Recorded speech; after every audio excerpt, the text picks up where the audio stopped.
Wrapped in biting wind, hearts will never bleed, frozen and banished out of greed. In their restless dreams, they try so hard to breathe. Pulses flutter and sting within this bleakness.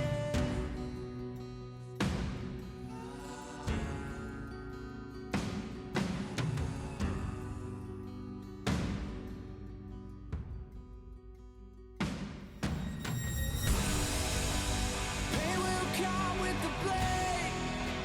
Pain will wake up the despondent crowd in this dormant world somehow. Unsheath the sword not to kill. Unsheath the sword to rend those clouds above the ground. Wake up, it's time to gather now. The only warmth remains in hands clasped so tight. The only fire exists in brave hearts. Seasons that refuse to change over the years will find their way back on track.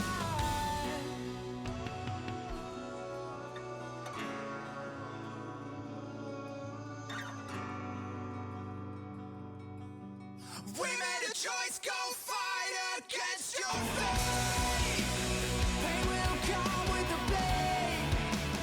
Pain will wake up the despondent crowd in this dormant world somehow. Unsheath the sword not to kill. Unsheath the sword to rend those clouds above the ground. Wake up, it's time to gather now.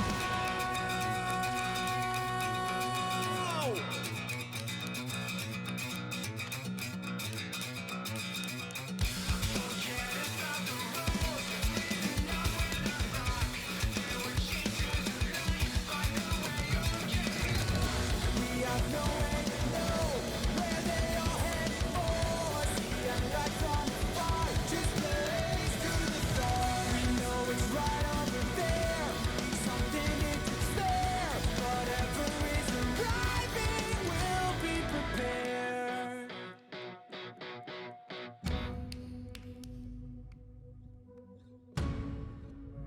We made a choice, go fight against your fate.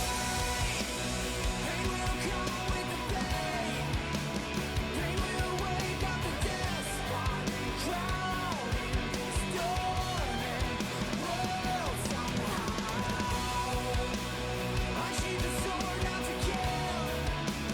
Unsheath the sword to rend those clouds above the ground. Wake up to hear the shivering sound.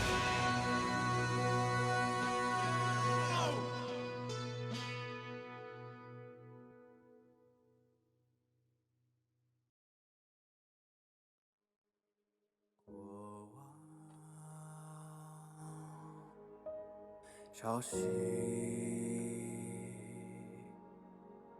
将我的伤痕刻蚀成龙鳞，突袭中酝酿着风云，血脉更续，在我皮肉下交织成命运，扎根于烈火烧灼的龙心，磨砺今世做我的骨骼，放任飓风从口中挣脱，用传说重塑我，用疼痛重铸我。撕裂心寒之方，万军雷霆的巨响，浩瀚星魂激荡，惊涛骇浪汹涌。debate is it's big. Oh.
'Get rid of debris from the rusty time, those years.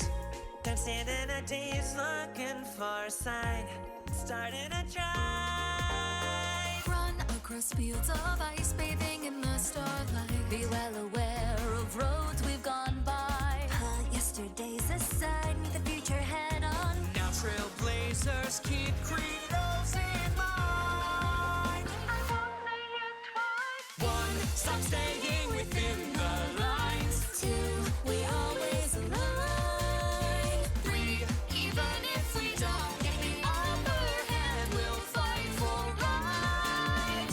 4, never care about for hindsight. 5, let us light the night. 6, even when there are wheels, make the wheels go ahead. Get it for us. Our story does not depend on fate or time. my ending is just a speck of dust, still out of sight. Pounding, my heart beats fast to memories of the past. Saying goodbye, I'm filled with confession. These train tracks go on and on, my secret's undone. Nothing left to hold us back tonight. 1, stop staying within the lines. 2, we always align. 3, Unwritten, the ending's always ours to make and right. 4, blaze a trail, never be denied. 5, let us light the night. 6, even when you have lost your way, you go ahead. Look to the side.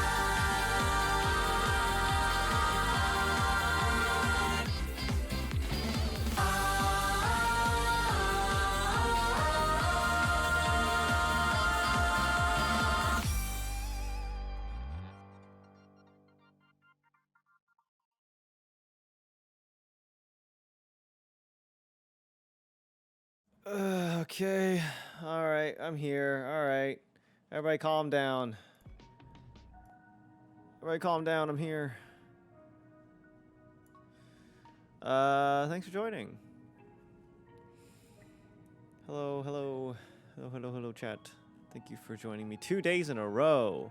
Who'd have thought I would stream 2 days in a row? Neo Sailor Mars, it's been a while. Welcome, welcome. Zenarion, welcome.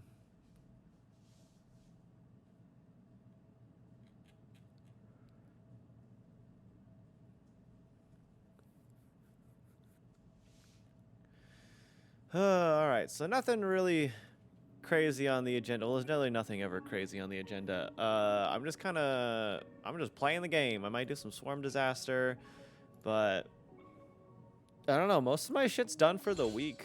Like, there's really nothing. Weekly limit exceeded. What the fuck? I played the game too hard. Oh god, I hate that they capped that shit.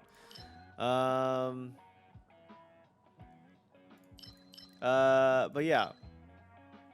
I might do some Swarm. I might do some, I don't know. I'll save some SimU for next week, because then I can use some of the, I can get one more run and get these whatever tokens, and then we'll be Gucci from there. But I'm trying to think about what to farm, because I feel like I'm running low on things to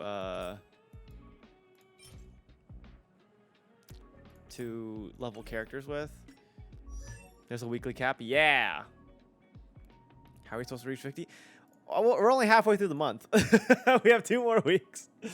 We'll be okay. And you could always buy the levels. But yeah, because because Alejandro has all of his characters at like 70, which I'm just like, how the fuck did you get them all to 70? Like, I guess most of my characters are 70 or higher. Like, I have, let's see, 1, 2, 3, 4, 5, 6, 7, 8, 9, 10 characters not at 70. And the rest are 1, 2, 3, 4, 5, 6, 7, 8, 9, 10. More than 10. 11, 12, 13, 14, 15, 16, 17. Okay, so I have 10 characters and 70. I guess it's not too crazy. But, like, I don't know. Kohi, yeah, back-to-back streams. Can you believe it? Can you actually believe it? Yeah, no, it's you can really tell I had nothing to do. No, I had stuff to do. I cleaned my apartment today, which is wild. Since I moved, I just had like a corner that just had a bunch of boxes, and my closet was full of just shit that wasn't organized. I was like, I want my closet. So, because I don't know, I have a section of my closet that I dedicate to like fan gifts from like cons and stuff, and I had stuffed my closet to the point where I couldn't reach that corner anymore. So fan gifts from the past couple cons just kind of sat there, and I felt bad. So yeah, I cleared out my closet so I can put things that I've gotten from people in a more presentable area that I can actually reach in my closet. But yeah, life stuff. But yeah, I was thinking I would level up certain characters to at least 70, just so I've like could potentially use them. Because I've heard that, you know, like Yukong's good, Asta's good, Pela's good, and like Susang's good. So like I kind of want to get them up just to have them up there, which some of them are kind of close. So it's like what, 1, 2, 3, 4. I don't think I'll ever use Arlen, Hook, Herta, or Serval. So I don't know.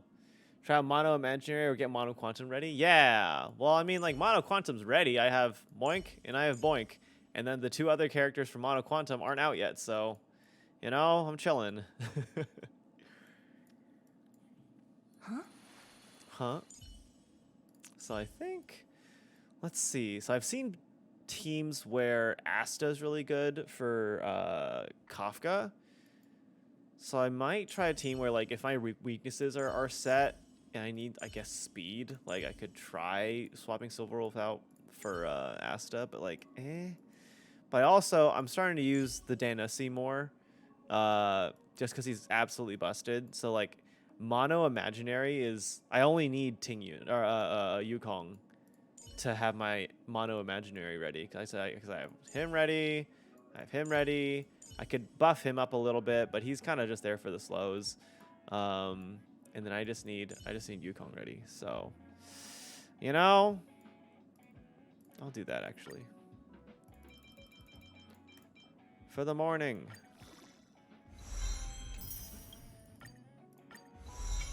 For dawn. You get it?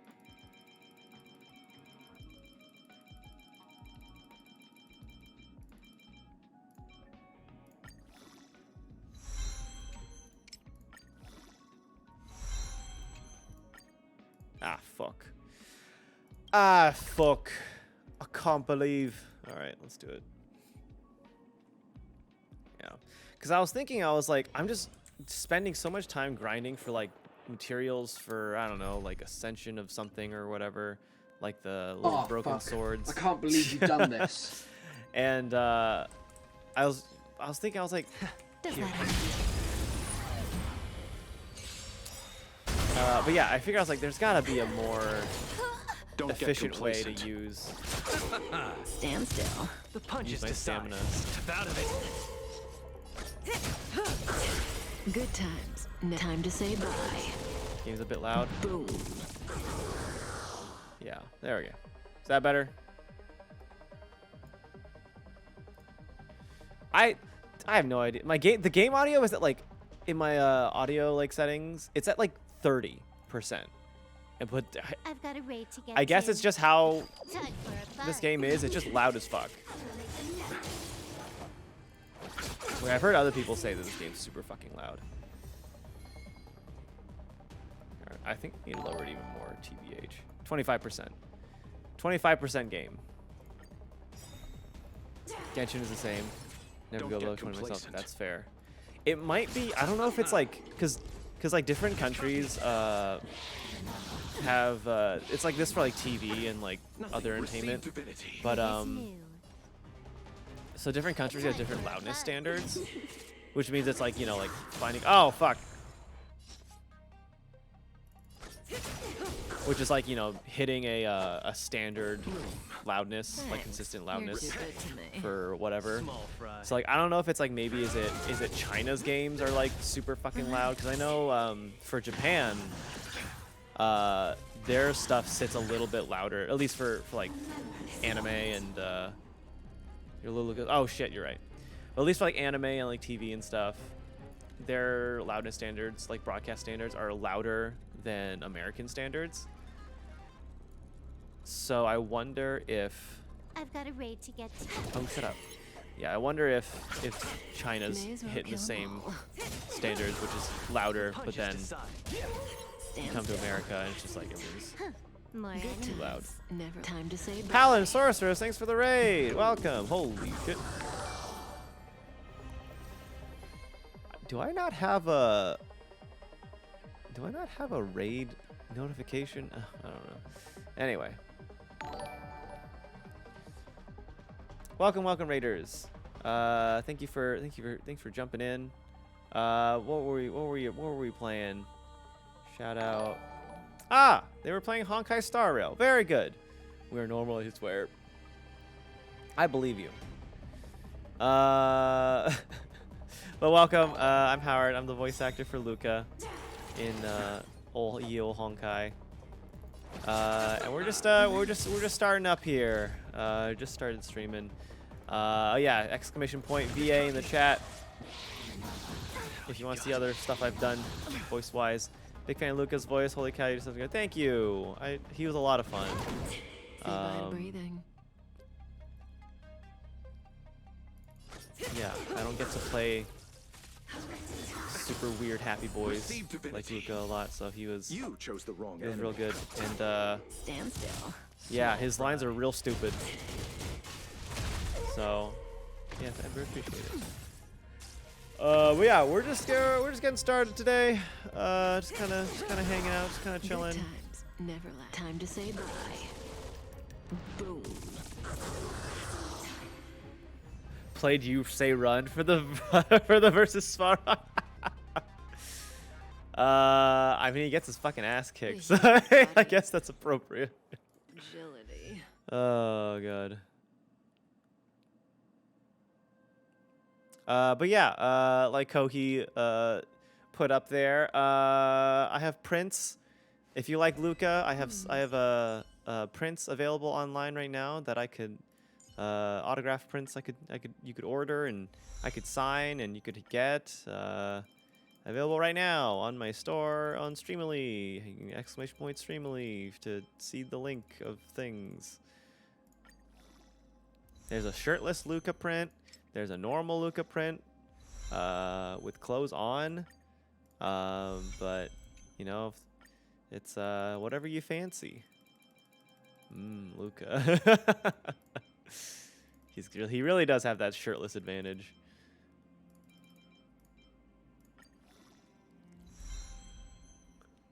That Luka is very shirtless. Yep. This is what he looks like. And this is what the oh shit, no, that's not what that looks like. This is what the other one looks like. Wow. Oh shit. Oh, that's not what I wanted to move. Well, there we go. Anyway.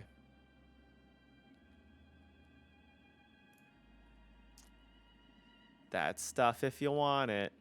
Well, there we go.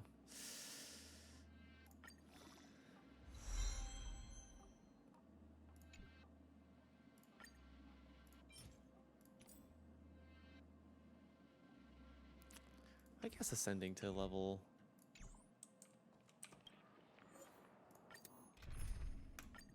70 isn't too bad.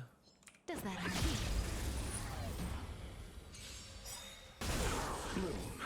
Good as new. Yeah, the pearls of sweat, like tone. Yep, that's pretty much it. Major. Relax. Eternal sleep. The dead return. The punches decide. Step out of it. May as well kill them all. Kill them all. Get them. More time for a fun. Where's the applause? Physical weakness, you say? Hiya! Sparks fly.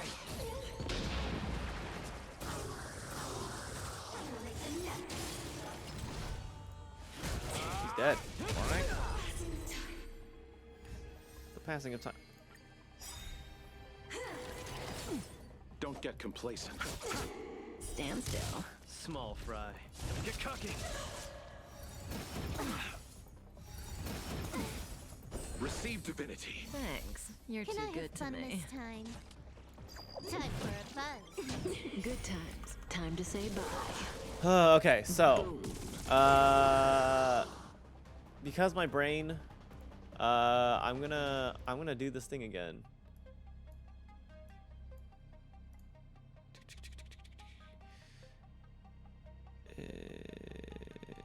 Time to move. Oh shush. There we go. All right. So we're gonna learn stuff about One Piece today. Welcome. This is now the One Piece corner.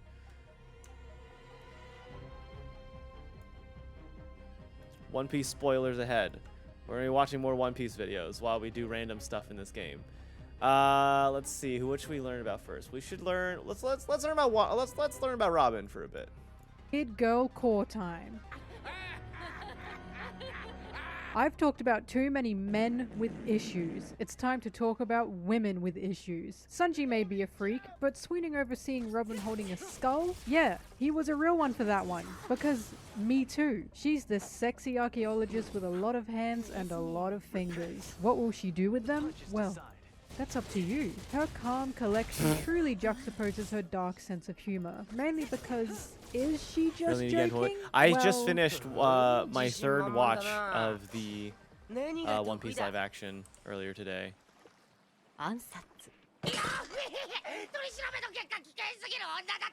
Who knows? But if she wasn't, I'd risk it all. Would risk it all. She's certainly not opposed to any interesting methods of torture. I mean, I say torture, but who hasn't wished they were in Frankie's position during the iconic bull crushing scene? Honestly, Robin is one of the It should have funniest been members of the me, crew. While she not doesn't tend him. to have outright slapstick comedy, It's not her fair. straightforwardness in more bleak situations will always guarantee a laugh. It could be possible her bluntness comes from her past, considering she didn't really have a silver lining when she was a child, and it would make sense that her grim yet Robin's logical actually one of thinking the has funniest characters in materialized One into a Piece. twisted form Like, of dark if humor. given the She chance. also seems to have an affinity for handsome men. Her taste in Jinbe not unwarranted, but probably weird for some. お前かなぜ俺たちを助けてくれたんだ色男の頼みは断れないの。お礼ならジンベエを破 She る thinks 'Don't Jinbei's worry, handsome. Robin, I get it. Jinbei is an absolute beast. God of a damn! fish What do man, you and I call also people who are would not be attracted to able fish? deny him. They're not Now, scalies, are when they? it Those comes are to like One Piece reptiles. women, So what do well, you call I them? said it in my One Piece video. They don't exactly look the greatest because, yeah, there are a few issues here and there, but Oh. the writing of the women is just insanely good. Especially Yeah, that was on writing. The Straw Hat That was good Crew. writing. And Robin is Whoa. definitely an amazingly written character, both in personality and in backstory. Oh yeah, she has a. Her personality is just I love her for her big strange. personality. I say this in a good way, of course. She's certainly the Respectfully. definition of an odd girl, and she has a mysterious, mature appeal to her that can be alluring to many. I would also like to add that her Bonk. nickname, the Devil Child, is so raw. Context aside, it goes so hard. Immediately, Robin herself goes so hard just for being known as that. But we'll get back around to what that don't say name it. actually means. Don't say But it. before we deep dive into the beautiful babe that is Nico Robin, it's sponsor time. This video is sponsored by Tokyo Treat and Sakura Co. Have you seen any delicious, tasty treats in anime and manga that you wish you could try? Are you craving the goodies and sweets you can only get exclusively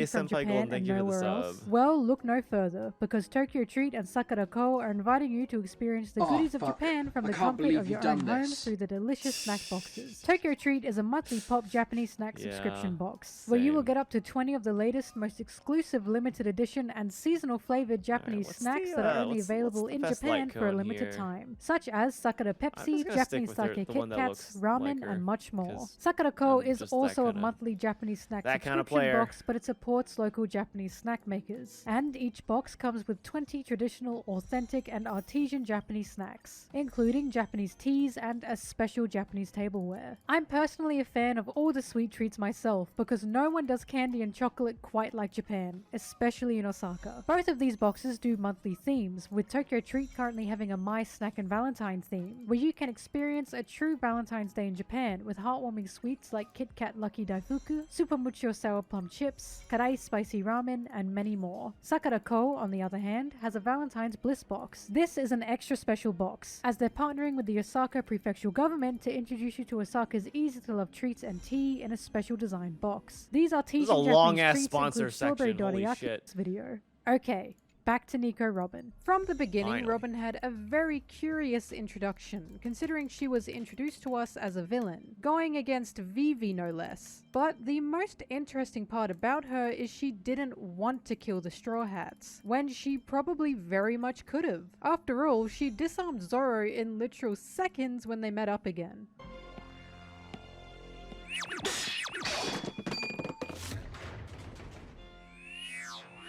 Oh, the Zoro fanboys are not gonna be happy about that one. She was single-handedly sailing the seas on a turtle's back, being known as Missile Sunday within the Baroque Works Syndicate. And considering at this point we've seen just how hard it is to sail the seas of the Grand Line, I'd say give her credit where credit is due. Because yeah, that's threatening. Opposite But characters. once again, she didn't take Yeah, out the Straw Hats. it's points and like even these where I offered don't them a really route care to about the Alabasta. most From the get-go, we could effective tell light cone, 'cause, like, perhaps she let's wasn't be all that honest, she seemed. Maybe Luka's she light was more cone than is this really malicious not that criminal good who'd for blow him. things up for show. Like, It makes other it than- more other obvious than there's creating much the more chance to for, like, her when another, discovering Igaram was actually alive. defense down, like, because debuff, there's no doubt which, if like, she wanted him easily dead, is covered he'd by- be dead. by Silver Yet Wolf if I that wanted to put the explosion defense did no down. such thing. But, like, and it seems Robin is opposed to killing anyone if I didn't she have Silver doesn't Wolf have a applying personal defense grudge down, against. Also, real quick, God do I Luka's miss her applying defense cowboy down, so drip. I guess the that's fact good if she's I don't from have the Silver Wolf. West I do Blue have makes Silver it go Wolf on even the team, harder. but, Truly you know, the I baddest gotta. bitch in the West. It goes without Like, I I saying that wanted to Robin's maximize addition to the damage, I would crew came use as a I would shock. use Good I Night wasn't Sleep there Well. at the time, but I can imagine it was a 'Cause I sudden have it twist, at, especially right after S5. leaving Vivi. It's even stranger that Luffy immediately accepted her request, considering she was part of the organization they had just fought against. And with the entire crew, Sanji not included, telling him no. But when you think about it, and you think about the little interactions they had, it does make sense. Luffy saved her life when she didn't ask for it. She told him she wanted to die. And Robin told Luffy that that's his crime. The thing we need to look into here is, did Luffy accept her just because he felt responsible for that? Personally, I don't think so. As I've said many times before, Luffy is extremely good at reading people, and he tells his crew not to worry because she Good Night isn't Sleep a Well bad is person. if you have him He if you even have it said on to your her Luka, previously that it's he it's doesn't his have to listen to her. probably So why best should in he slot, listen to her now realistically. when telling him to take there's responsibility no for reason something to, he's done? If Luffy thought she were a swap bad it out or person, he would have anything. kicked her from the boat. But he obviously saw if you do something have in pros. her. And honestly, it is very easy to see that Robin isn't a bad person from the start. It was pretty confusing to have her join them at first, considering she gained everyone's trust by giving them what they liked. And Zoro was the only one to hold out and be distrusting of her. In my opinion, this is a great contrast in Luffy and Zoro's personalities, and why Luffy's reading of character is what makes him exceptional as a captain. Robin's reasoning for joining the crew is because Luffy saved her life, even after telling him she wanted to die. I don't think a person who just wants to end it due to one reason or another is a bad person. Her Baroque Works background can be difficult to look past, but we immediately see she's given that all up with her wish to die. We know she's telling the truth, especially Luffy, since he watched it unravel, and there's only one conclusion he would have come to. Robin isn't a bad person, she just has a deep sadness. And that's probably what Luffy saw. That moment they had together, of Robin's want to die, became a key part of her character and her relationship with Luffy. The question here is, why did she want to die? There's the obvious, like the insistent pursuit of the government, but there's also a main core to it, and that's what we see in Water 7. Much like what Whole Cake Island did for Sanji, Water 7 showed us the true colors of Robin's character. And Oda putting arcs between Robin's backstory is what shows his exceptional writing ability, because while he's building the audience's care for her, he's also building something within Robin's outlook on life. I know that apparently a lot of people skip Skype here. I don't really know why. Oh, but we got for a some Skype reason, video it's after an this. oddly controversial arc. But in terms of Robin, I think that's a very important arc to have. After all, we're seeing her We watched first One Piece with adventure Honkai the Star Straw Rail? No, we're Hats. watching One Piece her discover video the Straw essays. Hats' unbreaking will and sense of But yeah, adventure, kinda. while also seeing Luffy making miracles Oh. happen. During Oh. Skypiea, Robin watched the Straw Hats, especially Luffy, do the impossible, which was finding and fighting for an island in the sky. She's also protected by the crew. A notable scene of Zoro catching her after taking a Nail's lightning, Skypiea super which I'm gonna, begins we'll, to we'll add to watch her the Skypiea video affection after for the this. Straw Hats. But I think a really important and heartwarming scene was the bonfire scene. These pages emitting the warmth of a joyful summer night in the manga, while radiating with a carefree jubilation in the anime. I believe it's these kinds of moments that make One Piece so special, and what can make it feel so personal. There's something extremely comforting about dancing around a bonfire with friends and, forest wolves? And that's why this is an important moment to share with Robin. Before the party starts, Robin even says, we should put out any unnecessary fires, or we'll just be letting the enemy know of our position. It sounds like something standard for a previous Baroque Works agent, very tactful in how she thinks. But then she's confused when Luffy and Usopp tease her for it. Robin doesn't seem to think of something like a fire as anything more than a source of warmth and an indication of location. While she's technically right, a bonfire is made for celebration and enjoyment, and Robin being in the foreground of this page feels intentional. While she didn't join in, she's watching the Straw Hats dance around the fire and experiencing what is most probably her first ever bonfire. This is a moment of connection and community within the Straw Hats, and Robin is right there with them. And as the bonfire burns bright, a particular belief in Robin begins to burn as well. Even Long Ring Longland showed us Robin's relationship with the Straw Hats, properly Let's go integrating Long her Ring into the crew the Longland. more we see. We see her dynamic with Nami, especially during the Davy back fight, and something hell are there 60 special is people here happening again here. to watch Maybe me not watch One special Piece for things? you and me, but it's special for her. She's having fun. It's between the threats of danger, but she's having fun no less. And skipping these arcs This is the way to do completely it. removes the Every time intricacies I'm of just her like highest part Water watching 7 One Piece moments, shit from her while backstory playing to the her game. emotional peak. And I think it's time This we is how talk you do about it. the arc in full now. Water 7 is commended All as one of ADHD One kids, Piece's rise best up. arcs. There's plenty of reasons for it, with the Oh, conflict, the shit. lesson, and the top character moments. Many shine during this arc, Usopp being just as important as Robin, with Sanji shining right next to them. He stood between Robin and Usopp throughout it, desperately trying to hold everyone together like a really messy glue. And his moment on the train is a standout. Except it's not because of the fights. Those were fun and pretty exceptional, don't get me wrong, but it wasn't his best point. Aside from his words to Usopp, his interaction with CP9 and Robin stays Alright, fresh in my Yukong's mind. usable because enough now. Sanji All I gained need to do is level crucial up her relics, information that which he is, could you know, relate to the honestly, crew, the while most for also stats, having but, you a know, very she's personal useful moment enough. with Robin. Lucci tells Sanji who Robin really is, uses incredibly harsh words while explaining she's a demon child who Alright, the world let's, would be better off without. And Sanji visibly breaks. 物心ついた時から自分の存在そのものが罪自分が消えることで I'll しか put 15 人 gold を on 幸 this せにでき each. ないそう That's い not う good. 不幸を背負っているんだ本当に良かったおい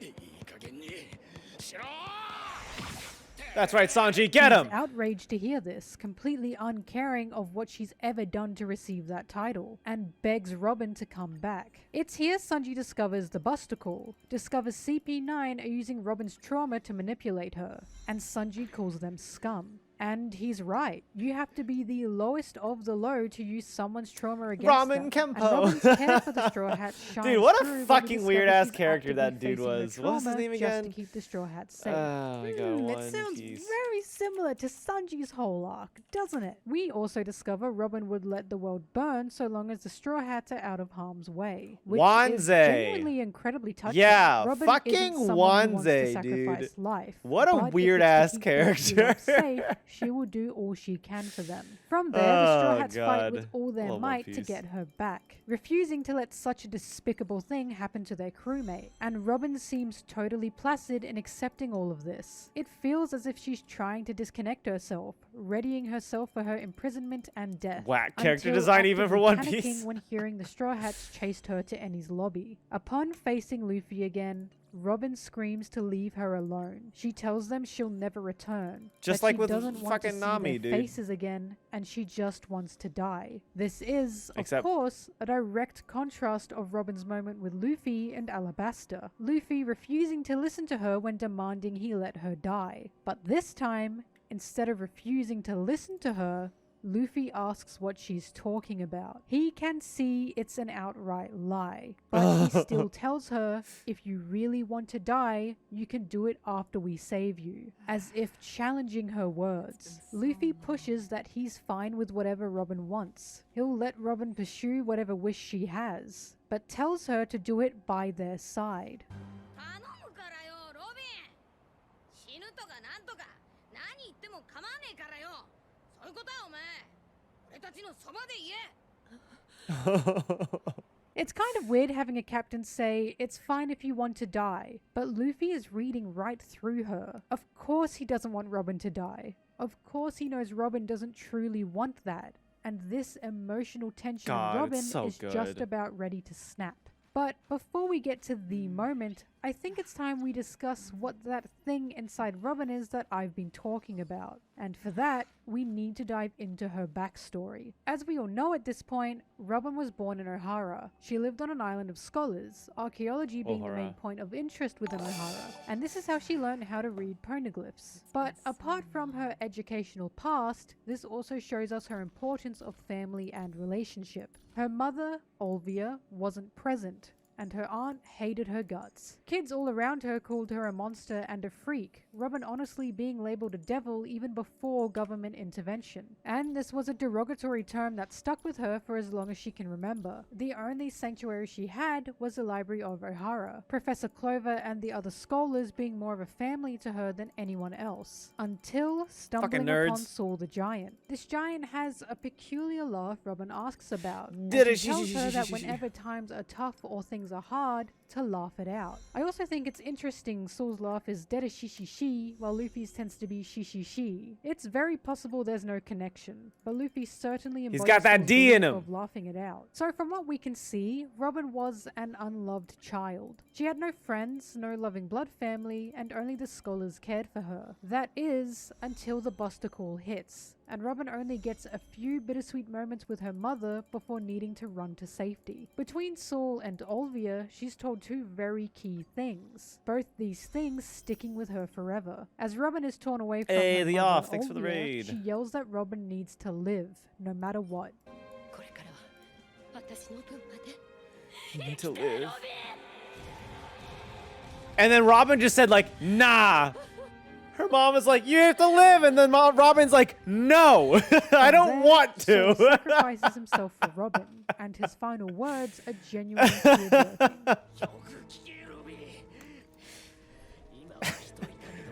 Took Luffy to be like, hey, remember how you should live because your mom told you to? He's like, ah, fuck.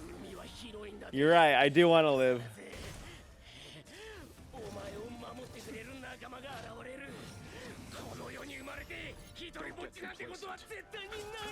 And in his words, this something I've been talking about is placed in Robin. A belief she tries desperately to hold on to. A belief of hope. A lot of people compare Robin and Sanji as characters, and rightly so. There's a lot of similarities in their struggles and trauma, and many say they both had a lack of self-worth. While I still think that's partly true, I think there's a line drawn between them. While Sanji's struggle was with himself and his worth, Robin's was more with her hope of the seas, the world, and people. She wanted to stay alive for Olvia. She wanted to have hope that there were people on the seas who would befriend her and treat her like family. But she struggled greatly to believe in it. After all, Baroque Works wasn't like a family to her, but more of a place to stay safe. If she stuck with Crocodile, she could have found the poneglyph she was looking for, and even says Alabasta was her last hope. She continues to say she's exhausted, and that there are too many enemies in the way to achieve her dream. So she may as well just die. Out of hope and out of options, she decided to join the Straw Hats. And it's a possibility this is due to the miracle she watched Luffy achieve in Alabasta. She saw the Straw Hats' strength. We're watching She One saw their Piece care, and another small sense video of hope was may have been essays. sparked in her. It's possible she joined them thinking Talent they'd just be a Flame, thank final you way for the to live 5 rest of gift her subs. life. But when Really they brave the appreciate it. knock-up stream to arrive in Skypiea, what does Robin find? A Rio poneglyph. A piece of the puzzle she needed to discover the true history of the world. Oh, Her no. search had run dry in Yeah, Alabasta. really thank you very much. but See, this now, is what with the happens when Straw you watch Hats, One she's Piece. able to pick up her dream once more. This sense of hope is continuing to build. I'll have But emotes it eventually. wasn't just her dream. will The hopefully Straw get an Hats update instilled for within her my a sense of safety and a sense of family. For nearly 28 VTuber model years, rig Robin had soon. lived a loveless life. We're A life where no hanging one in would there. protect her, defend her, or care should for probably her. get, Anyone who had either vanished or emotes died, and she was left all alone as a started. child to fend for herself. The government labeled her a devil child only because of her ability okay, to what was I read gonna do? poneglyphs, which is Right. something so Right. wickedly vile the more you think about it. And from there, the world had it out for her. For Susan. over 20 years, she had On no a tree. home, no friends, and no family. She You know what I had mean? no way to find the poneglyphs, to live her mother's wish, nor believe in Saul's words. And from the beginning, her hope dwindled year by year. While it's possible Robin may have hated herself Oh, in some Talonflame, thank you form, for her sacrifice for another the gift Straw sub. Hats was due to them being the hope she'd finally found in her dark, harsh world. Talonflame, She didn't thank you want for to another let gift the one sub. good thing in her life die. She didn't want to lose lose anyone Jesus. who cared for her ever again. And both Skypiea and I really Long Live appreciate it. Longland built up this hope in her dream and her crew. So even though Is she's this the One seen Piece? Luffy create miracles, she doesn't want to risk it. She hands Talonflame, herself thank you over, for the accepting other this gift as sub. the end. The One until Piece the is shining real. light that is the Straw Oh my Hats gosh. stand in front of her once more. They take down the flag This is of the the One government, Piece. making it go up in flames to show their devotion for Robin. The Straw Hats turning And the thank you for world the against follow. them for her sake. She stares in shock, coming to the realization that it's not only just her against the world anymore. A complete act of love she hadn't felt since seeing her mother again. From Alabasta Okay, to Skypiea to I will Long get Ring her Longland. to That hope 70 was later building. once I have more It grew stamina. within Robin since first meeting Luffy. That despairing sorrow fading each day she was with the Straw Hats. As if finally seeing the light at the end of the tunnel. And Actually- instead of standing there staring at it, she runs towards it. Her faith was finally reaching its peak. Her hope ready to burst from her wounded heart. Until finally... Say it. Say it.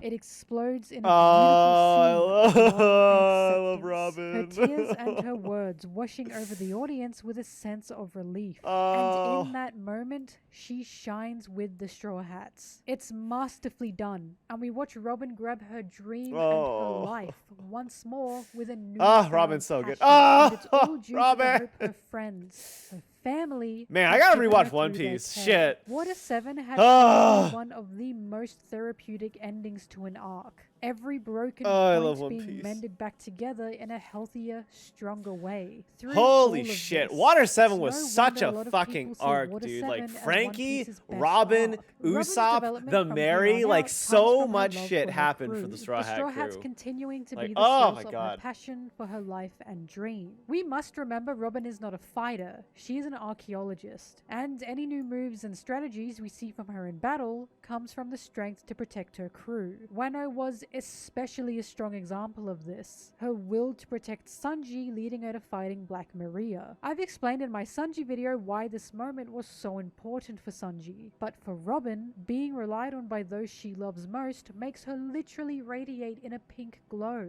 For her whole life, she's had those she loves protect her. From O'Hara to Water 7. And Wano gives her the ability to finally be the one to fight for them. She was done with running from her problems, from danger, and from her loved ones. And Sanji believed in her protection. For someone like Robin, who's had to witness those she loved die because she couldn't do anything to help them, I can only imagine this would have been cathartic for her. It was a healing moment for Robin and Sanji, as both have learnt what it means to allow themselves to rely on their crew. And to top it all off, the name Robin had previously despised comes back around. The Devil Child. Nico Robin fully accepts that God. label because she is So happy to fucking be cool. a devil for her friends. If she needs to be a devil to keep her crew safe, so be it. And it's a source of pride for her now. Oh my Robin's God, heart she was had so been fucking hot battered when she and did that shit. bruised. But with the Straw Hats, those are now only scars of the past. She embraces her strength, her abilities, and shines with a sense of hope. I'm not sure what will come of Robin next, as the current arc seems to be turning into a somewhat Robin-centered arc. But I cannot wait to see more Oh of her. God, if the We're Egghead, already watching her oh show my more God, with emotion. especially with the Something poneglyphs and she shit, like, oh previously man, if the wouldn't Egghead or arc even is all couldn't about show due Robin, to the harsh life she lived. And Shit. it's clear Robin has never been happier. She can finally open herself up. And just like other members of the crew, she's healing from her traumatic past. Very slowly, Robin is continuing to develop and change, and she's truly an irreplaceable character in my heart. But Hello? more than that, she's an irreplaceable member of the Straw Hats, and nothing anyone says can ever change that. And with that, Thanks for watching. I love all of the Straw Hats, but Robin has always been a favorite of mine in terms of character moments and interactions. I hope I managed to bring across what makes her so special to me, and why her writing was so well done. I'd also like to thank everyone who participated in my mini poll in regards to who they wanted to see the most. I'm sorry it was such a hard choice for a lot of you, but it was a hard choice for me too. There's tons I want to talk about, and sometimes I'm stuck in a stalemate of what to pick.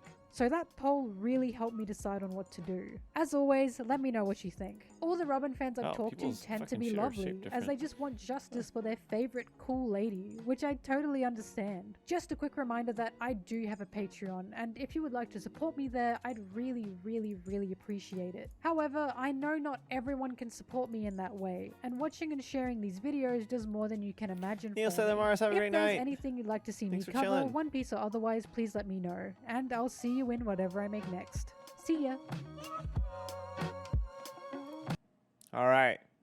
Now we're gonna watch the fucking the Purpose of Skypiea video. Arc debate is a hot topic amongst One Piece fans. The conversations fall into what makes a good arc, what's considered a setup arc, what a bad arc looks like, what's important within an arc, and the discussions are never ending if I'm to be honest. There will always be arcs that the majority like more than others, for different reasons of course, but it is how it is. One Piece is exceptionally good at world building with the introduction of new arcs. As we get the culture and history of the island within said arc dished out to us in bits and pieces the more we watch or read. Sometimes it's extremely subtle, and sometimes it's on the nose. But the point is, you need to be an exceptionally good fantasy writer for this kind of world building. After all, environments in an adventure fantasy series are extremely important. Otherwise, one is unable to be sucked into the world our protagonists are exploring, essentially making it so we are traveling with them. There is no end to the fantasy and ingenuity of Oda's landscapes and worlds. One Piece being a mixing pot of hundreds of different inspirations all thrown into a single series. Even the arcs hailed as bad have incredible designs within the islands. The in-depth ideas going unnoticed only by the impatient eye. And this, my dear friends, is where we get to the main topic of this video. One Piece's third overall major arc in the series and second major arc on the Grand Line. This arc being the one and only Skypiea. Skypiea is, the more that for becomes whatever clear reason, in the world of One Piece, the more important not due to any Skypiea insensitive really writing, nor due to any kind of real issue at the time. if you but want to because understand a lot the of world people building just didn't and the like long-term it. I know many of you are goals probably and wondering what I'm effects of the One talking Piece about, world, but trust me, if you've been in the fandom space of this series, you'd have seen the horrors I've seen in regards to Skypiea as an arc. It's right next to the Long Ring Longland arc in terms of negative attention. Long Ring Longland, though, like, you could skip that. There's like some neat character moments, but like, if you really wanted to, no need to talk you about could that. skip it. Also, if I have to say Long Ring Longland one more time, I am going to get violent. Skypiea, however, sweet Skypiea, just gets the most like, arse fuck treatment. Foxy. I genuinely met people who thought the entirety of Skypiea was a filler arc. Not because like, this girl that's what has they a video decided, on but because others told Long them Ring that was the Longland. case. But so the only they skipped it, which is an honest-to-goodness tragedy. the only but part by of Long no Ring means Longland their that's fault. All in all, worth skipping an arc in One watching Piece is honestly the is Zoro and strangest Sanji thing working to me. together. I think we need to remember that One Piece's story is linear. There's reasons we're seeing each of these islands within this world, I actually only and I you was in miss a anime only lot for that by arc, so ignoring an maybe I should check entire out the manga arc. for that. Because it's not just the world we're Or experiencing, maybe just like see it's how much also One the Piece puts characters into we're it. 'Cause if exploring One Piece and has gaining like a better an episode insight of. of Robin Long is Ring the Longland, perfect like, if it's example within, like, of this. an hour, Skypiea is her then, first like, adventure with the Straw Hats, I'll take which it. I personally believe is something extremely important to Robin's and the Straw Hat story. In saying that, there seems to be the argument that Skypiea doesn't add anything, not to One Piece's overall story anyways, so it's fine to skip it. But this is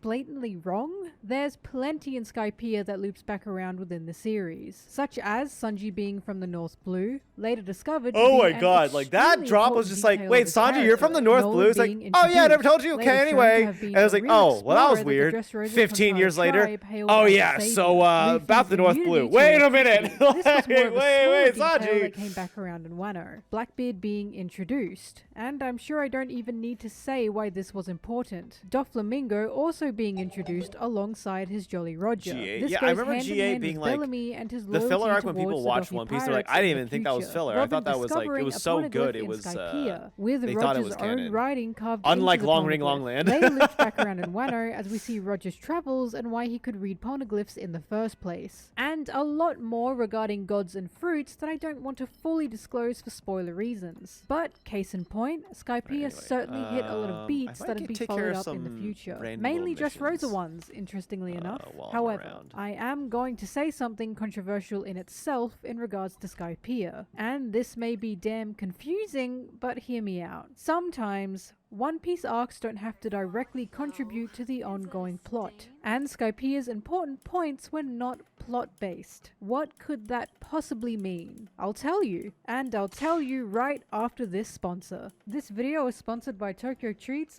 Video.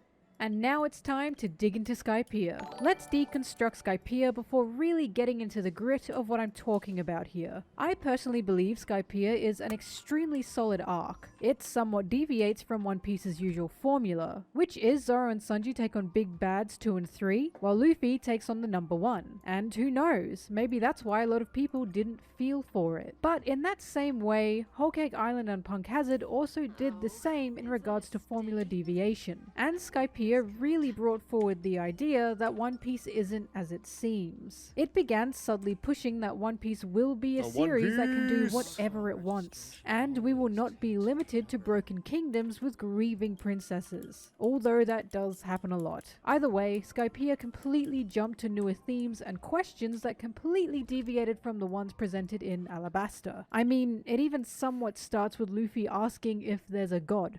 神がいるのか The One Piece occasion. 絶対に足を踏み入れちゃならない場所に If that's not a way to kickstart a completely buck-wild arc, This part I of don't this know what map is. But is the the most themes we're Genshin-looking shown in head-ass place Skypiea are in extremely the, heavy, Enel's dictatorship being the on-the-nose one. But I think a very heavy theme that isn't really discussed here is the topic of colonization. I just want to take a Because screenshot of this really, fucking a trotter dictatorship and and just the go like, colonization of man. a people go hand in hand. From the get-go, we're shown extremely strange signs. There is no shock of pirates reaching the clouds. You must pay to enter Skypiea as an island and country. There's a sacred land that looks nothing like the rest of Skypiea that no one can touch. Connis has a hospitality that's revealed to be a fear of their fake god, and the immediate attack of the Straw Hats the second they reach this sea of clouds. It's beautiful on the surface, filled with booming life and thriving citizens. But under the shiny surface is a country of terrified citizens, all under complete control against their own wills. Skypiea is a land that's a textbook fantasy, one everyone was excited to reach, but it becomes more chilling the more we discover. One of the most horrifying discoveries is innocent citizens being immediately executed if they don't follow the fake god's regime, all of them knowing their life is caged and watched by the all-seeing eye that is Enel and his priests.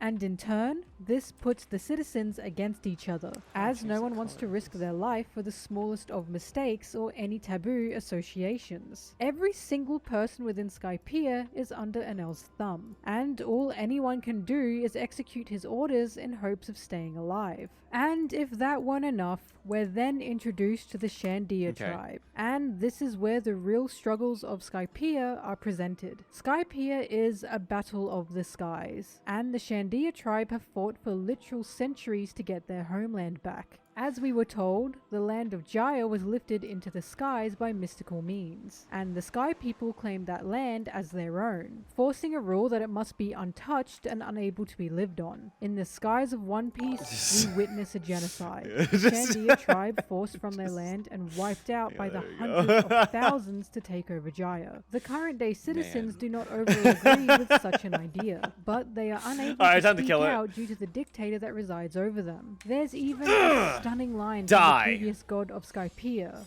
Ganful, questioning whether or not they're the good guys doing the right thing in keeping the Shandia tribe from Jaya. Man. シャンディアの戦士たち、彼らが神の島アッパーヤードを襲うのはただ祖先が住んでいた故郷を取り返そうとしているだけ。And in the end, Ganfu decides what they'd done to the Shandia tribe was inhumane. But he was forcefully taken out of power before any wrongs could be set right. The Straw Hats even have the line where they straight up say the Skypiea people were awful for what they'd done, which is really in your face when you think about these themes. So, with no help or support, the Shandia tribe fight for hundreds of years to get their home back. To the point some of the modern Shandias begin to wonder what they're fighting for. They've lost a sense of their home and their land, not being accepted within those of the Skypiea people, and also being unable to live on their actual home due to the Skypiea people. For Wiper, the current leader of Shandia, he's forced into a hopeless situation. On his back, he carries the multiple ancestors before him who fought for Jaya, being made to keep the idea of their home alive. On his hands is the blood of his tribe, not a single person of Shandia free from the war, and he's stuck in a limbo of not being allowed to give up. This is why Wiper was so aggressive in his ways of war, why he was ready to die or permanently destroy his body for Jaya, and why he was stubborn in continuing the fight. I personally was shocked at the introduction of the Shandia tribe and the meaning of their story. After all, colonization is not a light topic to touch upon, and the suffering of generations due to the effects was a chilling look into reality. With the majority of their people wiped out, Wiper was forced to fight an uphill battle, with no home and no acceptance for his tribe. All he knows is the importance of getting the Golden Bell back prioritizes all, for the sake of Calgada, the man whose will he has been forced to inherit. And right beneath him, Nolan's ancestor is doing exactly the same. And of course, we cannot talk about Skypiea without talking about Nolan and Calgada. There is something deeply unfathomable about the story of Nolan and Calgada. One of the first reasons being, and when they remade it for Maverick Hunter X, I played. That was I think the first game I got the other on being the my PSP when I was younger. Shared that quite literally reached over the seas and time. Yeah, their relationship started as enemies, with Calgada being a bloodthirsty hunter who took joy in seeing Nolan slowly die. Of course, we understand now that this is due to the previous violent pirates and explorers who tried to ruin their golden city. But the two didn't have that understanding of each other. Perhaps it was Nolan's kind words. Perhaps it was a village boy being cured of his illness. Or perhaps it was a sudden bond they shared. But Calgada eventually sees Nolan for the caring man he is. And without a second thought, we don't talk about cuts the X6 head of the through 8. snake Calgada calls God. Oh, come on. At least put some rocks here, game. Please. Oh, map design. This sure looks like a place I could walk through.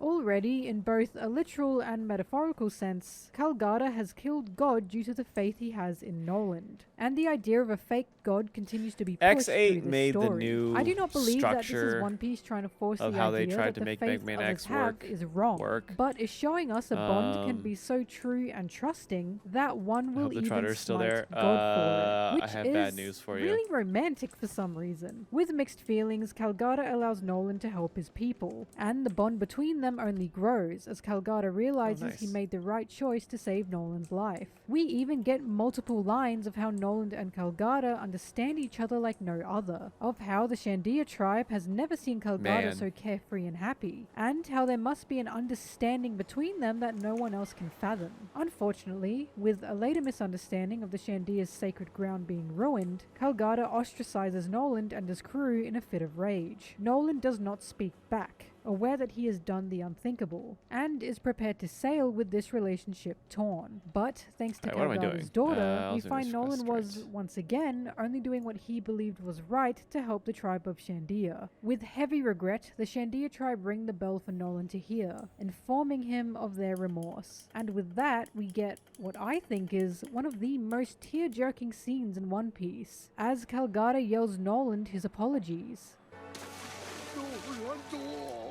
この地で俺はお前を待っている。ここでずっと鐘を鳴らし続ける。また来る日のお前の船が海で迷わないように、嵐の中でもこの島を見失わないように鐘を鳴らして君を待つ。 Finally, this Aw. flashback ends with Jaya being lifted into the sky, and Nolan being put to death for lying about an island of gold. But being the kind man he is, Nolan's last thoughts show no regret for his own life. Nolan instead wishes for the safety of Calgada, and in a heartbreaking parallel, Calgada wishes for Nolan to find him once more, the golden bell being a symbol of their Aw. wondrous bond. And for the rest of his life, Calgada fights to keep the bell ringing, because all he wants is for the man who he shared a connection with like no one else to find him and his tribe again. It's tragic, and it's Oda practically flexing the emotional depth his writing holds that sometimes feels like no other. Now, why is this important for us to see and know in terms of One Piece? Well, building the island of Skypiea aside, this is an example of showing One Piece's grander theme, which is inheriting the wills of those before you. Alabasta was honestly somewhat lacking in this idea, but Skypiea goes in full force. After all, most members of the Straw Hats have inherited the will of those before them, whether knowingly or not, and as such, that will has turned into their own. Skypiea is Did they just showing make us me this go is around not the corner just to text limited to the somebody and Straw then Hat come back? pirates. And the will to dream within this world is endless and unfathomable. Geography is Blackbeard everything even opens this idea by about One saying Piece. a man's dream will A video never about One Piece? die. I haven't. 海賊が夢を見る時代が終わるっておいなんだ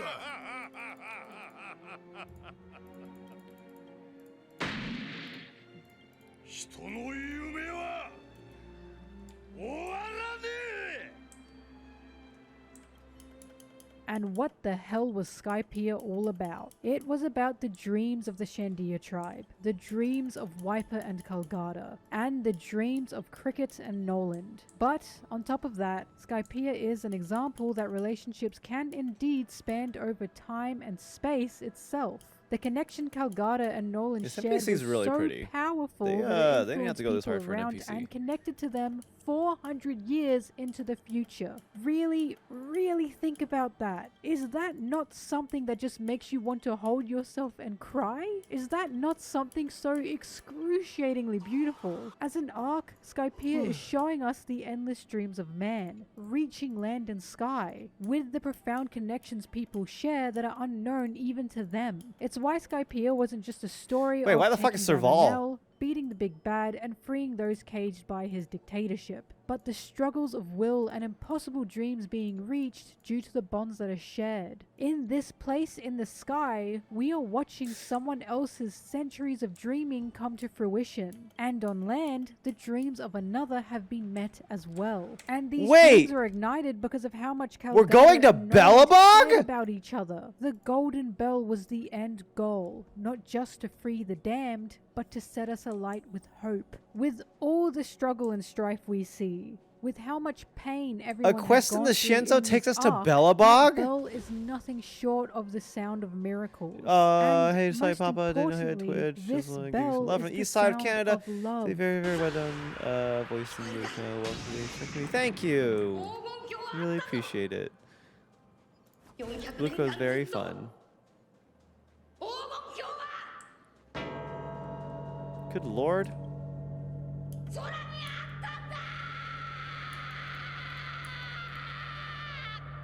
It gives me goosebumps like nothing else, because this entire scene and arc finale embodies the heart of One Piece. Something that I think gets forgotten about or just overlooked is what One Piece is meant to be. This series is meant to be an adventure fantasy. I just and took One this Piece is fucking girl from the masterful at Shinzo embodying over to both the adventure Bellabog? and the fantasy. But on top of that, One Piece is about the ties we share, whether it be by fate or mere coincidence. Skypiea, in my opinion, is the ultimate romance arc. It shows the romance of this mysterious world, the romance of fairy tales, and the romance of two guys from 400 years ago. I'm just saying, why were Nolan's last thoughts of Calgada and not his own wife and kids? Suspicious. fuck. Skypiea is an arc that embodies the grand dreams and connections in the world of One Piece, especially between the Straw Hats. It hammers in how mystifying this world is, and how the impossible can become possible. After all, the Sky is this, The Island Flash? was only ever a fable told in a story of Nolan the Liar. And through this arc, Oda is showing us even the most outrageous of fantasies can come true. And more than that, Oda is showing us that love is so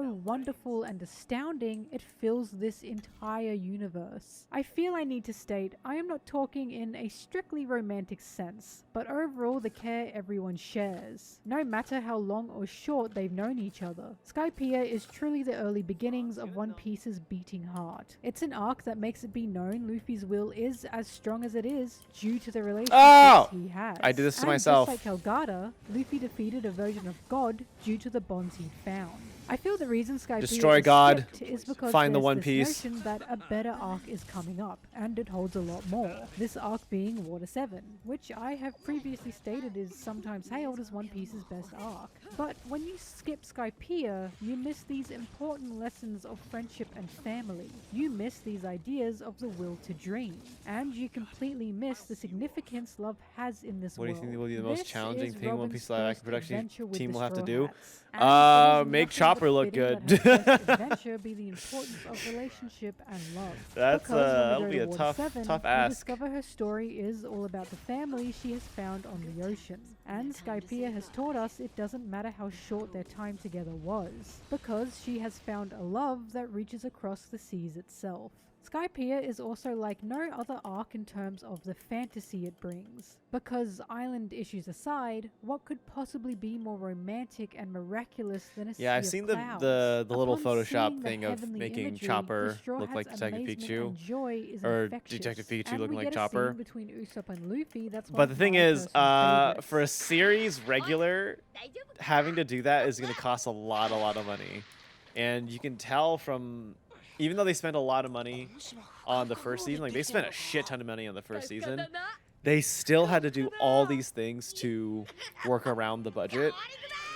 So it's gonna be I must say, real I'm fucking not really a expensive if you're believer of gonna fables do myself, that quality but of CG for Skypiea Chopper. certainly turns me into a dreamer. So with who it never knows? failing to warm my soul for showing just how grand a connection can be, with how a bond so powerful will stand the test of time, no matter the odds and no matter the gods. And with that, thanks for watching. It hurts me how much people either don't care for or straight up skip Oh my Skypiea, god, it's so and I weird to see really these wanted fucking to things in the provide Shinzo. insight What the for hell? Not only its importance, but why it's one of my personal favorites. I truly don't believe there It's is time, a make him a bad arc Muppet. in One Honestly, Piece, but other than Skypiea like really face gets beaten shots, down a lot. hope I would this love video for opened up Chopper just to different be a ideas for you puppet. guys. And if it did, let me know. I'd love to hear them. Just a quick reminder that I do have a Patreon, and if you would like to support me there, I'd really appreciate it. However, I know not everyone can support me in that way, and watching and sharing these videos, Alright.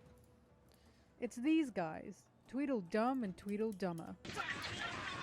Wow, aren't these two talked about a lot? Whether it be out of hate, love, or lust, Alright. Zoro and Sanji seem to be a Zoro big and Sanji part time. of most One Piece discussions. My two Individually, favorite they're Straw very Hats. solid characters in their own right, but together,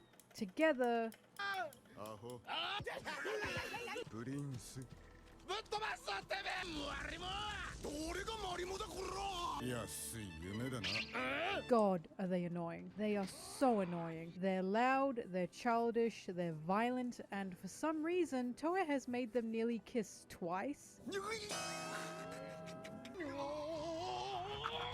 Yeah, this is what you're missing, manga onlys. Toei's subtextual homosexual propaganda. Hey, Valspar, but thank you for the listen, raid. I like them. I really like them. Sanji's my favorite, and Zoro follows nearly right behind him. So of course Same. I'm going to enjoy any scenes of their wild bantering. It's especially funny that the individual fans of these two argue in the near exact same way. Like, does really no one see the irony in just how aggressive the fans of these two are to each other? Quick, I need to write up a 10-page essay about why Zoro's balls are fatter and heavier than Sanji's right now. As wild as that is, in all honesty, they're probably the You're most playing Yu-Gi-Oh! iconic Master duo duel. One Let's Piece fans. go. I know that is a very bold statement considering there's duos such as Luffy and Zoro, Law and Luffy, Kid and Killer, Nami and Usopp, etc, etc. But in terms of popularity and influence, Zoro and Sanji seem to be the it guys. Hell, they even got a whole manga volume trailer dedicated to them, even though the volume in question was not all about them.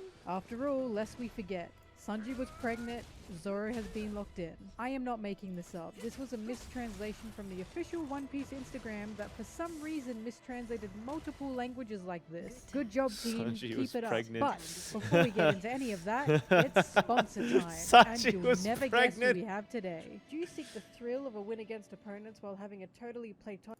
Alright, back to Zoro and Sanji. The official merchandising of Now these that I two wanna is see. the funniest thing ever. One of my favorites being a rollout scroll pen that shows quotes of Zoro and Sanji's conversations. Because god, haven't we all been in a situation where we just need to see what these two idiots have yelled at each other. Hello, Val. Guaranteed to improve your day and up your morale with any exam. They also seem to get paired off in nearly every non-canon film, a humorous interaction between these two always assured. But it's not just non-canon content. They have also been labeled the wings of the Pirate King. And even though I don't think it's been canonically said for both of them in story yet, we've got confirmation for Sanji from Robin. So I think it's very safe to say that Zoro is his fellow wing. But even with all these interactions, merchandising, fan content, and even Oda's own strange additions in the Q&A section of the Is it manga, just me, if or do the Zoro and NPCs Sanji had a in serious fight, who Honkai would just win? look better Zoro than the beat ones in Mr. Genshin? One, so he's stronger, right? Whoa, that was surprising. I thought you said if Zoro and Sanji had a dick fight. Man,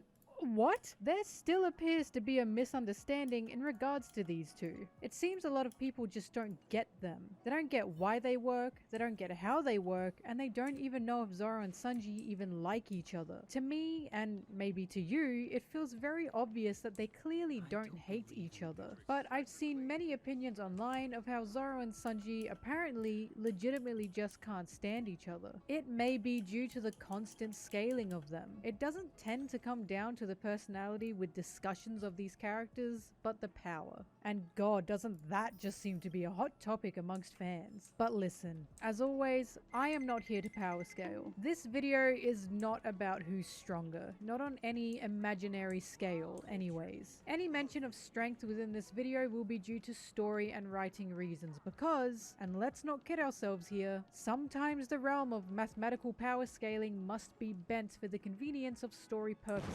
I am saying this very clearly now because I know there's going to be some very loud arguments about what I have to say about Zoro and Sanji in What up, regards Claire? to strength. Please We're be watching nice more to One me. Piece. I am only a tiny little thing in the terrifying realm of Zoro and Sanji fans. Anyways, there is Sanji a lot X going on with Zoro and fan. Sanji, and I personally believe they work fantastically I mean, together. kinda. In fact, their moments together are some of their best character moments in the series. But there is a certain moment This quest in a is really certain fucking arc long. What the that hell's going on? solidifies their compatibility in writing and in character. That shows us why they're the wings and why they have an amazing chemistry as back-to-back crewmates. And that moment is the Davy backfight in the Long Island arc.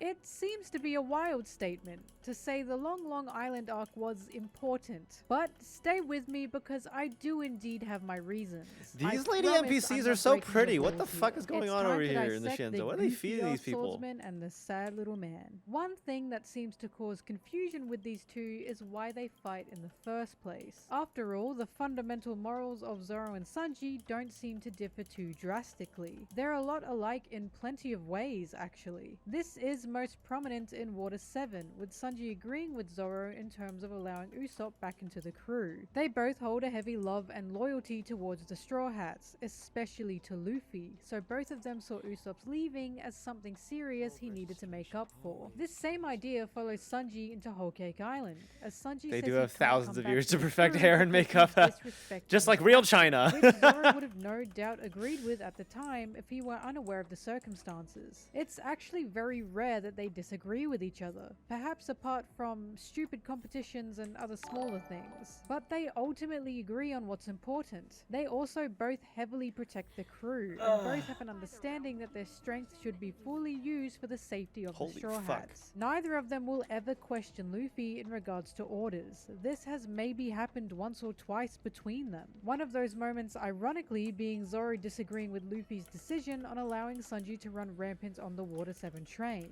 That is, until Luffy explained the situation to Zoro. Similar to Luffy, Zoro and Sanji were born for the seas. After all, we have a wandering swordsman in search of strength, and a seafaring cook in search of a legendary dream. Combine their power, their strategies, and their intelligence, although I doubt Zoro has any of that, and they're perfect to be Luffy's pillars through and through. So the question remains, why the hell do these two fight? And the answer to that is, just look at them. Yes, they agree on the heavy stuff, but in terms of lifestyle, they're like cats and dogs. Complete opposites in terms of living, really. Imagine being a prim and proper cook who wears suits, has perfect presentation, and showers every day, just to share a ship with this muscle-brained stink bag. On that same note, imagine being a swordsman who is completely dedicated to the craft of battle, just to fight side by side with this goofy What the idiot fuck was who that? screws over a woman 10 times a day. I think Oda summed it up perfectly with this diagram. Zoro wants none of that. My man is just walking away. But jokes aside, I think the biggest thing to look at here is the difference in a core part of their characters. And that Arm Alley core takes is forever. their main It goals wasn't and too bad. dreams. Zoro's dream is to be the world's greatest swordsman, and while a near unachievable I finished dream, it in a couple it's hours. still a realistic one he can accomplish puzzles within didn't take the too long. world. Sanji's, on It was the just a other lot of running hand, is around. to find the All Blue, a fantasy ocean you can only hope or believe exists somewhere in the world. To achieve both of these dreams, an iron will is needed, but in different ways. Zoro's iron will comes from training to become stronger, from fighting every enemy he encounters and gaining more power from that. Sanji's iron will, on the other hand, comes from believing such an ocean exists. Yeah, at least. It's a Wait, was complete R&R fairy Quest tale, not voice but he acted? still turns a blind eye to anyone who laughs at him for I it. never That played it. faith takes a You're lot of kidding strength. me. And here we see another reason for why Zoro Dude, Genshin Impact fucking sucks. Dude, and like I played the what was it, Inkonomiya quest or whatever the fuck, like the whatever the fucking thing under the place was, and like that wasn't voice acted either. There was the one where you go even further under and you see like fucking like what the fuck was that, Ancient Land or whatever the fuck, and like there's so many story important quests that are just not voice acted. I cannot believe. That's incredible, dude. Wow.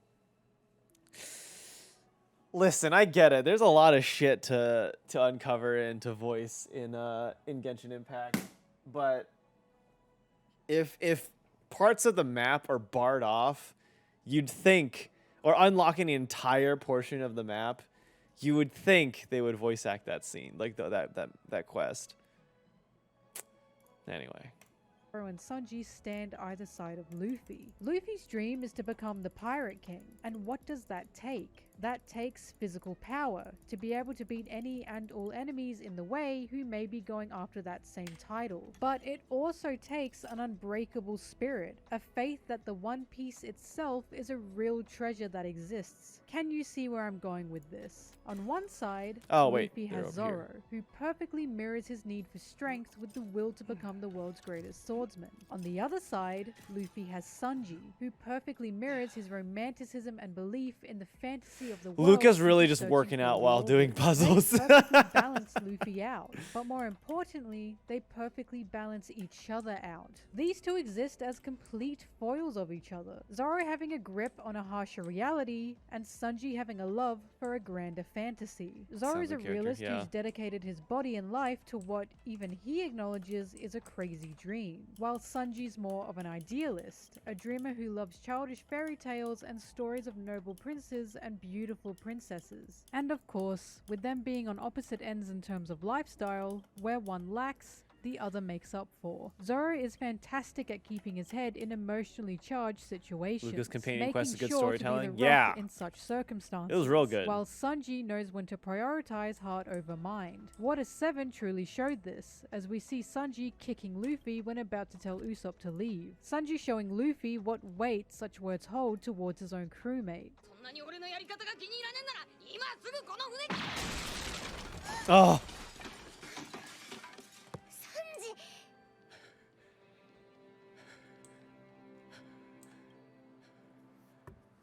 バカ野郎が。てめえ今何言おうとしたんだ。頭冷やせ。めったなこと口にするんじゃねえぞ。分かってんのかルフィ。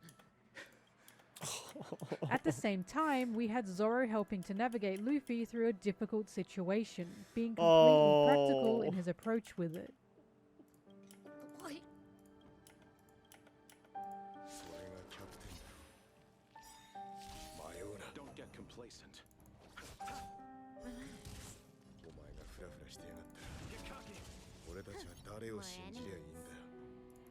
It's why, in the end, they both agreed that Usopp needed to make a proper apology to come back to the crew. In a sense, they act as Luffy's heart and mind, so of course they're unstoppable when working in unison. But sometimes the heart tugs one way and the mind tugs the other, so fights will be inevitable. Okay, cheesy metaphors aside, we need Can to you get back to fucking the stop? meat and potatoes. I'm sure you're all dying to know why the hell I think the Davy back fight is so important. I've seen tons of people say this arc should be a filler, since there allegedly has not been a single callback lore-wise or fight-wise to this seemingly nothing arc. And to that I say, oh, contraire. Sometimes, my dear friends, an arc doesn't need world story purposes.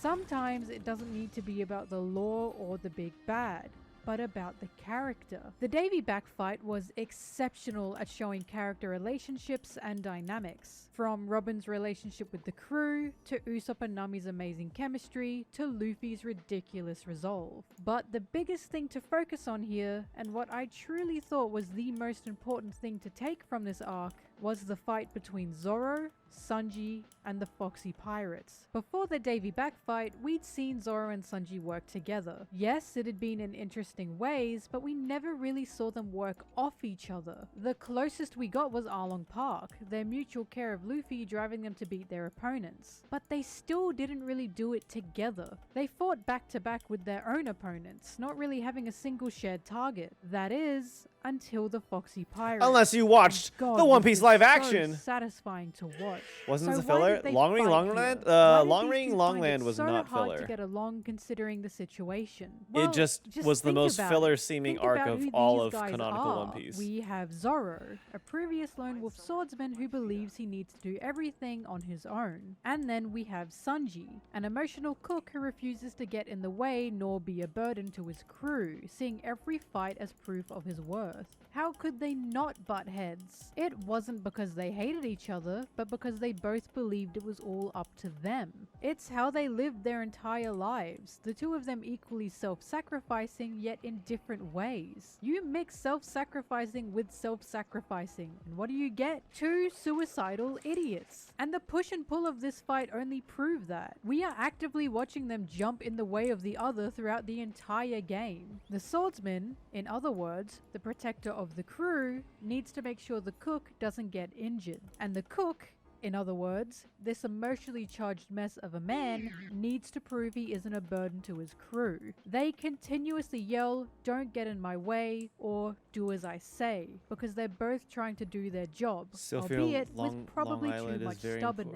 important And because who so, knows, that's maybe fair. there's something more going on here. A possibility of Sanji trying to prove himself to Zoro as much as he's trying to prove his usefulness to the Straw Hats. After all, Sanji knew who Zoro was upon first meeting him. Everyone had heard of Zoro in the East. Sanji fully understood his strength. And in my previous Sanji video, I discussed how Zoro's battle with Mihawk was one of the deciding factors that pushed Sanji to join the Straw Hats. I personally read this as Sanji believing his mental strength is nothing in comparison to Zoro's. Whether he admits it or not, there is a clear admiration he has for Zoro, in the same way he has for Luffy. And Fucking this love could be Zoro. a driving Fucking love factor Sanji. for why he was so stubborn to finish the Davy back game himself. During the game, he even says he can't let the swordsman show him up by saving his ass. And this is right after trying to end the game on his own. It seems to be a prominent thought in the back of his mind, with Zoro's own mind sticking to the belief of keeping his crew safe. On the sidelines, Nami keeps pushing them to work together, yelling that they're a team. And that's a reminder they desperately needed, especially when getting the shit beaten out of them. There's no doubt it was excruciating to watch them fight in separate ways. The clumsiness being fun until it becomes an actual threat. Sanji gets completely battered to the ground while Zoro gets crushed by iron fists, and they're left lying side by side in near defeat. And it's this moment that made me finally realize why this arc had been included. Their iconic lines create probably one of the most satisfying scenes in the series. おいコック10秒経過せ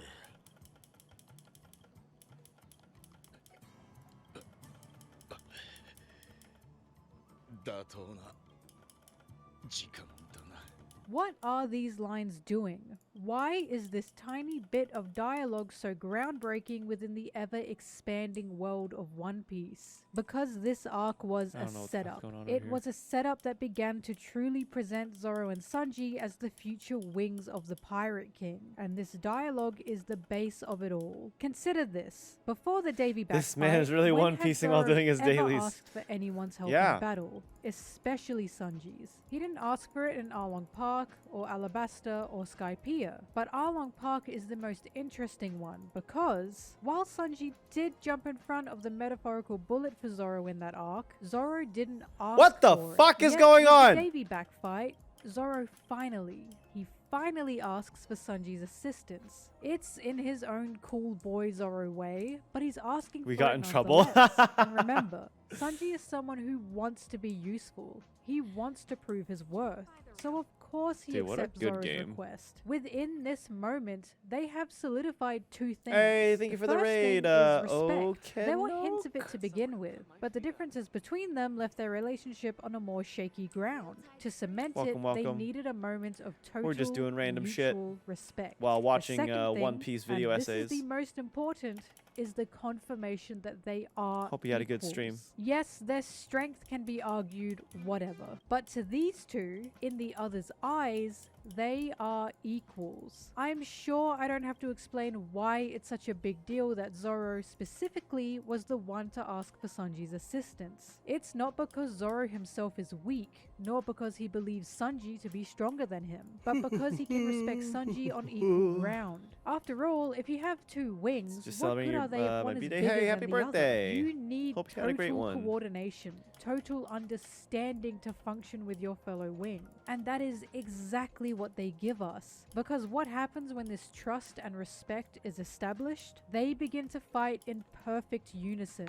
The satisfaction upon seeing them moving together without missing a beat was honestly euphoric. And they weren't even talking to each other. Think about that. Really? Think about that. Zoro and Sanji didn't say a single word to each other after those 2 lines of dialogue. Yet they executed a perfect team combo. It's almost like they're reading each other's minds, truly emphasizing just how well these two work when certifying a solid trust. Zoro even hammers it in by intercepting one of the Foxy Nicholas pirates, and stopping what? them from hitting Was I? Sanji. And what does he say to this pirate? Was I?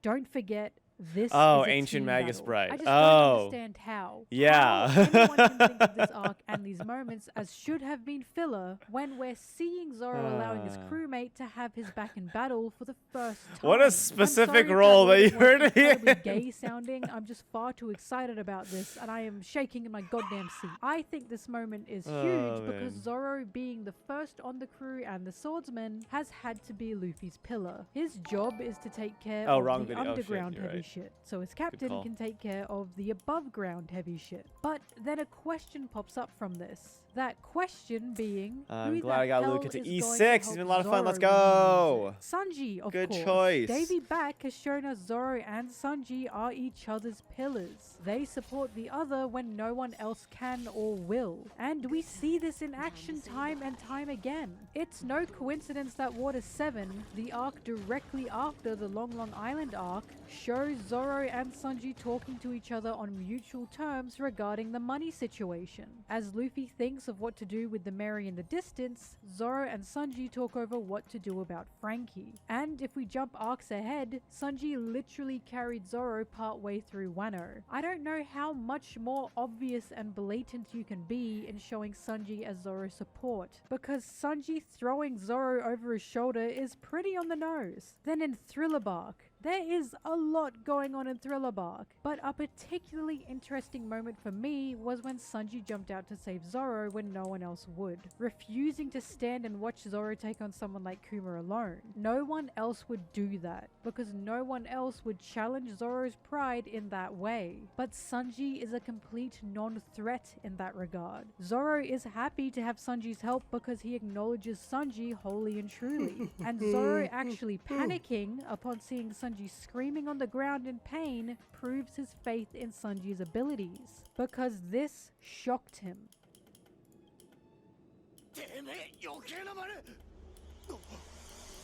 Oh.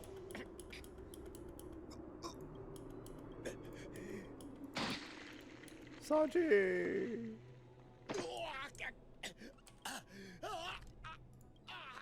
Zoro was ready to start banter with Sanji, a casual interaction they use as a weird form of communication. But It's like so he true though. It's like when the froze. person you Why always would give he be shit is like shocked actually at in trouble. seeing You're like, Sanji oh in fuck, hang pain on a if he second. believed him to be weak, or if he didn't believe him to be an equal. I think it's safe to say that if Zoro sees Sanji struggling with someone or vice versa, they immediately acknowledge the enemy. It's like you as give a someone huge like threat. that And shit Thriller just Bark because you is actually respect another them. factor in showcasing their total respect for each other while also solidifying their positions as the wings. Because who else would offer their lives together for their captain if not the wings? It's no coincidence that these two were the first to find Luffy after the 2-year time skip. And it's also no coincidence that they took out the Kuma bot together, a perfect contrast in how they previously couldn't defeat Kuma in Thriller Bark. I could go on and on about how these two are flawlessly in tune with each other, but the question is still there.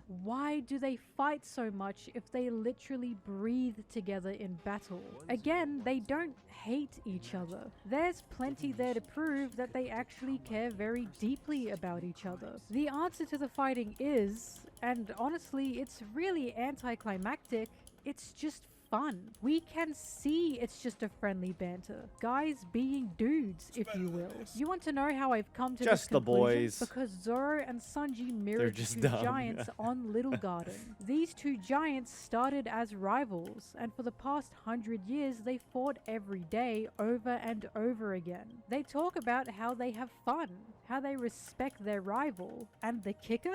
It all started with a hunting competition. And what the hell did Zoro and Sanji do on this island? They started a hunting competition. We even see that they're having fun with it. Both of them smiling as they talk about how their meat is definitely bigger. Also, why the hell did they have to measure their schmeat of all things? I hate this so much. Anyways, the Little Garden Giant showed us that under the fighting and the bickering, Zoro and Sanji are truly just having fun. The giants even see them bickering and say, wow, that takes me back in a fond Schmeat. way. I want to compare Zoro and Sanji Schmeat. Shit. サイダーてめえそれ食えるんだろうな当たり前だ仮勝負仮勝負なんかその言葉引っかかるな Yeah. Zoro even likes to fight. He seems to be the one riling Sanji up 90% of the time. So it's no stretch at all to believe that he does this for enjoyment. As we Australians love to say, he's taking the piss. And it's a unique relationship they share. He's I think taking it's the also piss. worth mentioning that Sanji He's talks taking the the exact same way piss. he talks to Zoro as he talks to Zeph. Yeah, with but the just take a fighting, piss. The bantering and the childish refutes. I can only interpret this as Sanji being totally comfortable around Zoro. And there's also the addition of Zoro being the first friend his own age that he's ever had. There's no fake politeness here, no talking behind each other's backs, and they're being themselves through and through when they're around each other. Yes, they argue a lot, but there's no hate here. In fact, it's quite obvious to me that Zoro doesn't and really Sanji sound never had Aussie a coming real from an fight. Aussie. They just like Australian. yelling at each other. Just Shit. imagine them like an Italian family. You're an and Australian? you get the gist of it. Shit. The How do you closest say they've had to a Ron real fight Zaro? is Water 7, but that was when tensions were high and This is something everyone we just needed went an over outlet. yesterday. Sanji felt bad for what happened to Usopp, and so did Zar- Zoro. So they Zarar? picked on the other, but it still wasn't a proper fight. But there's one scene that has confused a few Hold people, up. especially in regards to Zoro's feelings. This scene in question being Zoro's reaction to Sanji's leaving during Zoro. He was pretty harsh with it. He said the crew was better off without Sanji and to let him go. So I can hear you all asking, if he really cared about Sanji, Give me the why spelling. would It's he just say Zoro. this? And I say to that, consider how Zoro has reacted to this kind of information before. Zoro is always someone to keep his head in a stressful situation. When Robin left, Fuck, how do he you spell considered all Roanoa? possible scenarios for why this happened, Roanoa, and he kept all personal feelings aside best he could. For Roro- Nami and Roro Arlong Nora- Park, he fuck. analyzed her before Roro coming to Noah a decision Zoro. of what to do. His way of mind over matter shining through. But then we see his reaction to Sanji's leaving. At first, Zoro did a similar thing in Zoro, talking about how they need to focus on Kaido. It's a totally Zoro thing to do, Roro keeping it Noah. as logical as he can. But then he completely I was drops too it used by to saying calling it all Sanji an Australian. idiot, calling marriage So I an couldn't illegal, remember how to not spell listening it. to Luffy I when couldn't Luffy remember where the demanded R's they get were. Sanji back. He even jumps to conclusions about why Sanji left. Oh, fuck. Oh, wait. なんですってお二人ともあまり熱くならないでください。十分大事よ人の悩みにお気持ちせばあるか When has Zoro ever jumped to conclusions in regards to an emotionally stressful situation? When has Zoro ever voiced any personal, petty feelings and picked fights entirely on those conclusions? Saying Zoro's Not name only in that, Spanish before must be- finding the other yeah. Straw Hat group, Zoro asked more than once if anyone could see Sanji, while also telling Usopp to Roro calm down Noah because Sanji was with the Zora. others, and Sanji wouldn't let anyone be killed. Zoro Yeah. clearly sees Sanji as important to the crew, so for this him guy to dead? suddenly do a 180 and say, we don't need him anyway, is very fall off the telling. fucking I bridge? think it's very obvious that Zoro was Hi. upset at Sanji, especially with minimal Oh, I'm information so sad. and without even a goodbye. So he lashes out in a way we honestly hadn't seen before. And if you don't believe me, put yourself in Zoro's shoes. Sanji is a crewmate he's been with for over 2 years now. Someone he's given his life Was that the for end of and the vice fucking- versa. And with a Alright, single what a note, weird ass Sanji quest. leaves to get married, no less. Yeah, I'd be pissed too, but I'd be pissed because I'd be thinking, hey, I thought we cared about each other. What are we It doing? We're almost just watching feels as if some you're just being One thrown Piece away. Then, video to hit it essays home, while Zoro visibly calms doing down some upon random, hearing what really happened random to quests. Sanji. He's no longer picking fights, he's no longer jumping to conclusions, and Luffy even calls him out for being worried about Sanji. あゾロいたのか聞いたか今の聞こえた。サンジのこと心配なんだろ蹴るぞてめえ。ほっとけっつったろあんなバカ。 Luffy is shown time and time again to be able to read people really well, especially his crewmates. And this is Luffy actively pointing out to us that, look, Zoro does care. He's just going about it in a weird Zorar. way. I don't think it's controversial to say that Zoro is really bad at showing emotion, and especially bad at showing care. He's the silent protector. Toxic he cares masculinity. For his crew in a different way to Luffy, and I'm just Sanji kidding. is no exception to that. His reaction to Luffy calling him out being "shut up, I'll kick you" even adds to this, because as small as that detail is, we all know Zoro's specialty is not kicking. I can't even remember if he's ever said he's going to kick anyone before. Usually he defaults to cut or slash. Got someone on your mind there, Zoro? All in all, I can see why that scene majorly confused a lot of people. Their relationship is like no other. I mean, Zoro hasn't even used Sanji's name before, but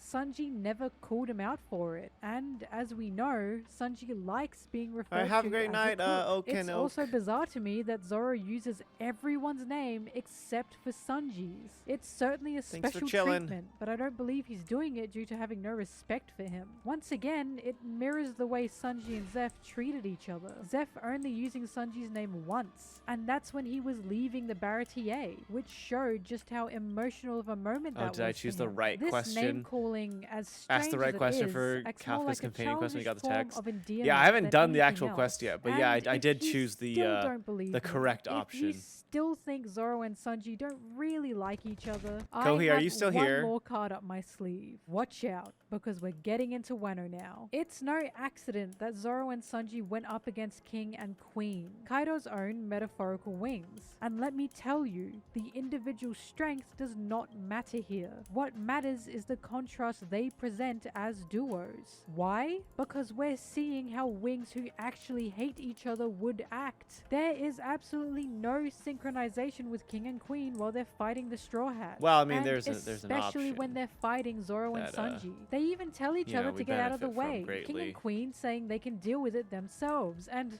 oh, huh. How interesting. It's almost exactly how Zoro and Sanji acted during the Davy Back fight. The only difference? No There way is this no lady just respect equated the between Davy them. Back And it fight to feels like Wano. they're desperately trying to show us Zoro and Sanji function so well because of their respect for each other. King even aims his attack No at fucking Queen, way. not caring at all if he gets hit for his greater goal. And we know Zoro and Sanji would never do this. Zoro would never purposefully aim an attack at Sanji knowing it could hit him during battle, would never use Sanji as bait unless previously discussed. And that moment with Enma does not count because that was just one of their stupid play fights. But we especially see just how aware they are of each other while fighting together. Todd. Zoro is the only one to notice something is wrong with Sanji when Sanji's Who'd you body meet in begins Space to China? act up. Todd. And while discussing this, he blocks an attack to keep Sanji safe. We've seen before that Zoro is acutely aware of Sanji during previous battles. The biggest one coming to mind being Water 7, when he was the only one to notice Sanji's disappearance when sussing out the area at the time. なんで逃げるんだ自分から仕掛けといてバカ野郎いちいち逃げる敵まで追っかけてたら時間の無駄だろうが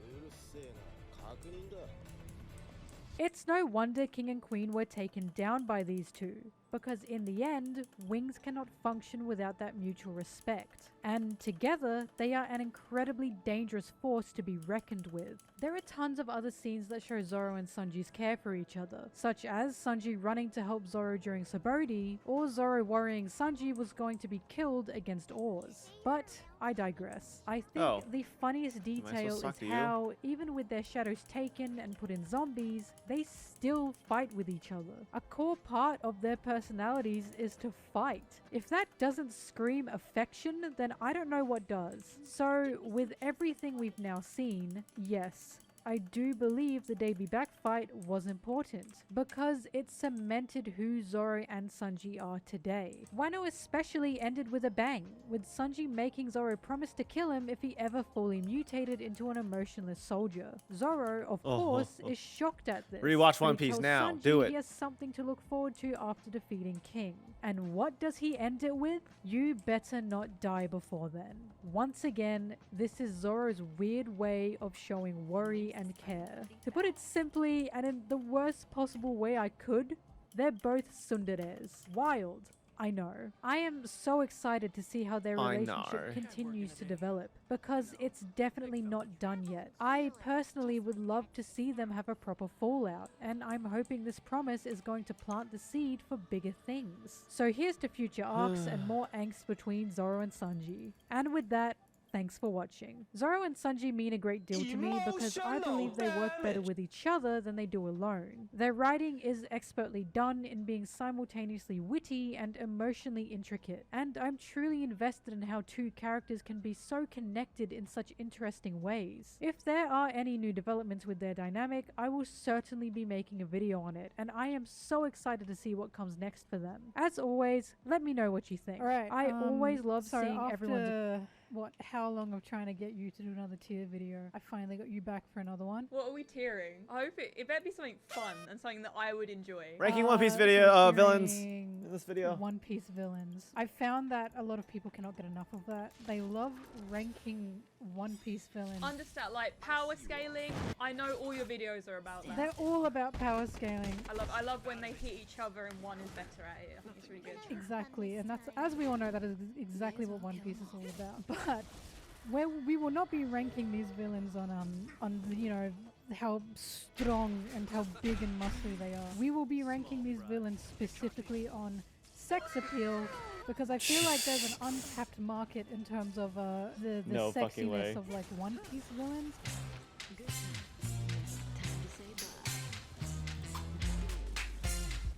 For those who don't know, Sarah doesn't know anything about One Piece. That's untrue. She knows like maybe 2 things about One Piece. She knows Luffy Silly, and she knows Chopper. He's a reindeer. He has a pink hat.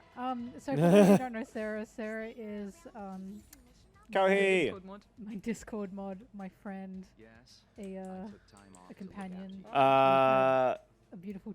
someone brought up the choosing the correct option for Kafka's text message. Do I have your permission to show a thing?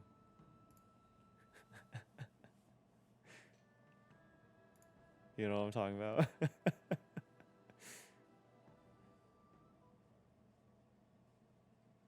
Oh, I'm not sure. Yeah. Okay, cool. Let me grab a thing real quick. Let me download it real quick.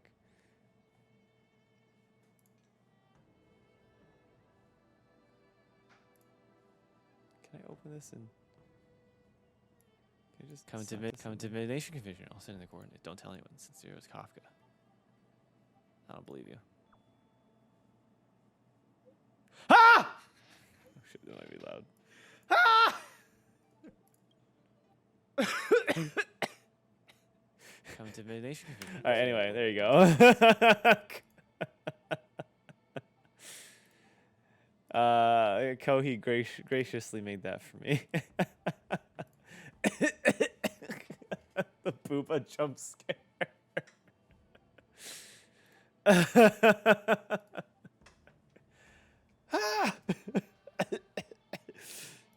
Oh god. Anyway, that was fun. Child together called Scrungus. Yeah.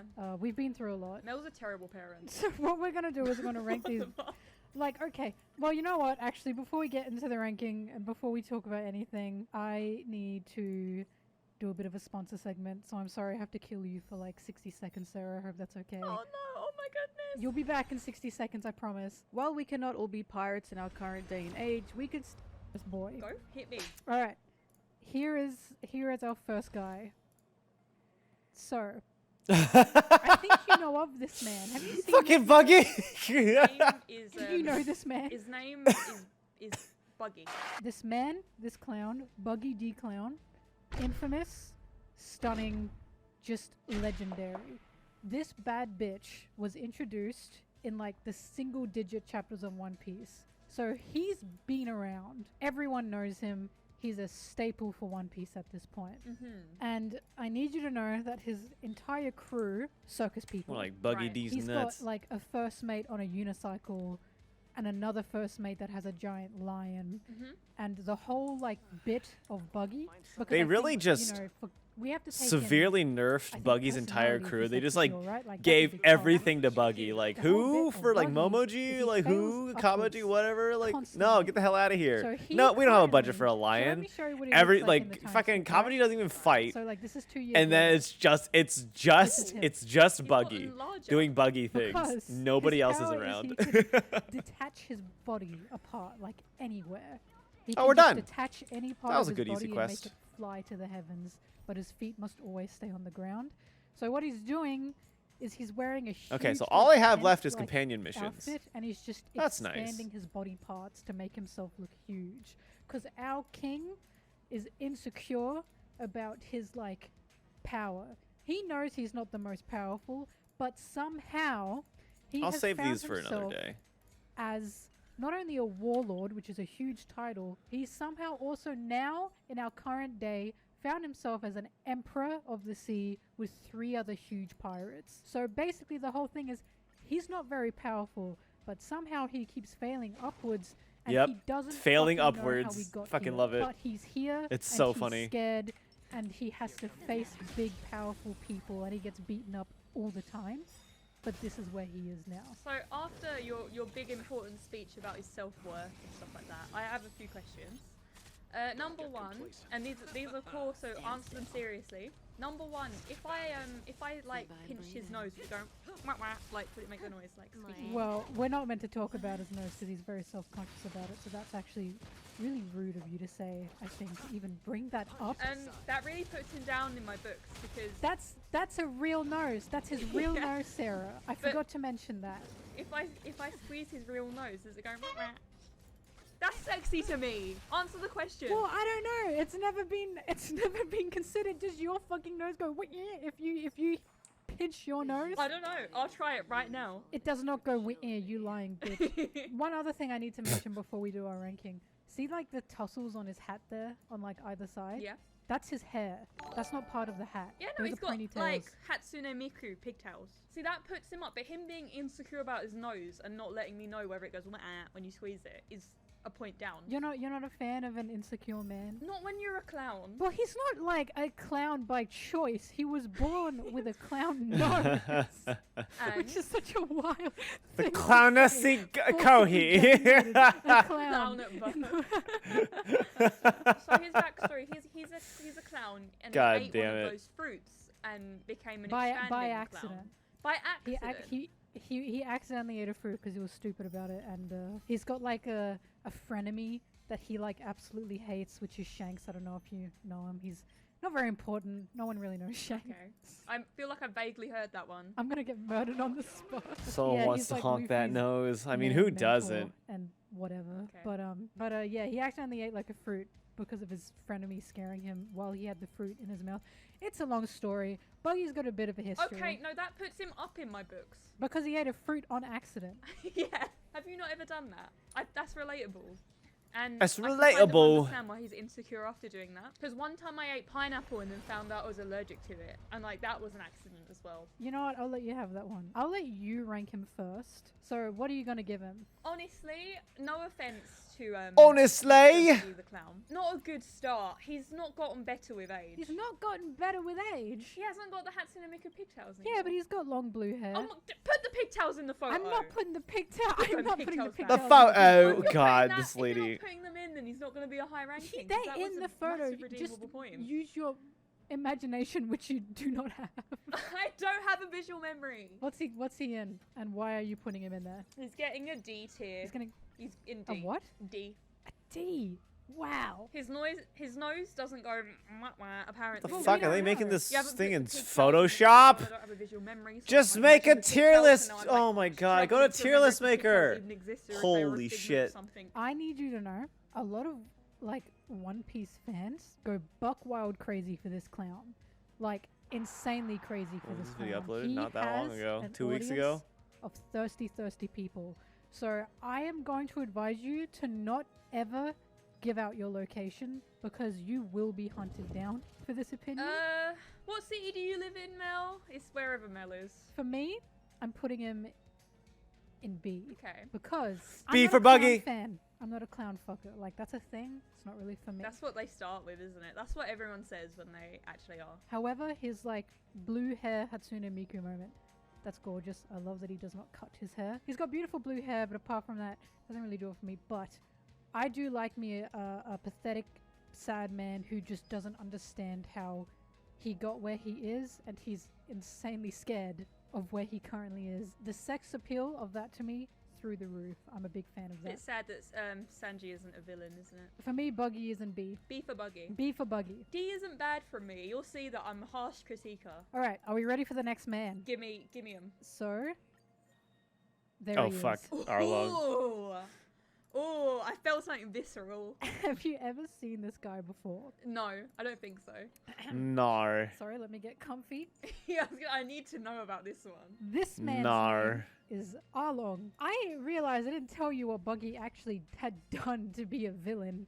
He wasn't really a villain. Right. Arlong, however, is... Tell me about this sexy beast. So Arlong is a fishman. In the world of One Piece, fishmen are seen as a lesser race.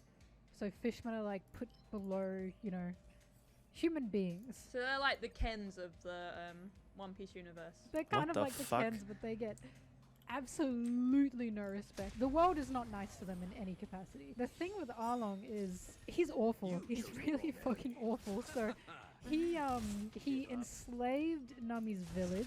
You know Nami, of course, when Nami was a little girl. If you couldn't pay the life tax, you get killed on the spot. Isn't that just like normal taxes in real life?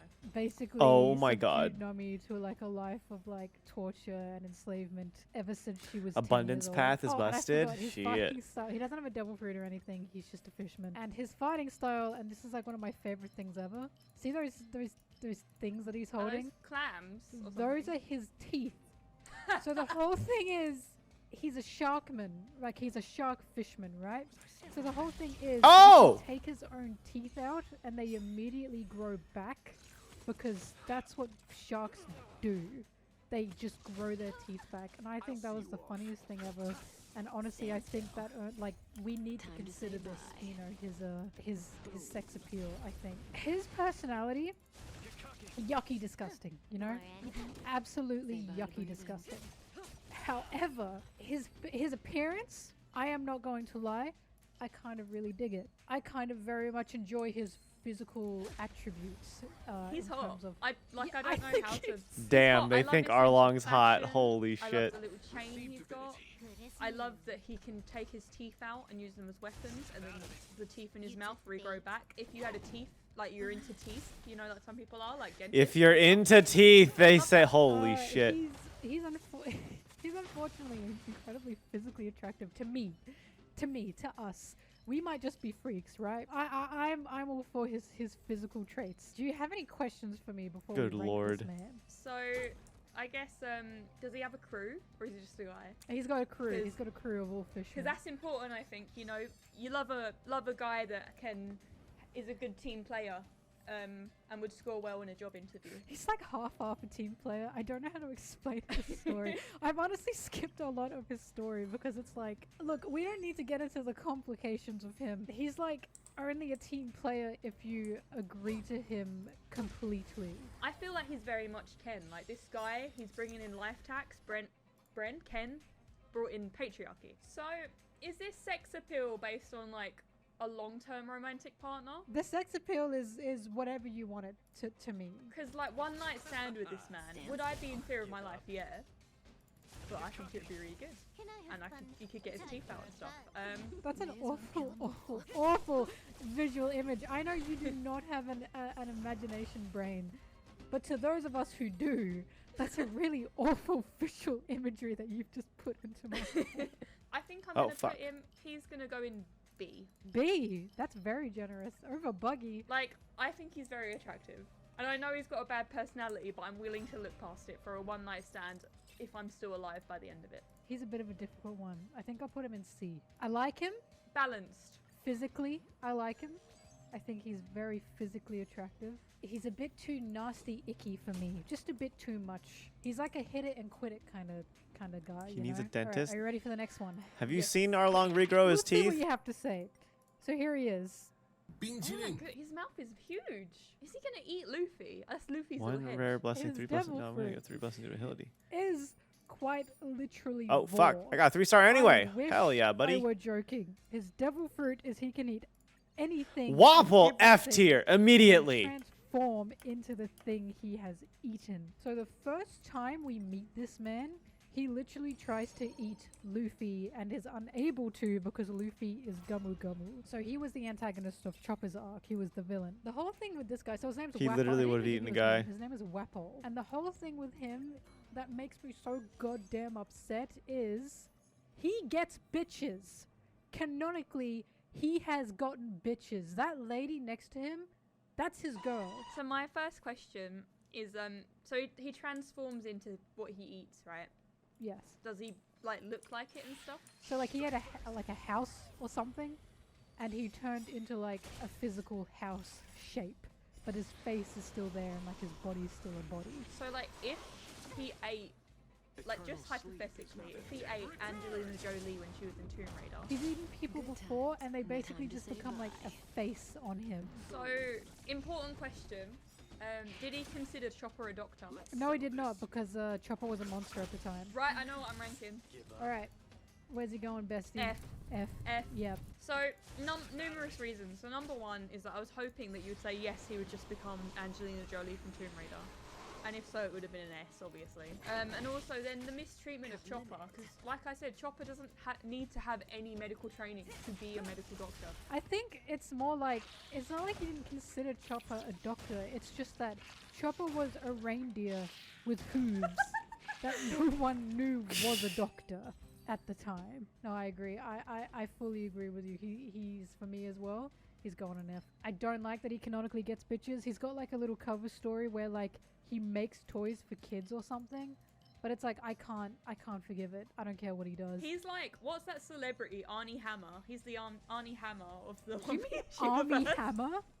Army Hammer? Arnie Hammer? I don't know. Army. I'm pretty sure it's Army because I remember being like, that is the fucking rawest name I've ever heard in man. He's that. We're like about to get into the notably like sexy ones, yeah. Sexies, yeah. So like Wapple invented next he Are you became ready? rich because he invented Wapple metal, which is actually what the see, Thousand Sunny his is made name out of. Crocodile.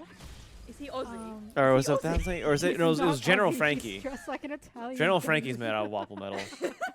And you know where a lot of Italian gang people ended up? Yeah. Yeah, it's either New York or Australia. There's like, it's one of those. Look, people will kill me if I don't show his, because like this is not a flattering angle for a lot of people. I mean, it's flattering to me. I love a thick-necked man. There you go.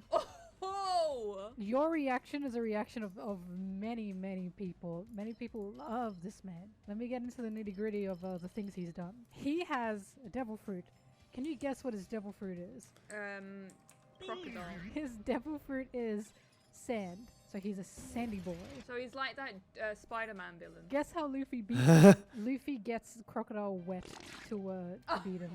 He just splashes some water on him. Crocodile is untouchable until just, you know, gets hit with the fucking Super Soaker. The reason Crocodile's a villain is because he basically created like a crime syndicate called Baroque Works and wanted to take over Crocodile is a entire minimum. country by basically having a civil war breakout where he could become the hero. So like pretty normal politics then. Yeah, pretty normal politics. Pretty normal for an you know, a mob boss, I'd say. He started off as a bit of an icky sticky guy, but he comes back as an ally because he wants to get out of jail. Yeah, I love people that support gay rights. I mean, funny you say that because there's a lot of speculation that he actually might be trans. So you might not be wrong that he is an ally because he's probably part of the team.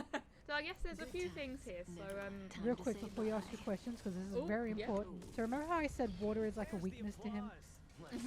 Here is a canonically drawn image of Crocodile looking after a pug in the rain. Aww. Okay. This is where like the sex appeal becomes long term, you know? Like where you're like, this is gonna be a burning flame for like at least 7 years before I get a divorce. He's a bit, you know, he's not morally correct, right? 91K. But he does love animals. 91K. And he is very attractive, and it's like, I understand completely where the appeal comes from with this man. I truly do. So in saying all that, what are your questions? Hit me with them. So my first question, but I actually think this photo's answered it, was can he shower? I don't think he needs to. I think he's like a chinchilla. You know how chinchillas clean in dust? Yeah, but like chinchillas don't have really greasy looking hair gel. I think my issue is, you know how when you go to a beach and when you come back from the beach, you now have sand in like your bag and your clothes and your hair for like a week after that? Yeah. I would be covered in sand every time I see him. You're an Australian. Do you think we all just live on the beach 24/7? Yes. I think he's got Yes. attractiveness, but I don't think he's got, you know, the game. You know what I mean? I can rank him. I've got it. So You ever see Crocodile my beat up ranking though? is gonna be Like an with his A. hair undone a I little don't think bit? he's Like, quite listen. because I'm still unconvinced that he would be a bit stinky. All right, I can respect that. For me, A, I'd say- yeah, that's a I'd good say place. B. And the B stands for baby girl. because I think he's got a cute factor. He's got the gap moe factor, you know. Kind of did yucky The things. gap and moe. Of course, these are villains. The yucky things aside, I just can't get past the sand. I do not find sand sexy. I'm sorry. I feel like you're actually traumatized by Sexy being sand. in Australia and brought up in Australia that's had to be in the sand a lot. Sand is not sexy. Sand is annoying and it gets everywhere. Fucking I Anakin don't Skywalker wanna be over that here. fucking Shit. Anakin from whatever Oh, Star Wars shit. movie it is, but that's Yep, how I she feel. said so. It's coarse, it's grainy, and it gets everywhere. I hate that shit. I think as a Brit, obviously we don't have the sun and therefore we don't have sand, beaches. I think I'd like the sand. As a Brit, we don't have the sun. Are you ready? This is starting with an unflattering picture, but here he is. Oh, Is fuck that yeah, unflattering? Inaru, dude. Let me show you an anime picture. A of him. tier minimum. Ooh. Well, his personality This is pretty man's name garbo. NL. The whole thing with him. His I need to personality say might be a words little before I get to the unredeemable. punchline. The whole thing with him is he's eaten a devil fruit as well. He powers lightning, electricity. He's like very powerful. The whole thing with him Physically, at is least A he's a tier. bit of a colonizer. Everything else, which yeah, then everything else might drop into a That's B. a kind of a Yeah. that's a similarity me and him have though. So Shut the fuck up. Although his earlobes are kind of fucking crazy. British. He basically overtook like something called Skypiea, which is like a sky island, and he turned himself into a god. So he has like a god complex. He was a dictator, and he was a very yucky, disgusting dictator, because I don't think there's such a thing as a good dictator somehow. But this is what gets me so goddamn bad. Guess who he's based off and modeled off and inspired? Oh yeah, it's fucking Eminem. Dumbo, I don't know. Dumbo's not a real person for one. You don't know that. Have you met him? He's inspired off Eminem. Okay, yeah, immediately, yes. Oda has got to be taking the fucking piss, because who else to give a narcissistic god complex to? Basically, Luffy beat NL because Luffy's made of gummy, you know, he's made of rubber. Rubber does not conduct electricity or lightning, and no one has ever been able to withstand NL's attacks before, and the whole like kicker with him and the whole Oh my God! thing is this is the face he made when Luffy just stood there. Do you know that one SpongeBob meme where SpongeBob is like angry and yelling and he's got like that OMG face on and he's like screaming? Oh damn it! That's his Oh wait, no, I got it. fucking Okay, cool. face. Oh, That's barely. his face on SpongeBob. I only found this out like recently, and it pissed me off because I hate that One Piece is everywhere even before I knew of the concept of One Piece. He's one of those guys that like he's on a high horse, but if you like stand up to him and it works, he just crumbles. I'm unsure about this one. Maybe he's just not my type, you know? Because all I can see is him spinning around in a circle and his ears just You will gain 10 like for a after each child who helicopter. He like comes up from the water and does the hair whip, and it's just his. Cannot be debuffed for this is pretty fucking strong. I think he's gonna go Record with from Buggy beyond the sky. in Gonna D. go on D, right? He's got a sexy body, but I'm just thinking about him being a Beyblade with his ears. For me, he's going into D. Wait, our first agreement. Like, I agree, he's got the body, but his personality is like, you know, he's got the like the Sigma male personality, not Yeah. in like the positive way that some men use it, but in the way that it's like he looks so Transaction. just No, I'm gonna go into blanks. like he's made of glass, in my opinion. Yeah. Also, if we all wore like And I'll rubber deserves boots the or D rank, something, yeah. we wouldn't be able to beat you. All right, are you ready for the next one? Hit Other me than his for the abs, next everything else one. puts him Better into be better D. than this guy. Oh my god. I forgot. Some people are gonna be mad at me. Not Some this people are gonna- image. Some people are gonna be mad at me for including this guy, but I think I needed to include him. Are you fucking ready for this? Is it because it's me? We're doing this. This is Sarah. Is it fucking Foxy, No, dude? this is more like a I needed to include him because I will not let him be forgotten. Here he comes. It's fucking. I knew it. man's I name? fucking knew it'd be Foxy. Here's an anime image of him. Even better. So his whole thing is he's a pirate captain. He's eaten a devil fruit.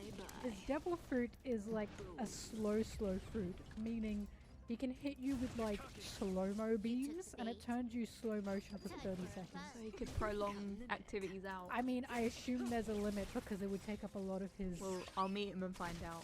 I think he's So the way that he works is the way he got his crew is he plays a game called Davy Back. And the Davy Back game is basically you challenge this other crew, like this other pirate crew to a range of games.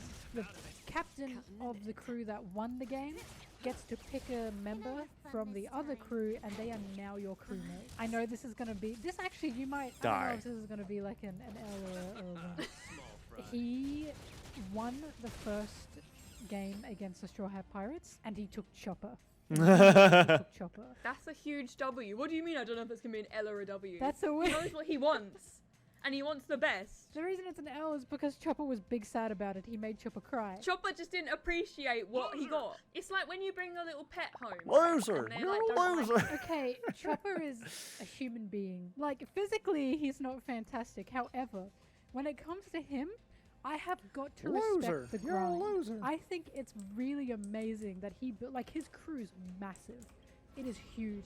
He puts on a whole festival whenever he does the Davy Back fight. Like, this man understands presentation. He's a little bit dirty, but I gotta respect the grind. I gotta respect the hustle. And he does get bitches. My first question, how old is he? Do we know? I don't know. I can probably Google it, but I never thought about it. But it would be Gnar. sexier if he had some great Enhance streaks 3 in it, random 1 and he just star. doesn't have any, so he can't be Blessing that of old. Nihility. I like him. I can understand. Like, I get the appeal. He's the most powerful bitch out there. Yes, He's that's got the best whole one. Crew just by playing silly Yes, games. that's For the real, second you're best like, one. Ooh, gambling isn't a Ooh, that's friendly pretty good skill. too. Zoro could beat him with his This runs on mouth full. fire, I baby. think you know where I'm gonna put him now, Mel. So unless you have any other comments, give me Foxy. This is my first S tier. Your first No S-tier fucking Foxy. way they're putting. think Oh so. my god, they're He putting hasn't- Foxy he in hasn't S had tier. time. No! Bitches. S tier I feel for like slow a beam, lot of baby. Gambling and bitches is pretty essential. Right, S tier for slow. Look, I think he's got that grind set. You know, I think he's got Oh, that nailed on. fuck. But I'm afraid his physical appearance just makes him fall a little bit. Oh, flat for me. no. He's not my type in terms of that, so I gotta put him in C. I think his physical C for appearance is not slow. bad. like at all. I'm like, He's got the body of a fucking like Oompa Loompa. and So this next guy, he's a big favorite, Lucci. ooh, is it the person or the bird? The person. He's the person. Occurrence. He's. Swear Let me the show you highest an or anime. largest or dangerous version of social him. occurrence. His bird just gets better and better, man. Take into account the bird is drinking scotch with him, which is the funniest. Dude, fucking fucking Lucci's S tier, man. I don't He's a care what dominator. anybody He's like a says. dominant Lucci's fucking assassin. S tier. He's very skilled in fighting and like espionage and all that kind of shit. Tell me about the bird. I will, give me a sec. He went undercover as a shipwright. The way he went Like he's undercover a is shipwright. He's good he with his pretended hands. he was He's mute a cat and he man. mimed So like through the bird furries. to talk for him. This is meant to be a serious like assassin. He had absolutely no reason. He's got to a mime through bird the bird, that like yet he talks for chose him. to mime through his pigeon anyway. So, do you think if you're in a relationship with what's he called? Lucci. He's Italian as well. Win or loss. Actually. Oh fuck, he's So, Italian. If you were in a relationship with Lucci, do you reckon he would let you? Like, is he protective over the bird? I don't think he let you touch his bird. What if I really wanted to touch his bird? I think he'd kill you. I think the bird is not allowed to be touched. Okay, I've got my Oh fuck, he'll rankings. Hang on, kill wait, you. Oh wait. shit, hang on, Added hang some- on. He'll added kill some. you. He has devil Ooh. Talking through bird He's fruit. gonna That's kill just you. That's just a him special. Just a little bit of Something kill like you. that. Ooh. His fruit is this. Okay, I'm glad you showed me that. Actually. Exactly. Does that not add? Does that not add something? That's elevated him, actually. So, like, has he always had the bird since he was a kid? So I'm very interested. The bird? I actually don't know when he got the bird. I don't remember seeing the bird in his flashback. He loves his bird. As you can see, he gave the bird a little coat and a little tie. He gave the bird a little It's like coat. people, they love birds. So I think the thing to consider here, and I feel like even if it was just a one night thing or whatever, they are a package deal. And whether you're happy with the bird, They are. She's got a point. The bird has to watch. That is The insane. fact that the Also, bird from what we know, dresses this the bird is, same like, as Lucci sentient. does. Like this bird. Like, Shit, man. understands That's things. so S There's a tier. lot They to better consider, agree I it's think, S tier. But he's still definitely, I think, A tier. I feel like I have some reservations. For me, ever since you brought up the bird debacle about them being a package deal, I gotta put him in D. No! Are you kidding me? And I know that you just like looking at birds. I love, but no, but this is like a human sentient bird. I cannot. What is in wrong this with thing, this it's like girl? having like a third person with you. No! I cannot. You don't Why wanna be a would you thruple? want? Why wouldn't he's you got want a sex appeal. bird? But I'm thinking of the long run here. The bird. No. being Okay, if you're part of thinking this about the and having long to run, watch- You don't fucking wanna the birds. traumatize a bird. They doesn't have a long I lifespan. can't do with the bird being an Pathetic. addition to the All right. This guy.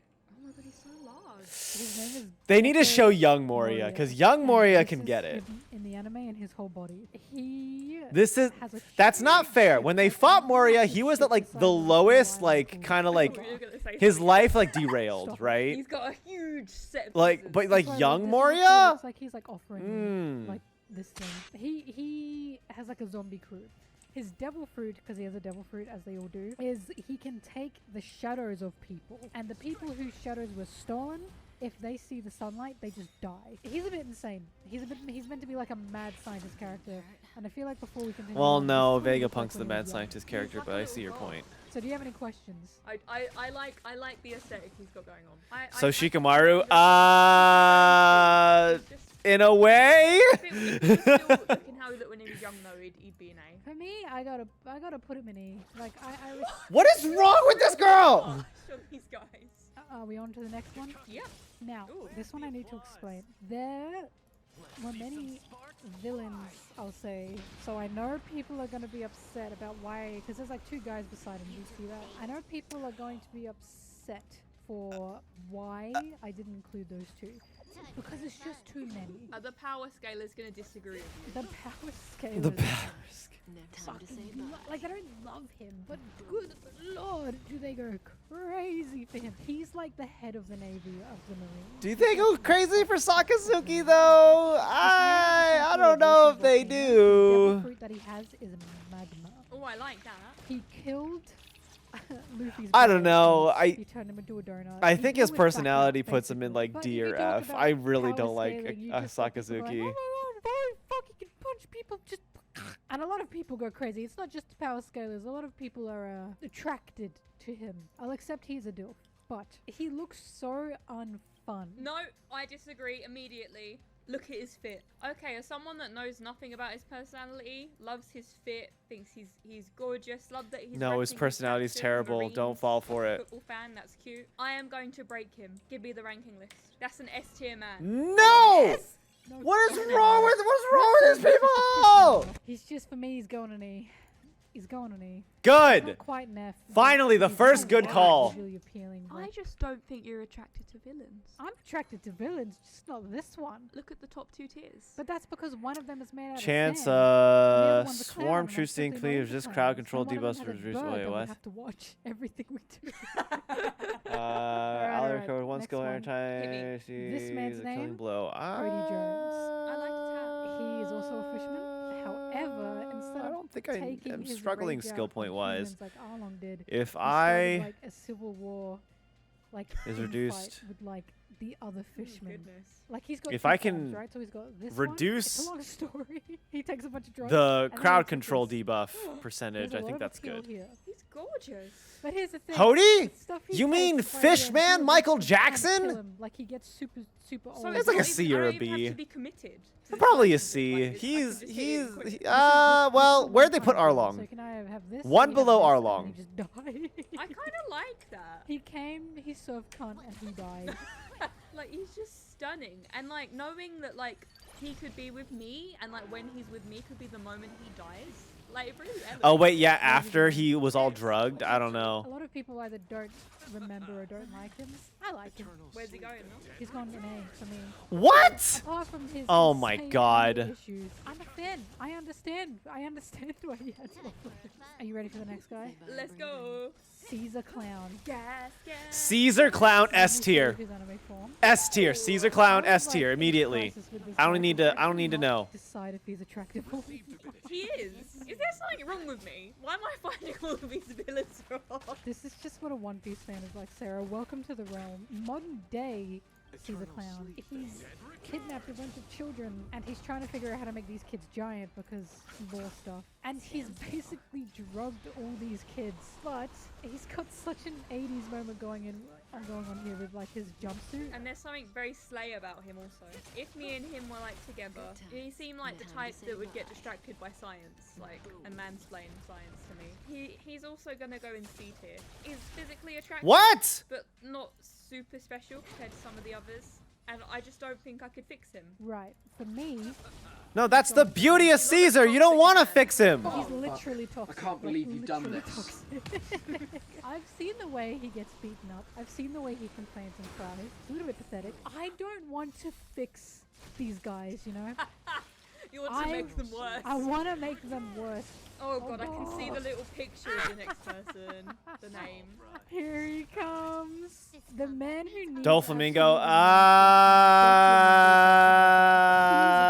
vile and stinky. Maybe and like yucky A? and I don't foul know. It's and tough. Wicked and just every dastardly thing you can think of under the goddamn sun. He's one of the funniest, BS. most entertaining villains One Piece has, in my opinion. See, the problem I have with this Doflamingo. Oh, fuck. Ow, ow, ow. Oh, he's going to kill him. Oh, he's going to kill him. Mr. Flamingo. Oh, that's not good. With him. Oh, that's not I've good. been exposed more to Oh, photos of that's you really not good, cosplaying actually. than I have to actually him. So it's making me think genuinely one of the most rancid, vile, unfunny, uncool. Okay, I need to show you this anime photo. This is a photo I really love. Like, this is probably how big you are in comparison. Oh, fuck, Goku is ow. a huge guy.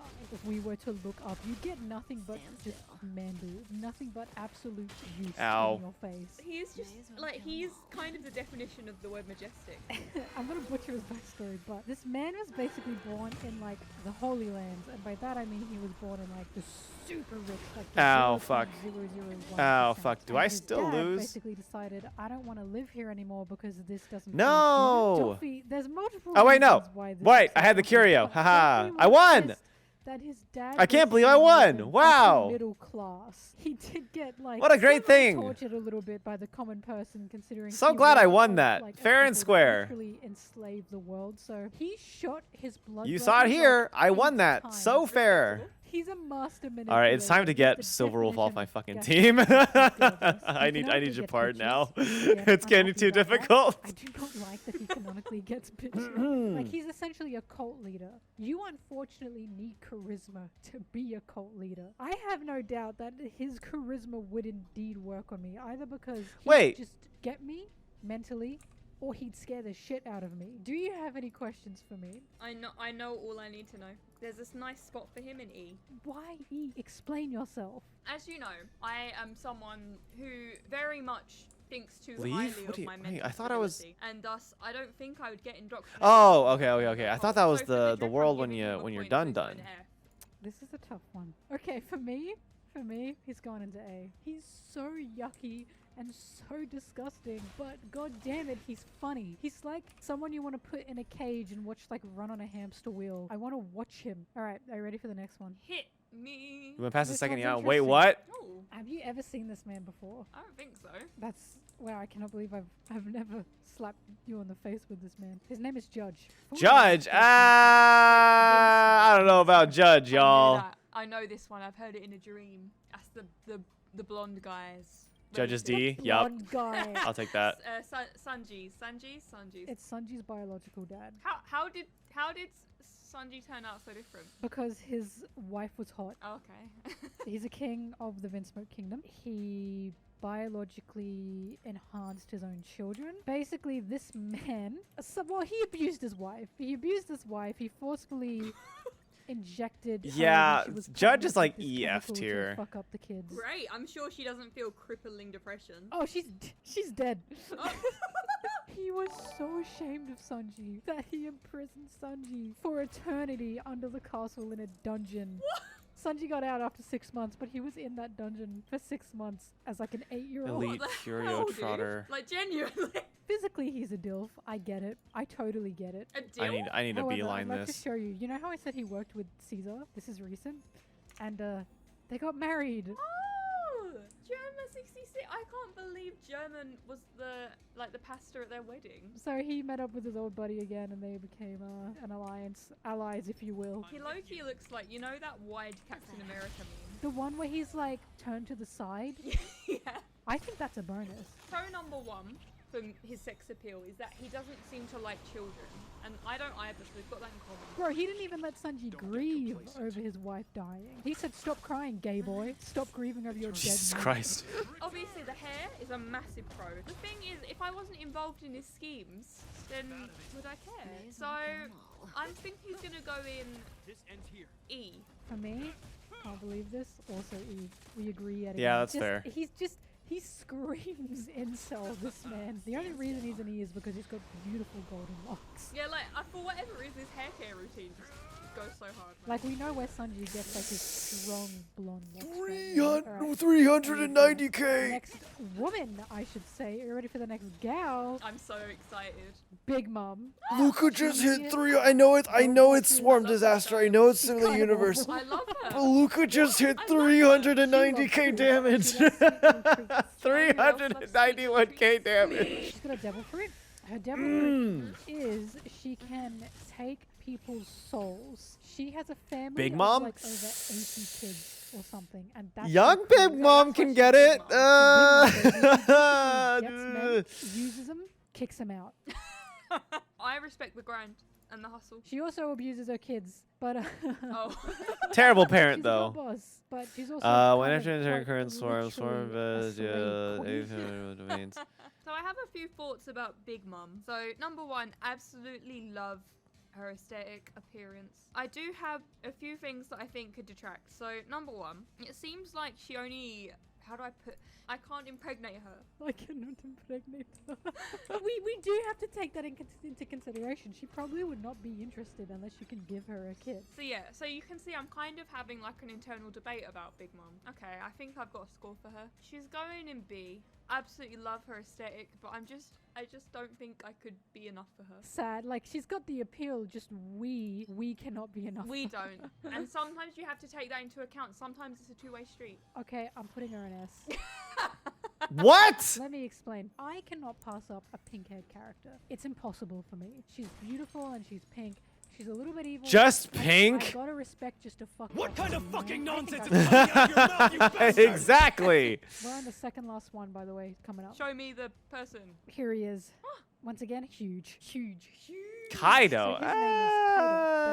So he's a pirate captain. So him and Big Mom are both pirate emperors, I forgot to say. The whole thing with Kaido is he was like a big pirate back in the day. He wanted to be the pirate king, etc., etc. The other thing with Kaido is he's just insanely strong. So like no one could beat him, and he basically was on like Kaido's Suffering from success. literally suffering. I don't know. Kill himself multiple ARS times. free. Oh my And god, he's such a y'all. fucking tank that all his attempts never work. His devil fruit is dragon. Here's one of his forms. Dragon D's Claws, nuts. horns, scales, teeth. Like he's got it all. However, here's his third form. All right, let's see how I'm gonna get my I don't know ass about kicked you, here, but dudes. It's a personal dream of mine. All right, to resist have crowd control a debuff at girlfriend 25%. specifically Physical that can morph weakness. into a Okay, beautiful physical being. weakness will be Kaido applied, just so that means kinda he's ticks the not box weak for me. to He gets drunk electric, and which he is cries. fine. I That's don't really need beautiful. the So he's got that shred pathetic of kind the streak that toughness, you but love. he's weak to everything The else, thing with which is Kaido is that I think I could quantum probably and finish the imaginary. job. So Yeah, I mean, I like it'll be good. Logan, We'll see. So I think I'm gonna put him in. Whoa. Like, he's Achievement for making handsome, it here, I he's guess. looking, He's very strong, and I think I could kill him. If For me, you're not gonna believe this. He's going an S. Kaido just ticks way too many boxes for you, man. Going an S, holy He's a shit. pathetic drunk who cries and flirts. Yeah. How come your diet increase is turns only amazing 90%? Wait, to how a is that weapon calculated? and slave them all. But you know, none of us are perfect. And like, would you rather your weapons were sourced ethically? Imagine coming home to Kaido and like he's like drunk and crying, and it's like, honey, did you try and killing yourself again? And he goes, yeah. All right, we've got one more left. His name is Blackbeard, and as you can see, He's got bitches. as you can see, he gets Oh, bitches. Blackbeard, holy shit. He's kind of like styled out. I do like his fit. Yeah. His name is Teach. That's his actual name. He was on a guy called Whitebeard's crew, funny enough. Whitebeard is basically like, he basically just adopts a bunch of boys. But like in a nice way, because I just need to confirm. In a nice way. Yeah. In a nice, Ow. apart from Doflamingo when it's found family, it's wholesome. But what he did on the crew was he killed the crewmates. His whole thing is basically he's got a devil fruit. His devil fruit is like, I actually don't remember the name of his devil fruit. His devil fruit is just black. Do you know anything anything about this character. I know. Well, he's like around, but he's not around. But his devil fruit is basically like black hole. This man is honestly pretty terrifying. I will not lie. Blackbeard There's for not much B more for to say. you. In the current day, he's Yeah. just once B again for Blackbeard. enslaved. There's honestly a bit of a pattern in terms of being a One Piece villain and enslaving a nation. We haven't gone very many without it. He's not my type, but there's an appeal that people like about him. He's like a pirate, you know? So I got Oh, fuck! a few comments about Mr. Blackbeard. So, number one, I love how hairy he is. I think that's hair. Yeah, that's her. Number two, I like that he murdered someone at a young age on his ship. The cook. What? I feel like that shows he's driven from a young age. Like he knows what he wants. So he's gonna go in C because like he's just mid. Like yes, he's very powerful and stuff. Yes, he's got good drip, but there's nothing special. To you, I mean, he's terrifying. To you. To me, I agree with you. I think he's in C. Like he's not bad. He's not good. He's not my type. He's got a lot of joy and C, whimsy. I'll yeah. say that much. And with that, that's it.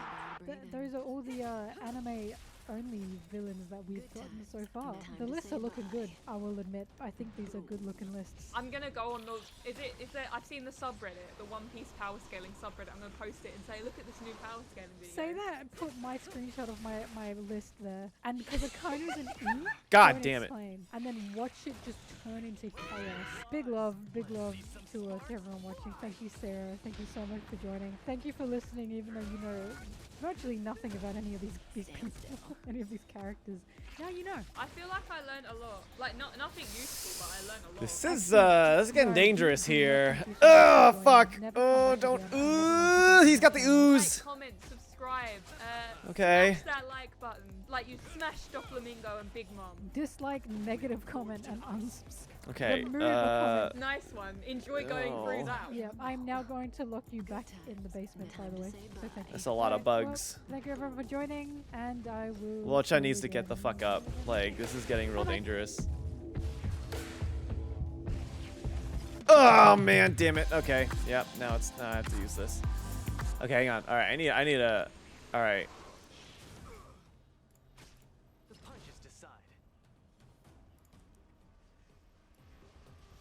I need to focus.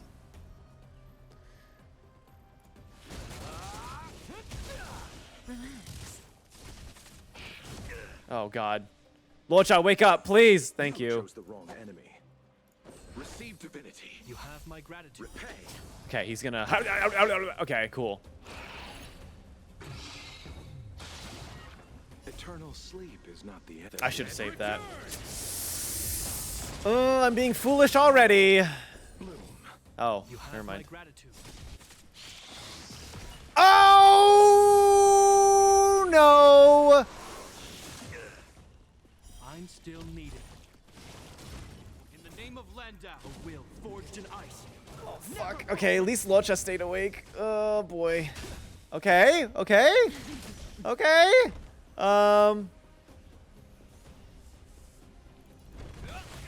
Damn, these motherfuckers hurt.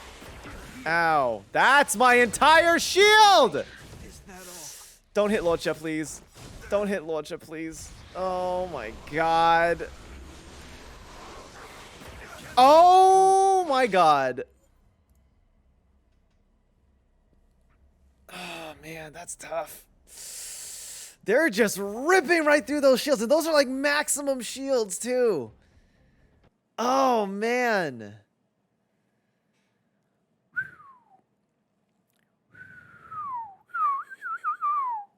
Damn, can't believe the game crashed. Shit, that's crazy. Can't believe the game crashed. Stellar Jades has fallen, man.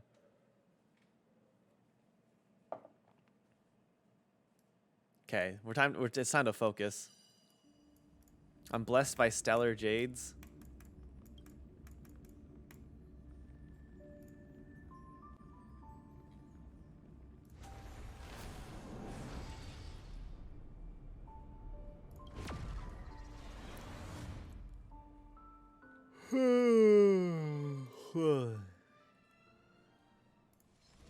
Trouble ahead. Proceed. I'm with you.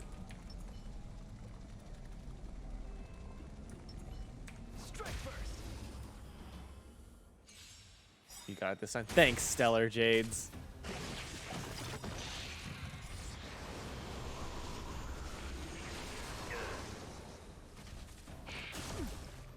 Don't get complacent. Stand still. Step out of it. Where's the applause? Let's see some sparks fly! May as well kill them all. Good times. Time to say bye. Boom.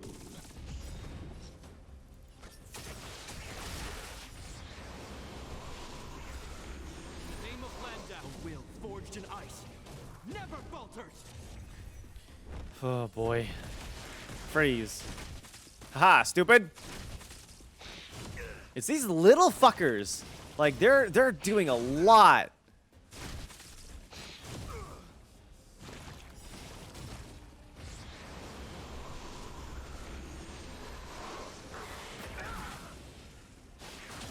Holy fuck. You have my gratitude. In the name Sick of these. Landau, I'm a sick will of them. forged in ice, never falters. Relax. The punches decide.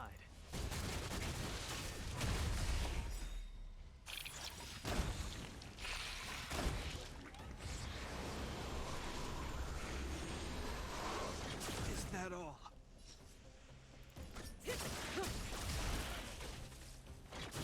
Come on, man.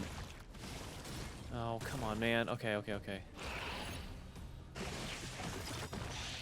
Good times. Never. Time to say bye. Boom. Boom. Did that really not kill any of them? Holy fuck.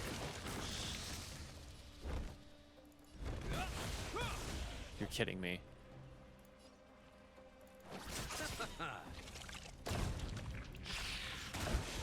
In the name of Landau, a will forged in ice, never falters. Oh god, I hate bugs. Small fry. Don't get cocky. I should have Where's the ulted. applause? Let's see some sparks fly. God damn. I even got a fucking thing that was like, your shields absorb more damage. And I'm just like, Say bye. sure they do. You chose the wrong end. Stand still. Oh, fuck. Okay. Bloom. Repay. Good times. Time to say bye. Boom. Ah, the ooze. The punches decide. In the name of Landau, a will forged That was a lot of in damage. ice, never falters.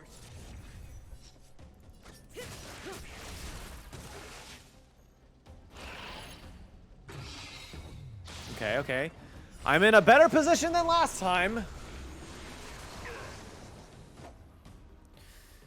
Okay. Let's see what happens here. Ah, fuck. Oh, heal yourself, please. Eternal sleep. The dead return.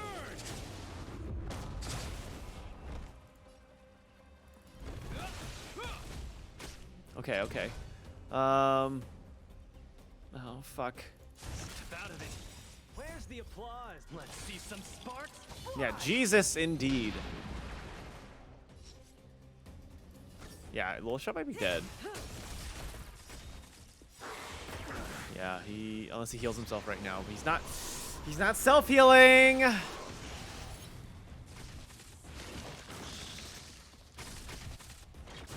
Come on, man. Good times. Never. Time to say bye. Boom. Okay, can I survive just off dot healing? Oh, that's when sheer sucks. Oh, man. Stand still. In the name of Landau, a will forged in ice, never falters. Yeah, what happened to Japard aggro?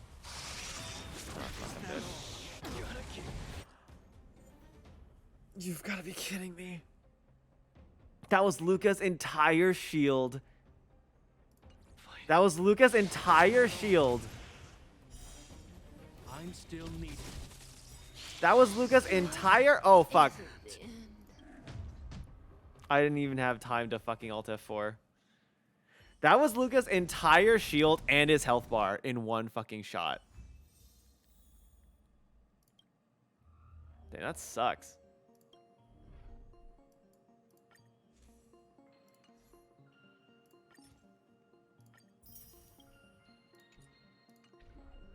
That's hard as fuck. But I also haven't gotten any boosts. Like, I've only gotten a little bit of boosts.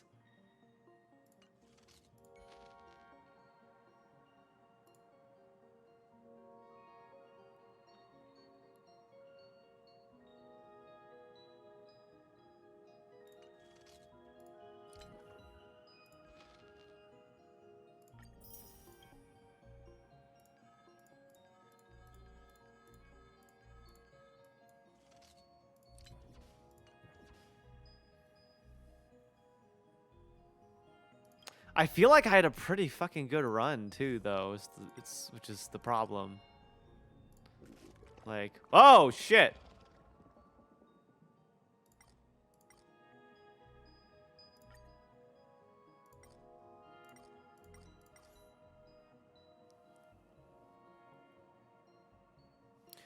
It delays damage, but doesn't reduce damage dealt even if shielded. Yeah, fuck. Yeah, that's the problem. God, like, Swarm Disaster is hella blessing dependent, but like, I got really good blessings is the thing. Like, I thought I had really good blessings. Like, I pretty much got everything I wanted out of my Nihility stuff, so like, I don't really know what else I could have done. Like, they were just doing too much damage.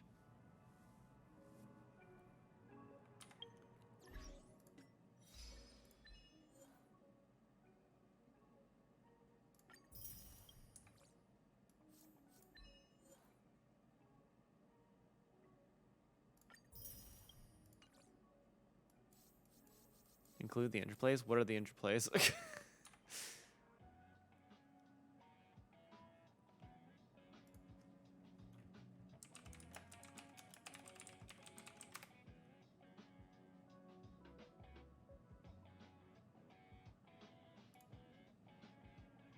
Swarm Disaster has hybrid paths?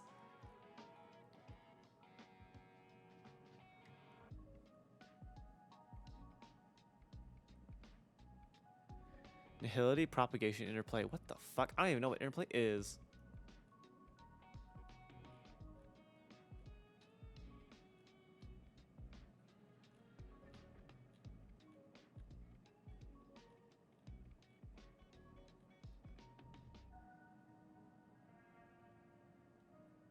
Like, I might have, but like, I don't remember. How much ability tree have unlocked? Not a lot.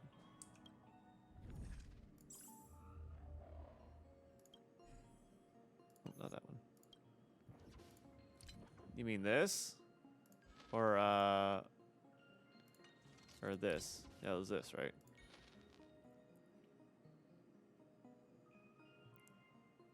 Because this is separate from Simulated Universe. Regular blessings. Do these count? Because I've maxed these out a long time ago.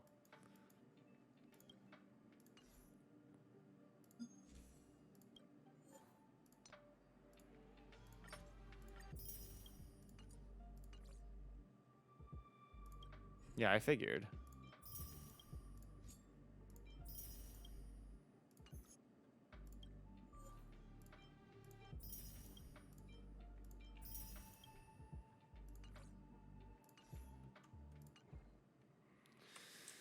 Yeah, I don't know what else I could have done there. Like, I was kind of like, I was set up really well, and they just hit way too hard. I don't know what else I could have done.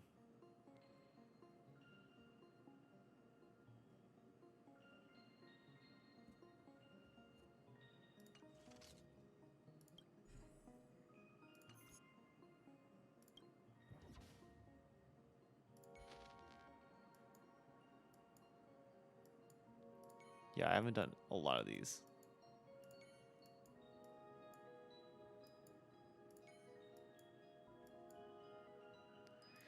Got unlock blessing by doing diff 3. I know, but that's the problem. I've barely played this. I don't have really any blessings or any boosts. Can't really do diff 4, but I wanna.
Try bringing in Imbibitor. No, I like my dot team.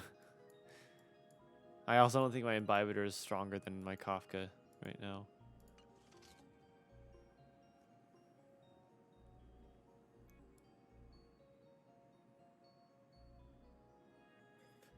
The Destruction Blessing of Damage Split Among... I don't think that would have helped because they do so much damage that, like... I think everybody would have just died. And Logic can only heal so much.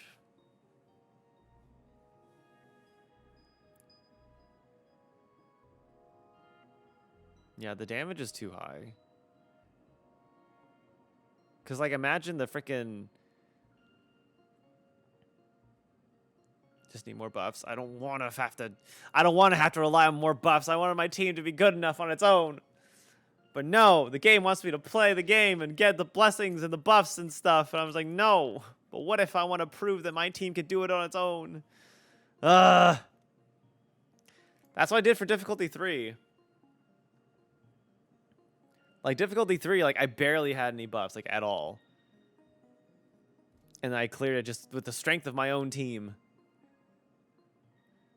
The game wants you to get the pass. I know! But I want it to be better than the game and clear it without it, which, god damn. Stupid fucking bugs. I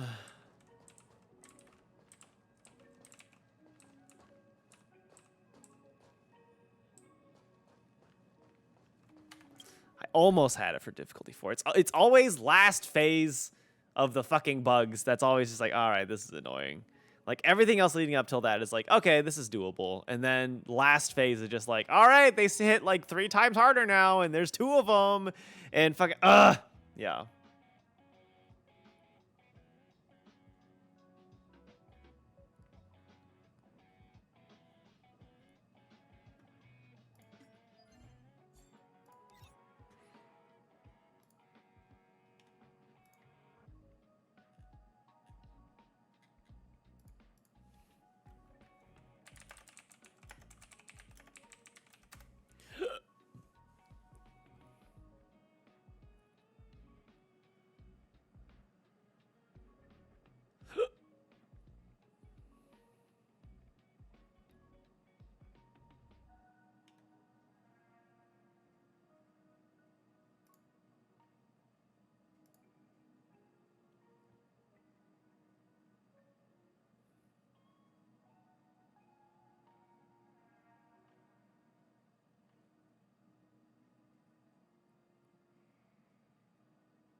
Apparently spores count as dot. I had spores.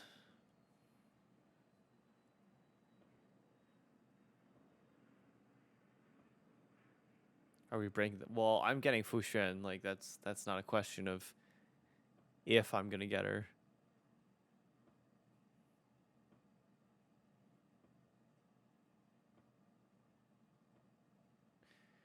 Although this patch is giving a lot of shit. Like I had nothing. And then the second half, like, or the more the events came out, and I got like a bunch of stuff. So it's not bad.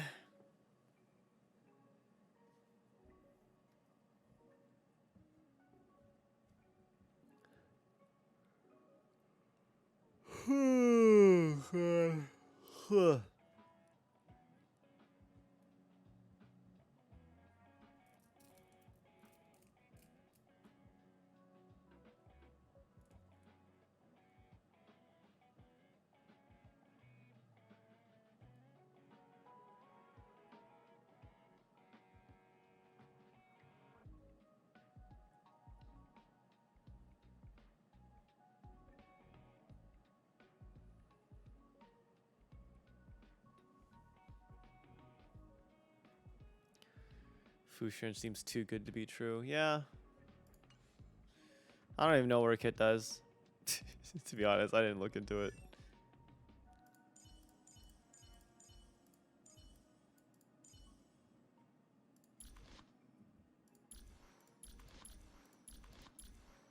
Should I prioritize ADing my Japard?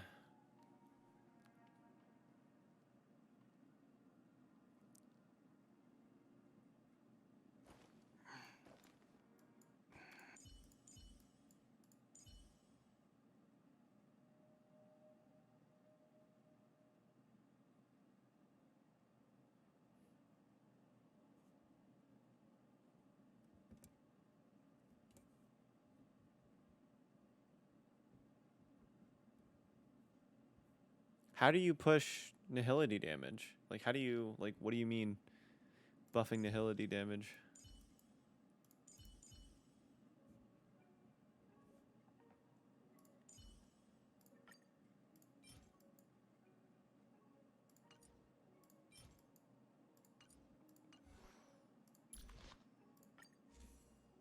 Keep entering blank domains. Oh, yeah. See, I just beeline straight to the end.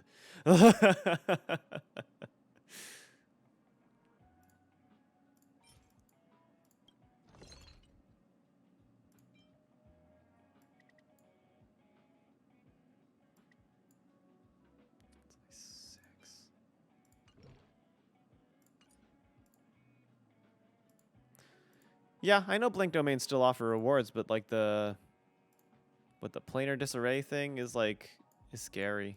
And even if I beeline towards the end, I'm still over by like 1 or 2.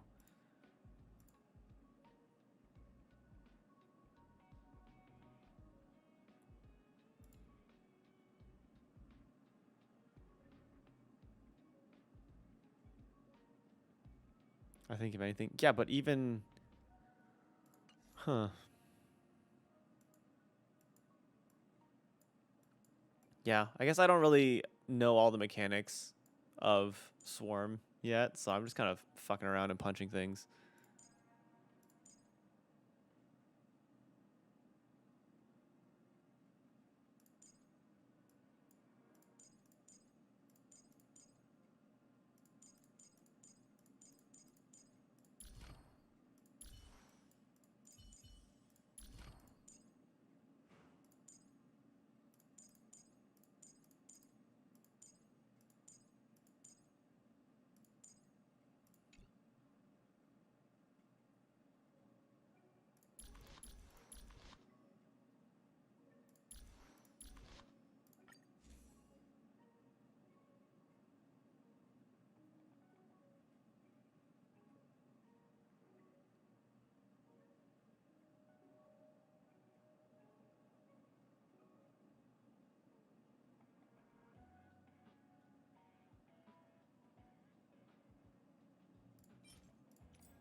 I'll just run this a few times. I think since I have to rely on Japart so much, might as well. The dead return. Stand still. There are these certain, extremely specific and monumental events in media, ones which you know you will never be able to experience again. Things like watching the Red Wedding for the first time, or being there for the basement reveal, or maybe even killing the Lich King. Something about these moments is just truly magical, because even while you're in the thick of it, you immediately know that history has been made. You know that no other piece of media will ever be able to replicate something exactly like that. And you know that from this point on, you will reminisce about this exact moment. One of these moments for me is Sabaody Archipelago and Return to Sabaody. Unlike many of the experiences I just mentioned, I was not up to date when it was first published. So my entire One Piece experience was rather a non-stop binge leading up to that point. But even when I was caught up in the absolutely wild currents that are the many stories of One Piece, as soon as I watched it, I knew this was it. This is that moment that I will be returning to time and time again. A belief that has now been proven right, with it, for me personally, still standing head and shoulders above every single arc in the series. You see, I was lucky enough to go into One Piece completely clueless. And by completely, I really do mean completely. I didn't even know it was a story about pirates. I just knew that it was a shonen, and that's about it. So naturally, I went into it expecting your usual shonen type of storytelling. A belief of mine that sort of held up for a little while, but not very well. Saying that though, on a conceptual level, the early story of One Piece was still a relatively straightforward tale of sequential adventures that were, for the most part at least, not directly affected by the events of the previous arcs. We certainly ran into trouble along the way, learned of many past tragedies, and even faced what seemed to be impossible odds. But ultimately, we just kept on chugging along. I mean, even as far back as Arlong Park, we had some of these side quests, with us initially just trying to track down Nami, but then ending up in a fight against Arlong himself. And then later on, we find ourselves in a very similar situation with Robin, but for a vast majority of the pre-timeskip story, we got back on track very quickly. And with this in mind, I think it's important to take a step back from Sabaody itself and quickly lay out the larger story beats at play. Because unlike with any previous arc, I think the biggest switcheroo happens as far back as Post-Enies Lobby, with it eventually creating this cascading effect leading up to the huge climax on Sabaody itself. I mean, as we all know, Oda is very much a long-form story enjoyer, right? Right on the heels of our literal declaration of war on the world governments, we take a brief trip back to Water 7, which is then directly followed by Garp's arrival. First off, it right away establishes the sort of dynamic we might expect from Garp and Luffy, something that would be very important with Sabaody, where he too would announce that he is going over there. Keep this in mind for now. Though far more importantly, just like we heard of the Grand Line being this mythical place way back in the East Blue, we get the lore surrounding the New World and how it is actually the final sea, very much giving us that sort of next Northern Star, if you will. Though unlike with the Grand Line thus far, where we were sort of just going from island to island, we were also given a very explicit next goal, the scary, spooky Florian Triangle and Bikini Bottom after that. So with our next goal in sight, we soon set off and find ourselves on Thriller Bark, an arc that was clearly set up as the obligatory Halloween/Dracula/Frankenstein horror story, but it of course would not be long until we learned that there is just some angry shallot head behind all of it. And so, it just turns into a good old fight. Except, not exactly. Yeah, because I've been putting him off for too long. Usual one-on-one matchups, such as the greatest fight in all of One Piece of God Usopp versus Ghost Lord I turned him off because we were focusing. Thus far at least, our one and only time where each and every single member of the crew has fought just a single boss. Not only that, it is also our one and only time where Luffy is given an entirely external massive buff that turns out to be absolutely instrumental in defeating Ors, already showing us just how thin of a line we are actually walking right now. If the past main arc antagonist would all be solo, trying to think about how to beat the Swarm Disaster. This is the mood right now. Every single Straw Hat chaining their techniques together and an external power to beat, very much telling us that we are under-leveled at the moment. And to top it all off, directly after the fight, instead of us jumping right into the joyous celebrations we all know and love, Kuma shows up, and we of course get the legendary Nothing Happens scene. But all of this achieves a few very important things. First off, Zoro going into Sabaody has already been absolutely annihilated. Secondly, knowing Oda's storytelling, Kuma appearing on Thriller Bark, by all accounts, should mean that we would only see him in like 300 chapters. Thirdly, we also get Big Mom's Vivra card, which further sets up the whole "the new world is next" vibe. But lastly, upon leaving the Florian Triangle, we are casually told that Thriller Bark wasn't actually the source of the legends, implicitly telling us that while what the Straw Hats did was remarkable, it wasn't quite as impressive as we might have originally thought, neatly setting us up for all of those ambitions to come crashing down. And as we actually get to Sabaody itself, we start to get a long list of red herrings and many subversions. Even before landing on the island itself, we see both Garp and Kuma who would supposedly be sent to Sabaody. Kuma for not dealing with the Straw Hats on Thriller Bark, which, again, knowing Oda, I think it's not that wild to say that it wasn't entirely expected to happen, because, you know, it hasn't been 300 chapters. And Garp to deal with whatever's going on with Rayleigh. Knowing what happened in Post-Tenny's lobby, while they're both sort of looming omens in this arc, I wouldn't say that either one is entirely expected, and even if they are, now knowing that Garp is Luffy's grandpa, you'd also sort of expect their threat levels to cancel each other out, right? If only that were true for Ace. But yes, this marks Oda messing with our expectations numero 1. And speaking of looming omens, we of course also have the Ace story going on in the background of all of this, with the actual news of what's going on with Ace coinciding exactly with the climax of Sabaody itself. It's not a subversion per se, but rather this stop-all moment for momentum going into the new world completely unchallenged. So to me, this marks cheeky Oda numero 2. Somewhat akin to the horrors of Thriller Bark, we are also introduced to this horrific man Duval. Only problem is, he turns out to be no more than a gag, with him going on an incredible character arc of budget Sanji to handsome Squidward. So with that, we have instance 3 of Oda making us lower our guard.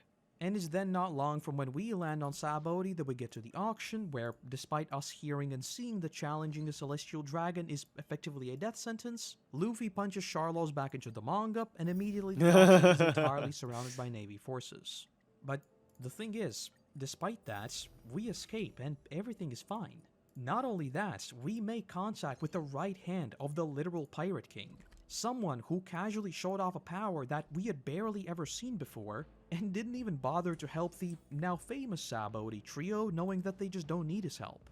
Rayleigh's presence alone clearly indicates an insurmountable sense of safety, considering that basically everything about Roger thus far had been kept completely secret. Us running into his vice captain of all people makes defeat seem almost ridiculous to even consider. I mean, sure, he's just one retired dude, but thematically, he is so much more. He represents the truest link we have ever had to Roger, the One Piece, and Luffy's ultimate dream, with Oda even going out of his way to deliberately remind us of the sheer determination Luffy possesses. When Usopp asks what the One Piece is, Luffy immediately shuts it down, saying that he does not want to know.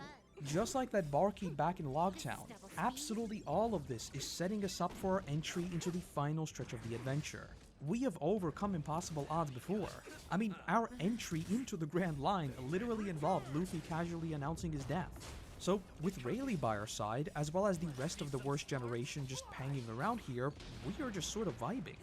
But alas, comes the point where our luck runs out, and if the supposed villains of Duval and the Navy at the auction turned out to be not so dangerous, well then Strike 3 sends everything crashing down.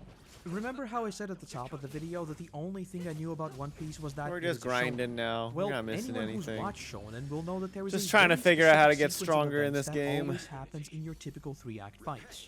In the first act, the protagonist seems to get a clean win. But then, something happens, and in the second act, he gets so close to defeat that it seems like there is no coming back. At the start of the third act, the protagonist screams 3 decibels louder and unlocks a new power-up that allows him to defeat the enemy.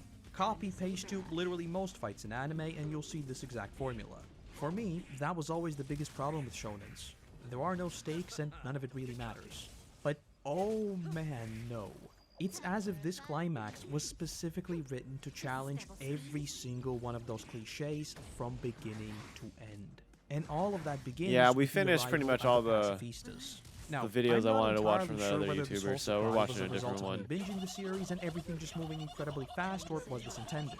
But with us cutting around to the various places on Sabaody and seeing multiple people fighting what looks to be Kuma, Whoa, I two? always thought that we are just seeing events out of order. Not for a moment did I think that there are dozens of clones of Kuma running around and blasting everyone with lasers. Which naturally then brings us onto the Straw Hats fighting one of the pacifistas themselves. The crew give it their absolute all, chaining their attacks together much like they did with oars. And after a long and grueling battle that took every ounce of strength the crew could muster up, we finally bring it down, only to realize that it is not even a person, but rather just a machine.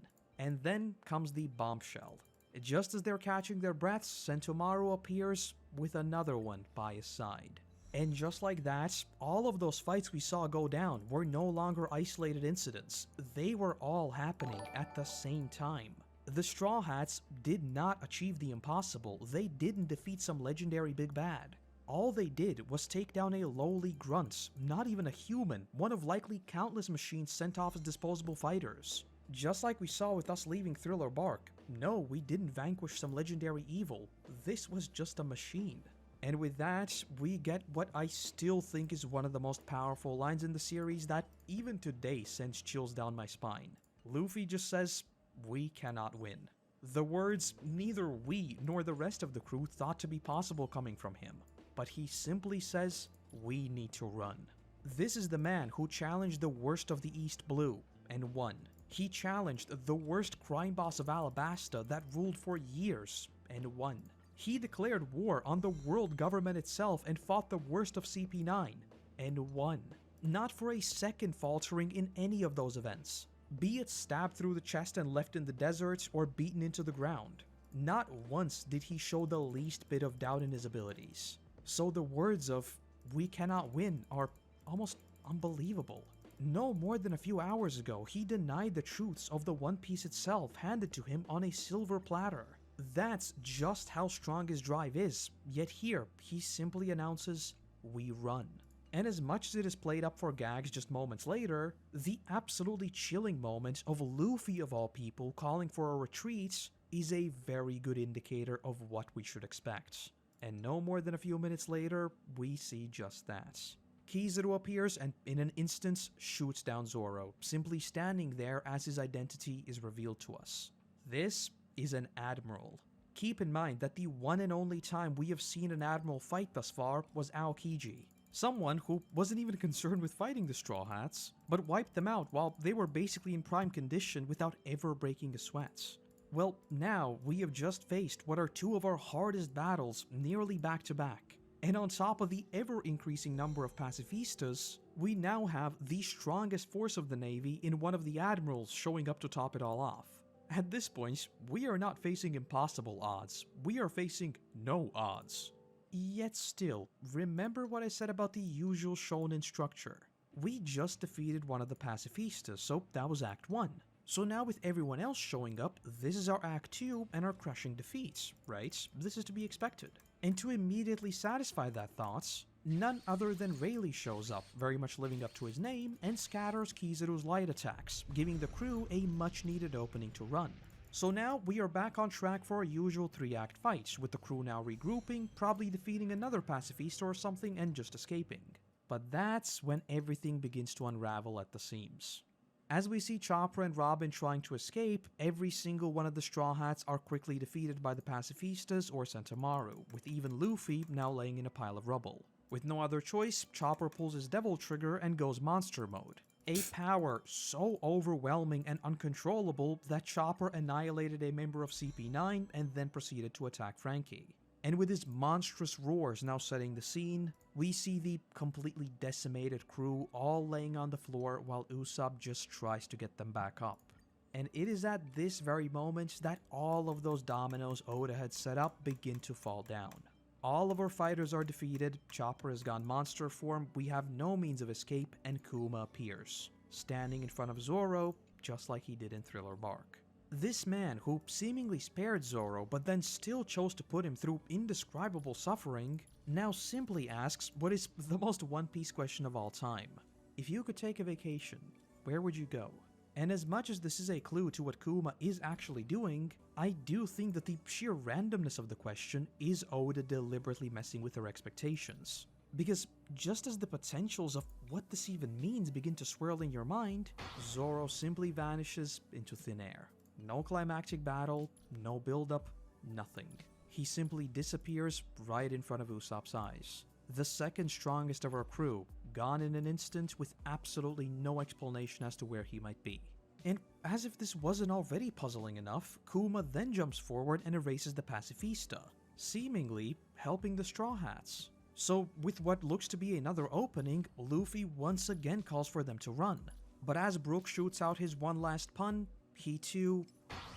gone in an instant. Usopp shoots at him. Gone. Sanji launches himself with a kick.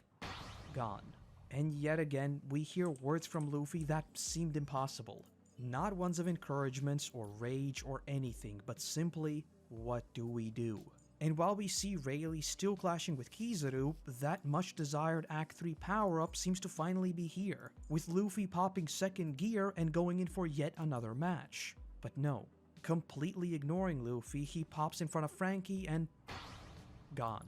And he then turns to Nami, who in complete horror reaches out to Luffy, simply screaming for his help, as she too... gone in an instant.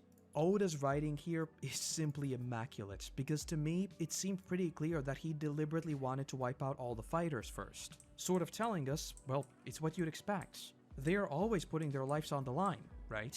But when Kuma sets his eyes on Nami, there is no resistance. No final stand, nothing. She helplessly reaches out for Luffy, the man who freed her and her entire village from decades-long slavery. The man who completely changed her view on pirates as a whole. The man who had confronted the impossible time and time again and came out on top each and every time. Surely, if there is anyone who can help her, it is her captain. But no, in an instance, she is gone. Methodically wiped out, just like the rest. And with Oda already choosing violence here, he then goes with what is the purest form to convey Luffy's powerlessness. With Kuma just shamelessly disregarding Luffy's attacks. He doesn't even give him the respect of taking his blows, just effortlessly poofing around as if toying with him. As if deliberately forcing him to watch the torment of each and every one of his friends, for all he knows, die in front of his eyes. All while he himself is unable to do anything. The events just cascading before his eyes. And that is perfectly conveyed by sorry, Chopper, I'm looking at who chat is for a bit. I'm just completely and racking my utterly brain. lost control, now running on pure primal rage alone. The Lexi, hope power you feel he was better. wielding, we couldn't even fully grasp at this point. Mag, but hope you feel even better. that, Go to sleep. You can have me. and You can have me in the eventually, background what is while you still sleep. one of It's the all most good. heartbreaking scenes in all of One Piece for me. For the briefest of moments, we see Luffy clench his muscles, but then relax. That's it. He's lost. He has given up. Luffy has given up. He simply stands there, begging for him to stop. Just saying, stop, stop, stop, over and over. Suddenly launching in his one final rush, not for Kuma, but for Robin. He does not try to win through strength and triumph. He knows he can't win. So instead, he just tries to save Robin, the only person he knows he still has. And just like with Nami, that sense of desperation and fear in her voice is just so much. Robin was not just ready to die, she chose death, but Luffy saved her. He gave her a reason to live. He did what she thought to be impossible. He challenged the world itself and broke into Eni's lobby. Not even to save her or even get her back on the crew. No, it was just to hear her say that she wants to live. With absolutely no ambiguity, he saved her life. And here she is, begging him to do it again. The world itself shifts in front of Luffy's eyes, all color becoming distorted and wrong. He simply falls to his knees, banging his head against the ground, helplessly pleading with the world itself and trying to punish himself for his failure. And as that cocktail of emotions swells up, one by one, all of them indiscriminately wiped out within the space of just a few moments. That Act 3 triumph I was eagerly anticipating never arrived. The reason why I say there will never again be an arc like Sabaody is because One Piece thus far was a 400 plus chapter stretch of impossible triumphs, the sheer length of which is unmatched by nearly any other series out there. But all of that led straight into a cold stone wall. All of that momentum we had been building ever since we first heard about the New World went up in smoke without us ever even having the opportunity to fight back. Kuma's power seemed so absolute that the concept of power as we knew it just did not matter. All of those lofty expectations we had constructed in our minds because of the way Oda writes his stories. Surely Kuma wouldn't appear so soon after we just met him, Garp would swoop in and save us, Rayleigh, the formidable right hand of the Pirate King, is here, so surely he will save us. But no. Just like with the world twisting before Luffy's eyes, none of those preconceived notions held any water. With no fanfare, no build-up, no real significance, we are completely and utterly wiped out. And what you're left with is just about the most perplexing question you could ask in One Piece. What now? The defeat on Sabaody wipes the slate completely clean and gives us a much-needed wake-up call from what we've grown used to at that point. Mag, The Lexi, thing take with it writing easy. a cohesive story is that, by its very nature, Have a great night. you Hope you can't guys feel really better. write these sudden twists where the main characters are completely defeated and the entire story thus far is just completely invalidated. Well, you can, but then you'll have people criticizing it for being quote-unquote the most nonsensical and unrewarding ending. And while people like me would certainly praise it for having the courage to just literally cut the story short and literally say, yes, we could not solve all problems and the story ends here. It's sudden, it doesn't mean anything, but it ends here. That said though, I don't think most people would really be on board with that. So naturally, you must come up with some other form of challenge, which is where the whole 3-act fight structure comes from. While very transparent when you really think about it, it at least gives you the illusion of constantly struggling to overcome the next challenge. But again, Sabaody is not that. It is not just a hurdle. It is a unambiguous, crushing defeat that completely throws the story upside down, and begins what is yet another series of cascading events ending in complete disaster. I think many of us watching the story unfold after Sabaody always had the idea in the back of our minds that surely the crew would reunite very soon. Oda had meticulously crafted these characters, each with their own elaborate backstories and motivations for sailing with Luffy. So surely, somehow they'll all end up back together in like an arc tops, right? And that is where Sabaody sets itself apart once again. Exactly because Oda had put so much care into building up each and every one of the crew, he did have the confidence in largely removing them from the story outright for 2 years of serialization. Imagine watching one of your most beloved Western shows only to have all of your main characters just disappear for 2 years. Which again, is exactly why I keep saying that there will never be a story like Sabaody even within One Piece itself. That is, of course, if Oda's most recent predictions about the remainder of the story are to be believed. But having the confidence and sheer wealth of story to pull something like this is a rarity. Where many other authors would be criticized for pulling cheap cliffhangers, Oda just straight up said, "Hold my beer," and gave you a 2-year-long cliffhanger spanning an entirely different saga, following exclusively Kohi, have Luffy you ever through consumed what are One just Piece? about the most ridiculous challenges he had faced thus far. Because of the incredible world building, it allowed Oda to reintroduce characters long they were gone, just gone. immediately giving the world a sense of permanence and consistency.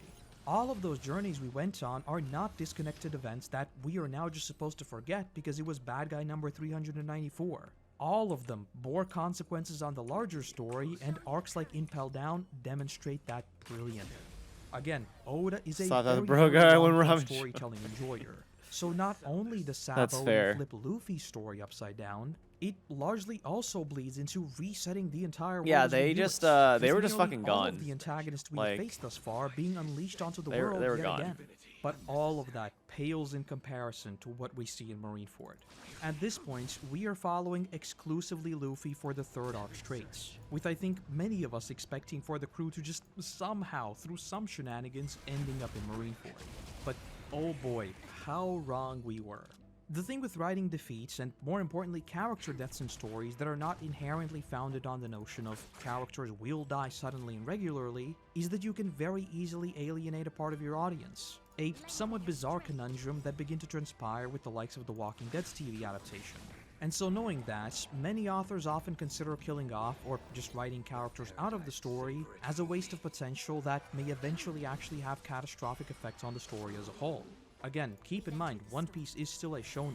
We certainly had our ups and Fell downs, off, I was and we were surprised how much certainly One Piece used to recently seeing blew death in in the past few flashbacks. But in the present day, Closer. Luffy's story was always You should one get of back triumph. into it. It's a good And time. as much as I praise Oda's writing, it is also hard to ignore that we all know Oda does not kill characters, right? And so after the devastating loss at Sabaody, where Luffy's eyes were forcefully pried open and forced to see what can happen if they rush into battle, it was only natural for all of us to expect triumph in Marineford. And that is when Oda goes for the jugular, because exactly like with Sabaody, that third act of expected victory is entirely subverted. Instead, mere moments after being freed, Ace is killed at the hands of Akainu, marking the moment where Sabaody was solidified as the most important still haven't turning seen point Film in the Red. One Piece story. The events of Sabaody showed us that we are not ready for the new world, plain and simple. Even with Yeah, our well, sorry for all seemingly the unwavering spoilers, drive, Kohi. there are simply threats that are too powerful for us to tackle, and Luffy it's so was good. forced to find that out the hard way. But tragically, he did not learn. The rest of the Summit War saga is Luffy largely doing exactly what he has done before, only on an exponentially larger scale. He finds unlikely allies in Boa and the warriors of Amazon Lily, breaks into Impel Down akin to our siege on Enies Lobby, and ultimately, we take the fight to Marineford, with even the strength of Whitebeard's fleet standing behind our Straw Boy. But yet again, Oda told us that, no, Luffy bit off more than he can chew. He is strong, but there are so many stronger than him. Sabaody was a warning of what could happen, with us in fact unknowingly being saved by Kuma. Well, in Marineford, we see what will happen when we rush in unprepared. The death of Ace in the story always seemed as a sort of a price to be paid for Luffy's survival. In Sabaody, his crew vanished in front of his eyes without a drop of bloodshed, no resistance, nothing. Whereas here, Luffy cradles his still dying brother in his arms. By forcing him to hold on to Ace's body, it almost works as this metaphorical anchor pulling and chaining Luffy down to the earth, no longer allowing him to shoot off into the skies as he did when their journey began. Had Luffy not faced defeat in Sabaody, which then cascaded into this mission of fighting for his brother, he along with everyone else on his crew would have been crushed either by Tsurume or some other threat moments after entering the new world. Oda went out of his way to write an entirely new saga, to challenge that usual shonen storytelling and make Luffy run into a wall, not once, but twice, with one very simple goal: to break him down completely and reforge him from the ground up, now much wiser and respecting of the world at large. On a strictly personal level for Luffy, the Summit War saga is nothing but loss. Nothing he does really changes the outcome. He does the impossible time and time again, yet still his brother dies in his arms. Something that all of us know very well is that Oda likes his flashbacks. With almost each and every arc, we get a rich backstory for the main players in the story that then makes the payoff of said arc hit that much harder because we have a lot of personal investments. But with Luffy, things are once again much different, because the flashback comes after the trauma. While many of the character backstories answered the question of how did we get here, Luffy's flashback more so answers the where and how do we go on from here. It forces Luffy back to his roots to make him whole again. The world kept spinning after the supposed death of Sabo, and it will keep spinning after the death of Ace. That pain is just something to remind him of why he keeps going. And having lived through two devastating defeats, the most important takeaway for him is that he can never let that happen again.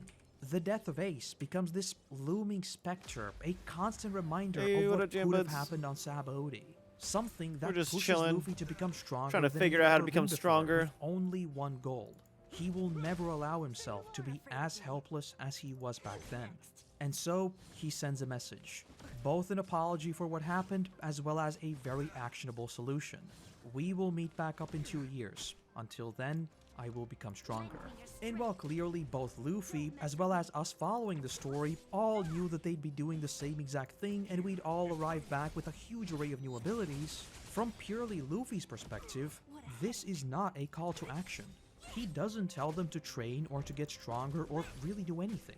The only thing he does is promise to them that he will be there waiting for them, strong enough to protect them from whatever comes next. I distinctly remember the shock I felt at this point, because again, even now, we never got that Act 3 triumph. There was no grand comeback, no reversal. It was just us accepting defeats and agreeing to meet after a longer time span than we had even spent together.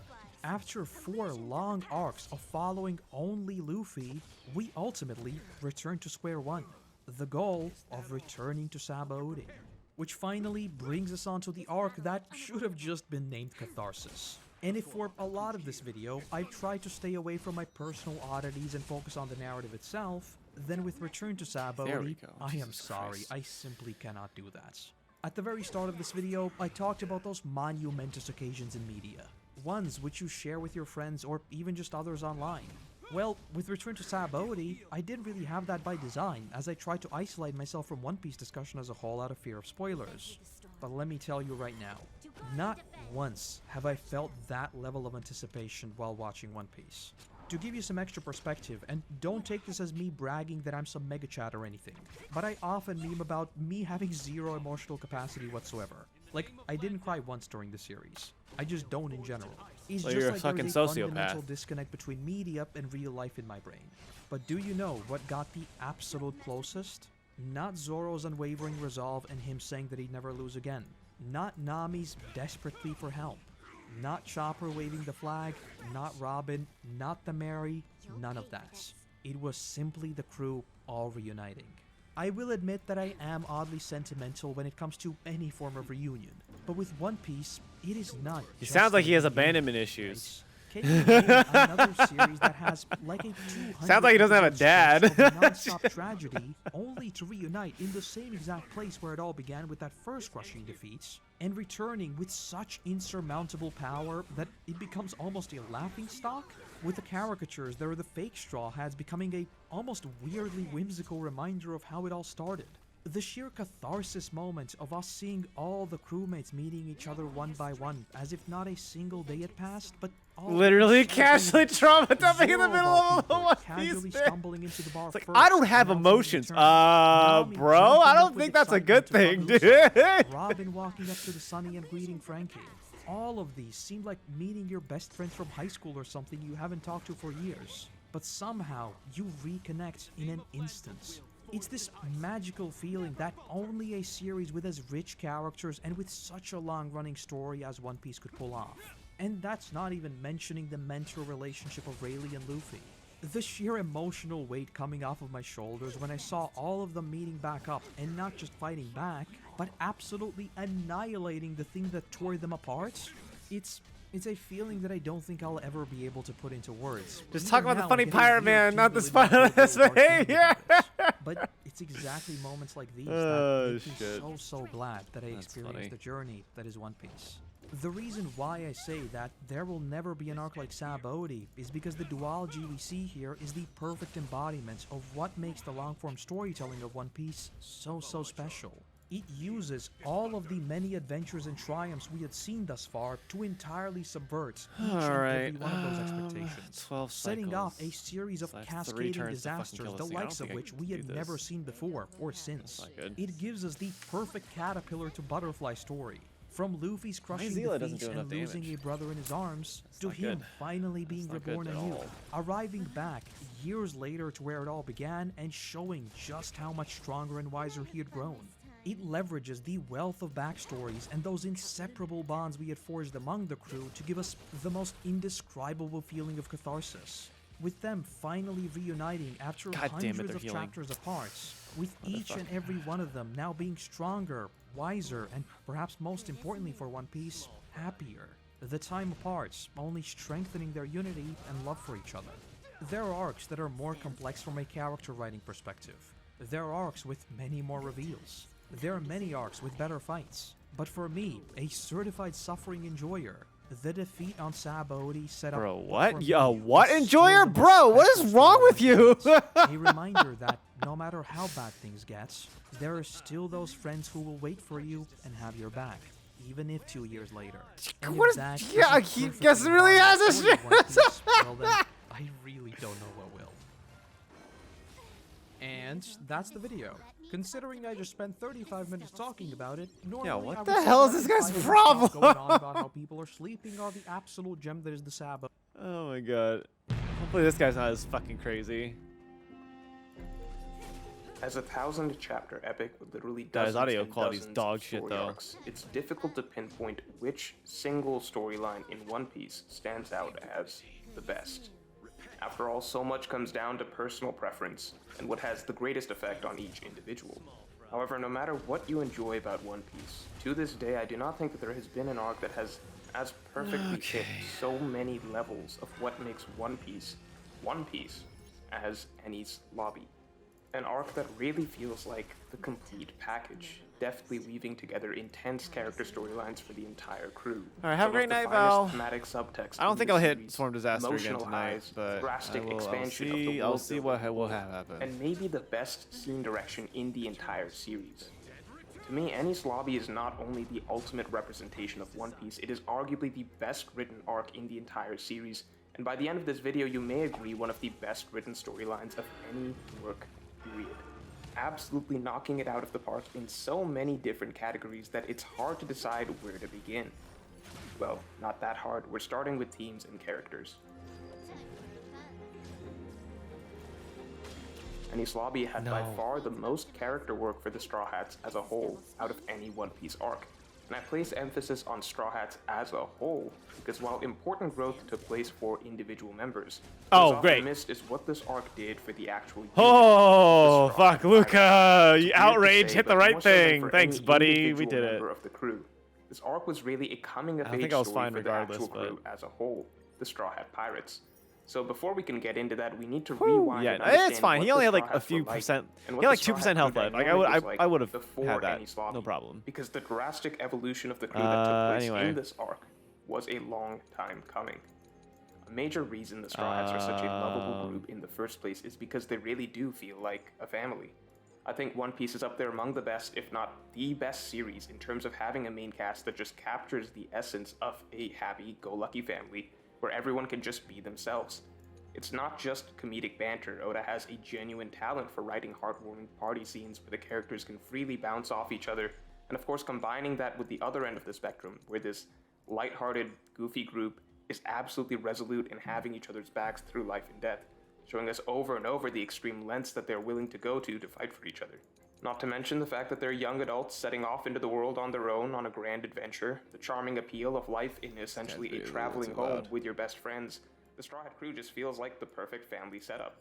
While they are technically pirates by name, for a long time that in itself felt more like a whimsical little twist to this family setup, as for a long time this definitely was a family first and a pirate crew second. The simplest showcase of this is Luffy's role in the crew in general.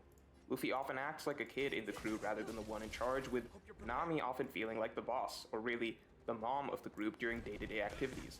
Though of course nowadays when it comes down to it, Luffy steps up as a captain and is able to immediately command respect. I think Part of Luffy's what's so great about always Luffy, stepped this up to be the duality of an captain. Like immature he's little needed some child one guidance here moment and there, but and a like commanding, I think resolute he's leader the next. I don't But know. what's He's always interesting been is the that captain. before Enies Lobby, this duality did not exist at all. Before Enies Lobby, Luffy was never really written as much of a captain. Up till Enies I Lobby, disagree. He really was a captain in name only. Yes, we would see Luffy get serious, get driven, get angry plenty of times. We've seen him be the one who has to take down the big bad over and over. But this has never had any bearing on who he was among this group of friends other than, well, Luffy's the strongest. Yes, he is No, technically the captain. no, so he's technically he definitely gets to been decide like where a the phenomenal crew should go leader, and what happens and like next. he's had to But make these moments are extremely decisions, like few and maybe far like by between, instinct, to the point that they were but like often he treated has as been a gags good when they captain. came up. We barely ever see Luffy giving orders whatsoever for the early parts of the story. Completely unlike what we see today, where not only is his status as captain regularly referred to with respect, but Luffy is frequently giving orders and making significant decisions for the crew in the heat of battle. But this entire dynamic only came about after Enies Lobby. Before that, Luffy was still taking notes from better leaders than himself. Until Enies Lobby, Luffy wasn't really a real captain. Because the Straw Hats weren't really a real.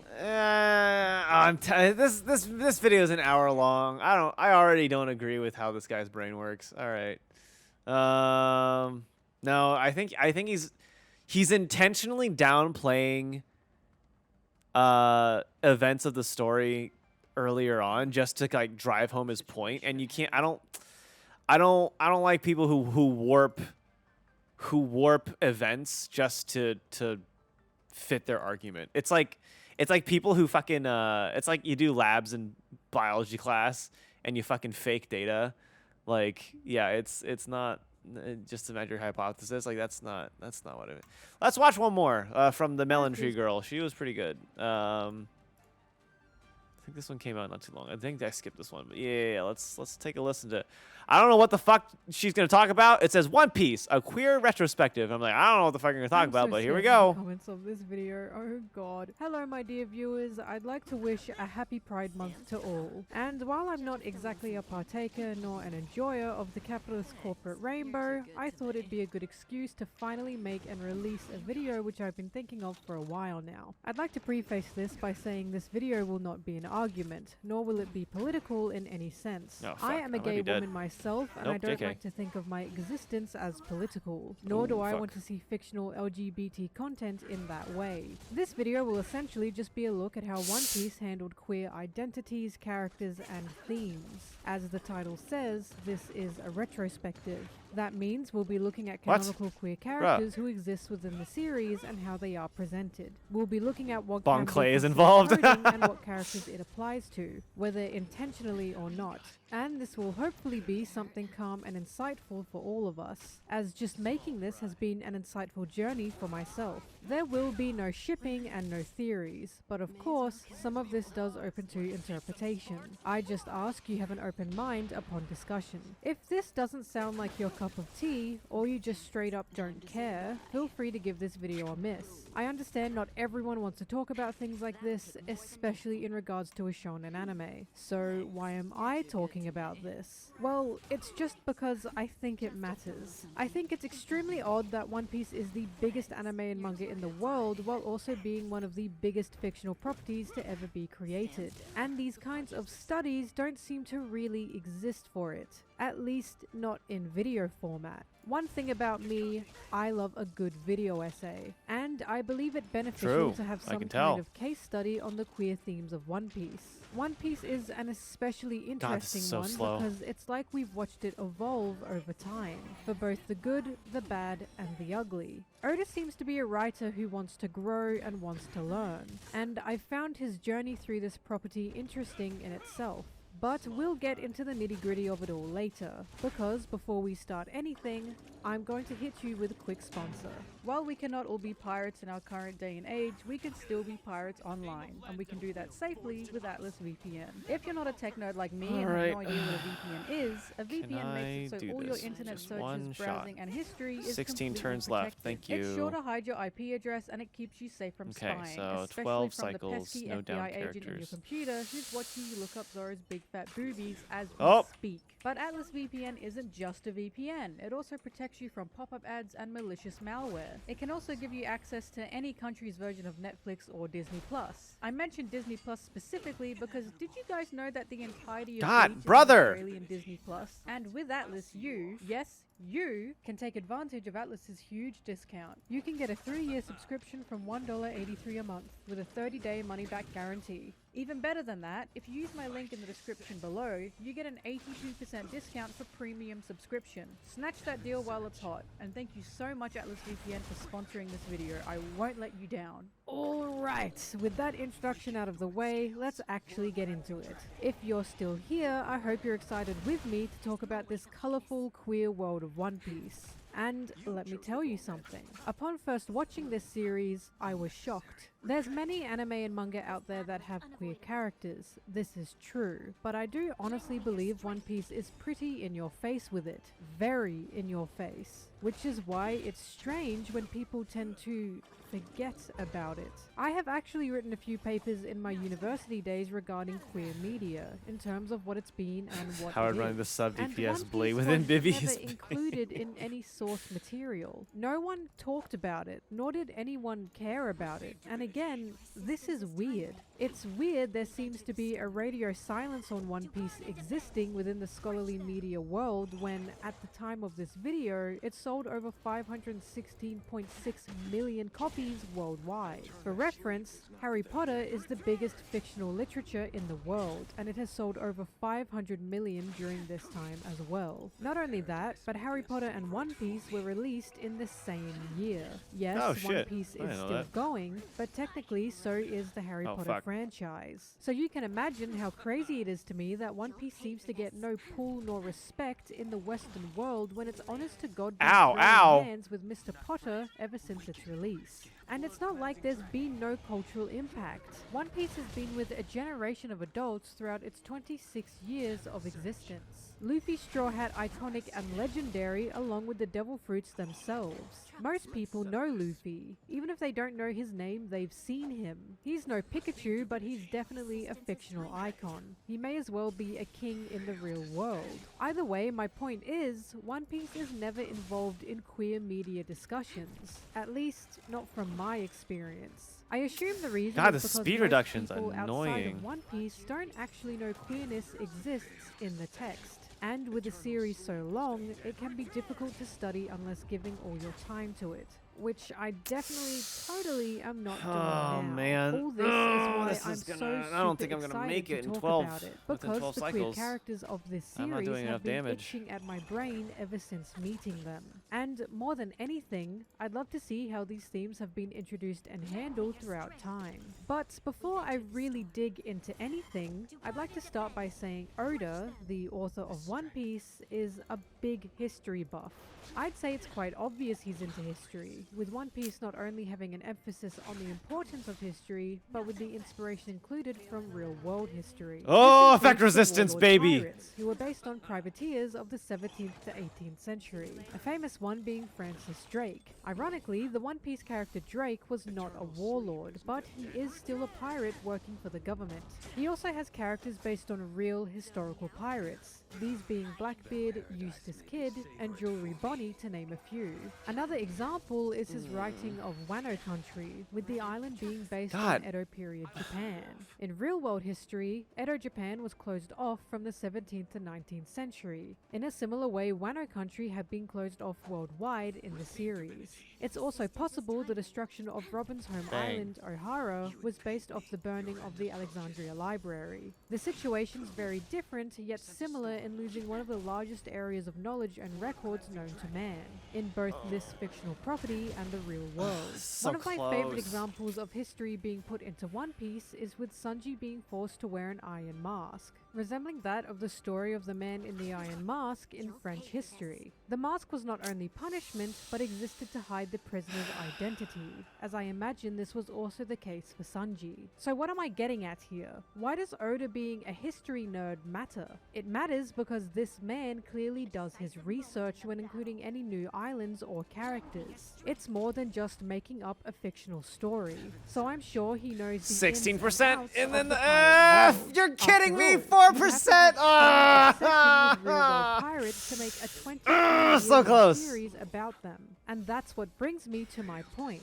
Pirates What? historically Wait. are a mixed bag. They Come on, weren't come on, all 1%, awful, 1%. they weren't all out for No, victory. you're kidding We have this me! Hollywood idea Look, that I can't even pirates do were meant to 1%, live motherfucker to murder sucks! mercilessly and be generally awful. You're But that's kidding not all me! they were. Pirates beheaded people at the same rate You as all monarchies saw did, it! and there were no good or bad You guys. all saw it! Everything kind of sucked. So a lot That of pirates took sucks. to the seas in search of a better life. You couldn't Especially even those do who were not 1% socially damage! accepted and oppressed during their Fuck! time. These Just so much oppressed groups health! being Okay, women, alright. people of color, Alright, and enough you of this guessed it, bullshit. anyone queer. Back Alright, then, if you were queer, alright. it was either you live a Alright, life of hiding listen. on land or search Listen out a happier here, life on okay? the sea. Your Listen. existence This alone went against motherfucking the bitch. church, so just I'm breathing was a crime. sick of this And it shit. only made sense This that natural imbussy's gonna get progression so would be to strong. search out something better. This What I'm saying imbussy. is, there is were gonna queer be the pirates, strongest. many of them, and I find it to be Literally, no this would've made the coincidence that difference there right are here. Very obvious, very That would've loud made the queers difference. in the One Piece world. It's also Ah! interesting that the queer characters don't tend to follow any official powerful authority Imbusi. at all. And to dissect that, we should actually get into the most notable queers to exist within the series. The two earliest ones, and the two most groundbreaking ones in my opinion, are Emporio Ivankov and Bon Clay. I will talk about their presentation later, but for now, let's consider Crit their rate, positions. let's go.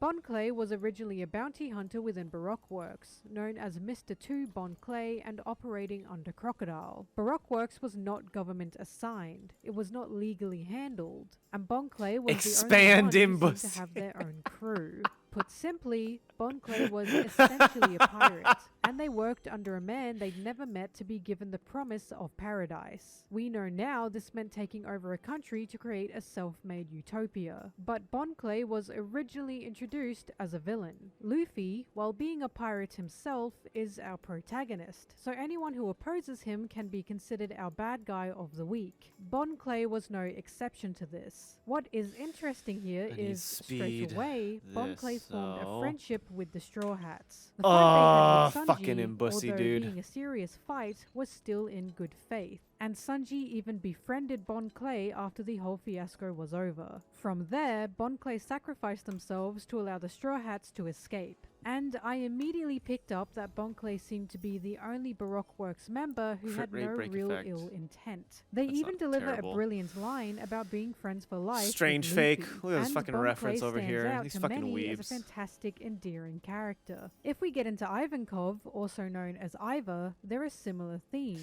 Fate, Iva stranger, isn't fake. exactly a pirate, but they are still under no authoritarian establishment, instead being a leader of the Revolutionary Army. The first time we meet Iva, in fact, is in prison, discovering they've made a safe space for the other queer people who have been sentenced to this prison. I find it absolutely no coincidence, in Imbusi, no dude. way, shape, or form, that both of these characters are yeah, on the you know. rebellious side of the law. Queer people have always been seen as outcasts, people who go against the social norm, and due to this, we found it to be repressive, existing within different constructed societies. As I mentioned previously, Yo, this is fucking why video's queer heavy. people turn to piracy, and I feel it's no different within One Piece. One Piece is all about freedom and liberation, and having a queer person be a leader Oh, of fuck. the Revolutionary Army or be a defend- pirate wow, it is just leveled everything. extremely on the nose. There's also Hang the on. fact Luffy Plus himself 6%. loves and My cares for crit these rate is queer higher than my characters. crit One of my favorite damage! lines ever actually comes from Bon Clay as they see Luffy again.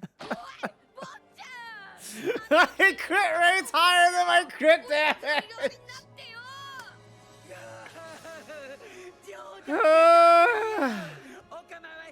Oh shit, hang on.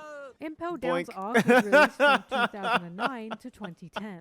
So for an openly queer character to be hugged and loved by our protagonist of the series is honestly Hang something on, I find hang amazing. on. There This is really should be a complete crit acceptance damage here, piece. and it can But here's the definitely make queer problem, people feel welcomed right? and wanted upon reading Like this his shit series. is So what why is it? It's all of this so revolutionary to me, especially when there have been what queer is it? characters in Yeah, multiple yeah. other This one. anime It's over increases time crit and even when before crit One rate Piece. reaches To 70% me, or it's higher, due to the the basic fact attack queer and skill damage characters, increases while by being 20%. well-written, were usually both ambiguous and evil. A lot of the So- time, queer characters were presented as the villain. Examples I can think of are Dro from Devilman, Like, Lucas I from just- Berserk, oh, and fuck. Kaworu from Neon Genesis Evangelion. So I can't Dro change ended up being the this to actual crit devil, damage. and was Because if I completely did, rejected like by I our have a main crit damage piece right character, here, Akira. but it doesn't have any crit And rate I on could it. So if I honestly switch make that a out, video in itself on like how that's, Dro and you know, Akira's in normal relationship has been circumstances this would be created great. and presented, But I need to hit that perhaps 70 some other cap, so I time. need to get Griffith 10, was 10% an more crit ambiguous rate. one. He clearly had a strong love for the main character, Guts, but it's very much So like I have argued crit rate about here, amongst so I the get a little bit there. Maybe if I'm Overall, lucky. Griffith was I have crit still rate here. I get positioned what as that an if I'm evil lucky. character, so ambiguous or not. I have crit rate here. I it's can hit still that if I'm similar to getting Doro's lucky. So like situation in a with perfect Devilman. world, And like if I hit finally, that, there's no, I Kaworu, already hit that who there. had romantic feelings for the protagonist So, like, Shinji. Kaworu was presented in a I miss much off softer pieces from way, Genshin, but at but the I end of like the the day, sets. he still It looks tended so to be on nice the and bad perfect side. together. While these characters But yeah, are offsets, great, all off pieces and are I love nice. every single one of them, they're Um, still on the opposite side of our protagonist. They're either not wanted or not accepted, going down an evil path at some point in time. For a series as big as One Piece to have queer characters who are loved It's and hard, wanted yeah. by our protagonists being on the good side. Problem of is these only Luffy, go to it's 15. truly Like once something these go to fantastic. 15, To me, it seems only natural. that's as all I Luffy got. is a pirate So I and have an 1, outcast 2, like himself. both, like So all of of course he'll these love need the to other hit. outcasts who love Unless him I can get a back. crit This damage same trait piece follows that the has rest of the crit rate series, on it, from which Kamabata is Island to Wano. woof. Every queer character we meet sides with you or know, loves Luffy in some way. There don't seem to be any canonical already hard enough evil queer to get decent characters as pieces. far as I can tell. And so once I again, think this it is feels the best I can do right of now. Of course, I could also mention Crocodile here, but I'm afraid he's just a bit too ambiguous to really be Crit rate labeled as a increases with queer the Bantry character kit? at this point in time. But now I think we should get into the actual presentation What's the of these Bantry kit? aforementioned queer characters. Let's start with the two already mentioned. They are Oh, banditry, yeah. interesting. This Bon is, Clay let's seems see. to be known as a gay man When attacking in debuff most enemies, the rarest crit spaces, increase by but we 10%, don't the crit damage actually really know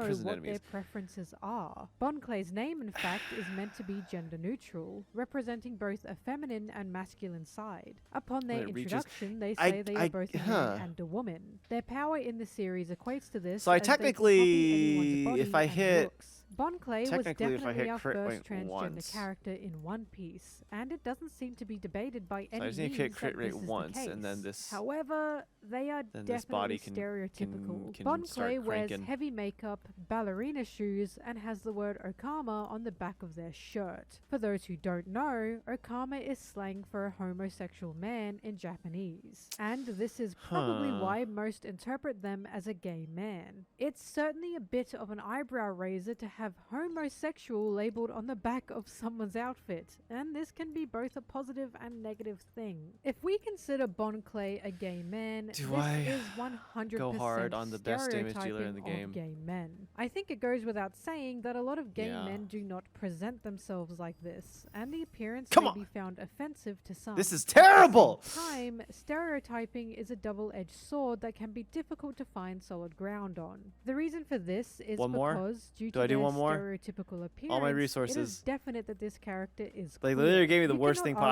possible. against the fact So that that means Bon in the next Clay one they give is me the a best one queer possible, character right? And person, since it Bam. is quite literally labeled on them. Also, the appearance is honestly the only real offensive thing about Bon Clay. There are no negative stereotypes regarding their behavior, such as being predatory or aggressive, There's a which is an chance. unfortunate common There's a bigoted trope chance. used against queer characters, especially masculine ones. But for the time of Bon Clay's introduction, which was the year 2000, this is a pretty exceptional presentation of a Come gay on! and Oh, queer you're person. fucking kidding me, Simply, dude. What a there is waste of absolutely resources. The no game malice fucking towards sucks. Bon Clay, and they are Ah. also a character within the fandom. Now, if we look at Iva, it's extremely similar. Iva is actually based off the Rocky Horror character Frankenfurter, who was also a trans character and an alien. Saying this out loud makes it sound kind of worse than I think it was. I It's can happily better say than Iva this. is not an alien and So is just we'll considered a figure very it out. powerful We'll figure try in the it. One Piece We'll world. try it. Iva's appearance completely resembles that of Frankenfurter, but they are very much their own character. Iva is very obviously a transgender person, and from what I found, they actually use neo-pronouns whenever addressing themselves. Break effect Iva increase, doesn't that's seem good. to be man nor woman, and their power is a hormone-injecting one. I must say, the scenes of them literally transing a person's gender is interesting. On one hand, it was used for someone's joy, as Iva picked out this background character who was not happy as a man. But on the other hand, it was also once used for punishment. I wouldn't exactly call this a negative behavior, but it's definitely a bit aggressive to force someone to change gender when not wanted. On the upside, we have only seen this happen once, and it was at a background character who was upset at their dad being gay. So I am really unsure how to approach this one, and you guys can figure it out. I don't think this was Oda trying to be malicious or anything. I think it was just a gag that was a bit sour. Anyways, Iva is a very, very beloved character. Not only does Luffy love and look up to them, Sanji does as well. As we've seen Sanji mention Iva once or twice, and even be surprised when Iva didn't share information regarding their position in the Revolutionary Army with him.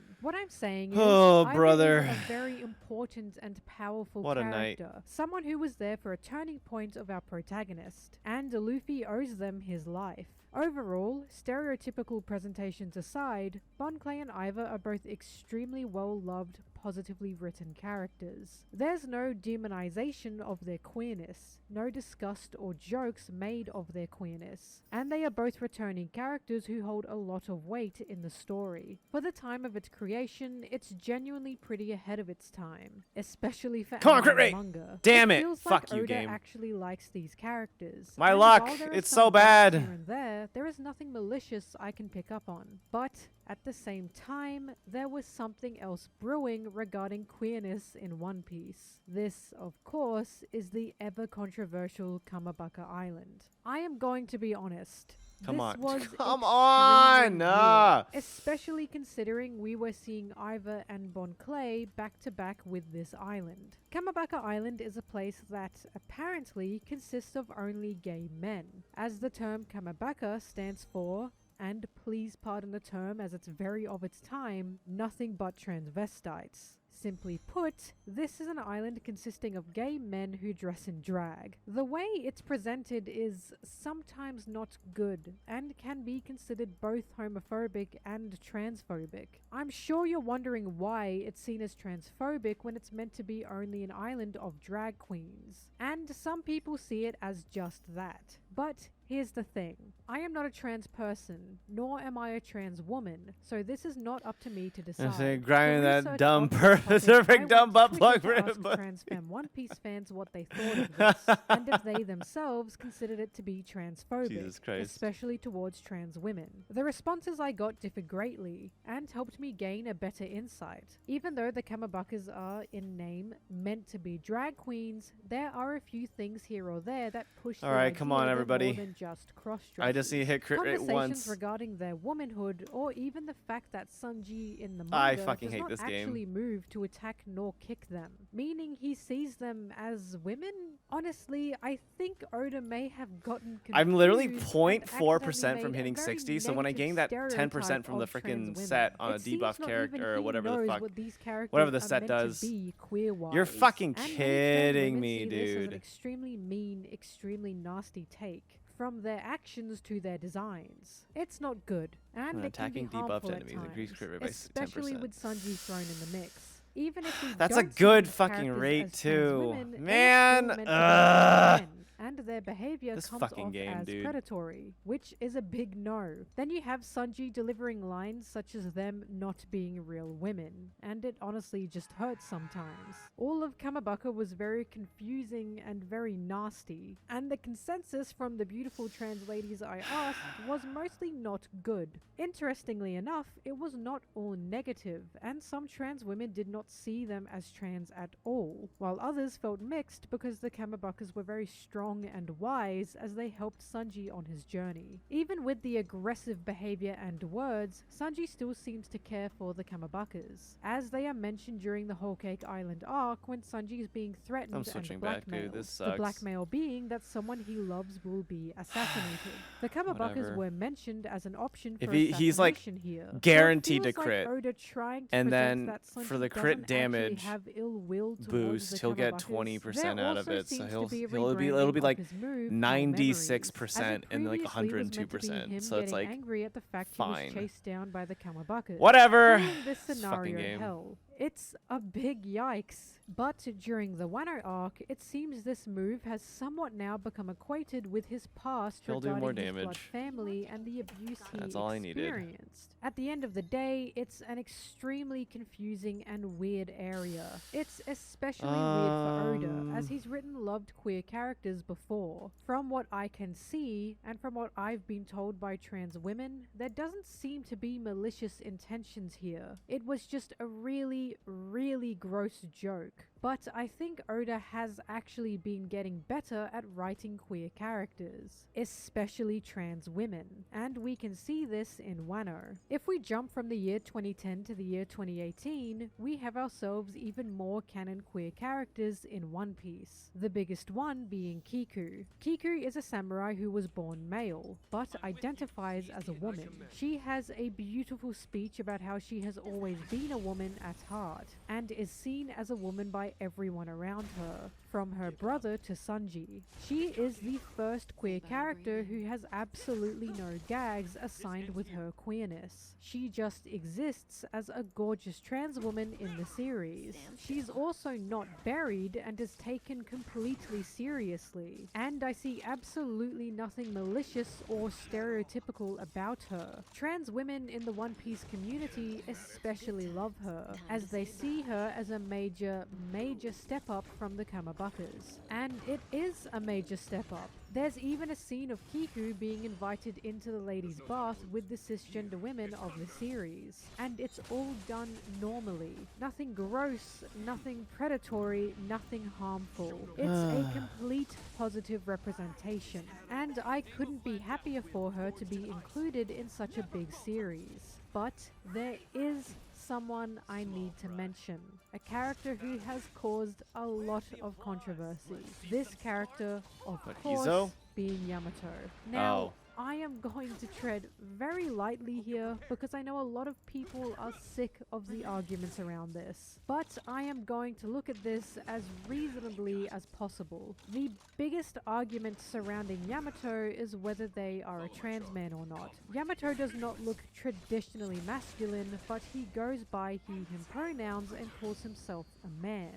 Yamato presents very differently from characters like Bon Clay and Iva, as he is also not a gag character. However, many think Yamato's association with the character Odin is a gag, as many believe Oda sees Yamato as a woman. I believe this is extremely ambiguous, and Oda is definitely wishy-washy on the subject. Yamato is first introduced as Kaido's son, later reintroduced as Kaido's daughter, then continues to be introduced as Kaido's son, proclaimed by Yamato after that. The reason this continues to be argued is because of Yamato claiming he is Odin, a character who is a man, explaining that if Odin was a man, then he is a man as well. Due to this, many see Yamato being a man as a joke, believing he is not a man, he just wants to be Odin. But upon reading the text, I quite honestly don't believe this to be a joke. Yamato's backstory was very heavy and the tone was very serious, as he had to escape from his father to be something Kaido didn't want him to be. Kaido would murder anyone who helped Yamato, while Odin's own followers essentially gave Yamato their blessing and wanting to be Odin.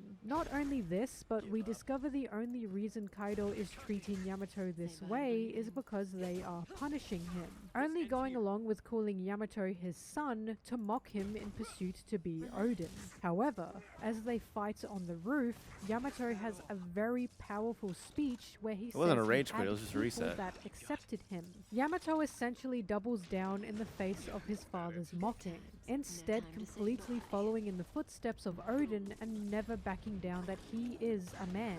I do not consider this a joke at all, nor do I ever consider it done for laughs. Yamato is completely serious about his identity, to the point he will fight his father for it, and it's honestly a parallel to the experience a lot of trans men have with their own parents. Not to these extremes, of course, but having to fight to be accepted for who you are is an extremely queer-coded allegory. The other argument I've seen against Yamato being trans is the fact on his Vivre card it says Yamato is a female. However, Vivre cards sometimes showing misinformation aside, I think the most important thing to note here is that this is stating Yamato's sex. From asking around, I've found the Japanese language does not actually distinguish sex and gender, and those are two different things. For example, if we look at Kiku's Vivre card, it says her sex is male, but obviously going through the manga, we know Kiku is a woman. I don't think the Vivre card is the best example to use if we want to distinguish how Yamato sees himself, especially with the manga as our main media source. But there are also other she's things, gonna die again. such as Yamato being included in an all-women's color spread, or Yamato being drawn as an oidan, which is a female position. I ended up going to Twitter again to ask trans men within the fandom of their opinion on Yamato, and it mostly came down to one thing. They were all extremely happy he existed, but many were conflicted with the indecision of Oda's presentation of him. After all, admiring a man so much that you realize you are a man yourself is a very common experience to have as a trans man. Not a single trans man seemed to take Yamato's love for Odin as something nonsensical, and instead related to it. In fact, every reply I got saw Yamato as trans or trans-coded, even if it was This is so accidental slow. or not. I think the thing we need to remember here is ultimately Oda is a cis-het man. He has no knowledge from what we know of the queer experience. It is very possible the connections made with the trans experience and Yamato are completely accidental, but I still wouldn't agree that he sees Yamato as a woman. After all, in the text, Yamato is constantly referred to as a man, not just by himself, but by those around him. Luffy completely accepts it, most don't question it, and there's one or two scenes where Oda seems to double down on it. In the same way God damn Kiku it. was invited to the women's baths, Yamato was invited to the men's baths. Yamato stating there are no mixed baths within the castle, so he can't join the women. It's true Sanji making hard eyes and exploding can be seen as a joke here, and by all means it is a joke. But I don't think Sanji making hard eyes at Yamato means much to Yamato's own gender. After all, Sanji made hard eyes at Bon Clay whenever they turned into Nami, fully knowing it was Bon Clay. Everyone else in the bath pays no mind to Yamato, and Sanji himself is the joke here. Yamato is also presented as masculine in One Piece Gakuen, a side manga looked over and approved by Oda. The name Yamato itself is a masculine name, and Yamato constantly calls himself Yamato, Kaido's son. No, this is not a mistranslation. He says this multiple times, and it is translated this way multiple times. I think what's happening here is Oda isn't sure how to properly approach this, as trans men in Japan aren't actually as well known or as accepted as trans women seem to be. Interestingly enough, a man who has transitioned into a woman in Japan is much more common knowledge, and from my research, this roots back to Kabuki theater and how many men played women so intensely to the point they essentially transitioned into women during their daily lives. The same cannot be said the other way around, as biological women were not allowed on the Kabuki stage in historical times. I also find it so interesting that Kiku and Yamato both wear theatrical masks. Kiku's much more feminine, while Yamato's is much more masculine. What I'm saying is, I don't think Oda really knows how to write nor present Yamato, and this is why he seems to be so wishy-washy about him. For this reason, it's why I personally believe Yamato's queerness can indeed be up to interpretation. Many trans men love his addition. They love he can represent them and their experiences, but there is an acceptance that there's an ambiguity to him. However, I am personally unsure why Yamato is referenced as she/her in outside spaces, as even though Yamato's gender can definitely be up to debate, his pronouns are very definitely he/him. Considering in canon story, everyone calls Yamato he/him, including Luffy, who calls Yamato Yama-o, which is basically Yama-bro. Yamato was only addressed as she/her when he was a child, but since then, he has always used the pronouns he/him. Even if Yamato's gender is ambiguous, ambiguous, there's still something to be said about Yamato's self-addressed pronouns. After all, Oda himself Lexi, take hasn't it easy. actually called Yamato she, her either, as many translations have actually taken liberties in Oda's speech. Or at least, from what I found, Oda hasn't really addressed Yamato with any pronouns at all. What I'm saying is, Yamato's pronouns are pretty cemented in being he, him.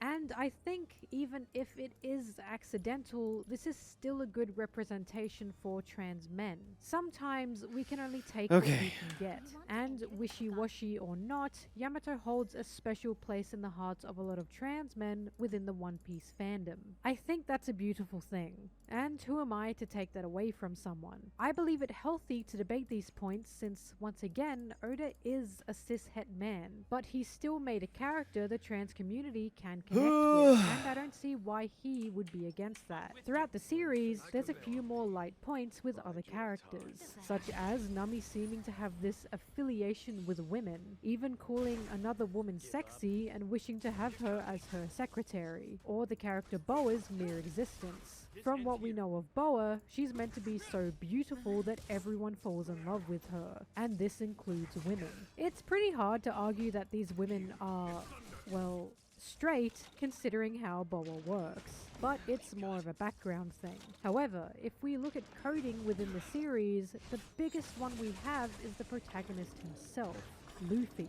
Although Oda hasn't outright labeled Luffy with this term, Luffy is definitely coded as asexual. There are a few points where Luffy has looked at a naked woman and had a reaction, but Oda ultimately stated that this was Luffy copying the atmosphere due to the reactions of other men. We've seen Luffy be hit by Boa's love beam, which is meant to turn anyone attracted to her to stone, and it didn't work. In fact, Luffy had no sexual reaction or attraction at all to Boa. Oda has stated this is because it wouldn't feel like Luffy otherwise. And it seems he doesn't really know what he's done, but it's a very heavy asexual coding. Once again, he's not outright labeled this way, but arguments can be made nonetheless. To conclude this video, because it's getting so long, the queer representation in One Piece is extremely up and down.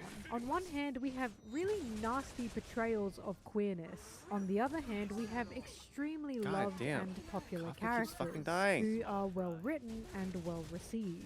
And sometimes we just have straight up ambiguous presentations. I didn't touch on everything here, as I'm sure a lot of you would have noticed, but I'd probably need to make a second video save for my that. shield, All in but all, One Piece is they're honestly just, like, ripping pretty right through good with it. its queer representation. And Oda doesn't seem to have any real malice nor hate for the queer community. If anything, I think it's the exact opposite, and he seems to embody the ideals of his own protagonist, which is letting people live as they want to live. It's true there have been some really ugly scenes here and there, but I would pin that up to really bad jokes he didn't recognize as offensive. Or at least, I'd hope so. But from what we can see, he's definitely gotten much better throughout the years, and I do think this is a discussion worth having. If you've made it this far, I really appreciate that, and I do ask to please be respectful of others' interpretations. Once again, I do not mean for this video to be an argument, but more so a dissection of what we've seen regarding queerness throughout One Piece. And with that, thanks for watching. I was honestly very nervous to make this video, but I feel I present...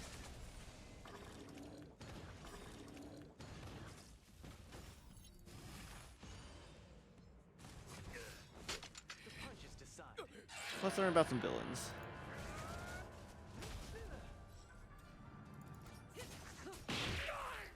What is a One Piece arc without a villain? It's nothing but a grand, empty shell, is what I would say if I didn't believe One Piece could pull off a villainous arc.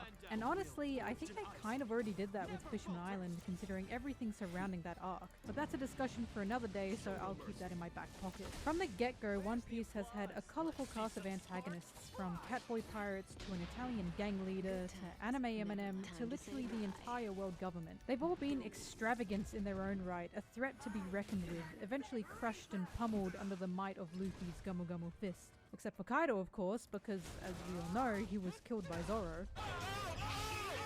Some have been more threatening than others. Crocodile's presence in the land of Alabasta still being one of the most daunting for me, especially. I don't think I'll ever forget Luffy hanging from his hook like a dead fish. Overall, One Piece villains are pretty integral to the plot, and at this point we've been through plenty enough to understand the idea of them. So through all the big bads we've seen throughout the years, why is Doflamingo arguably one of the most interesting and one of the most terrifying antagonists One Piece has ever introduced?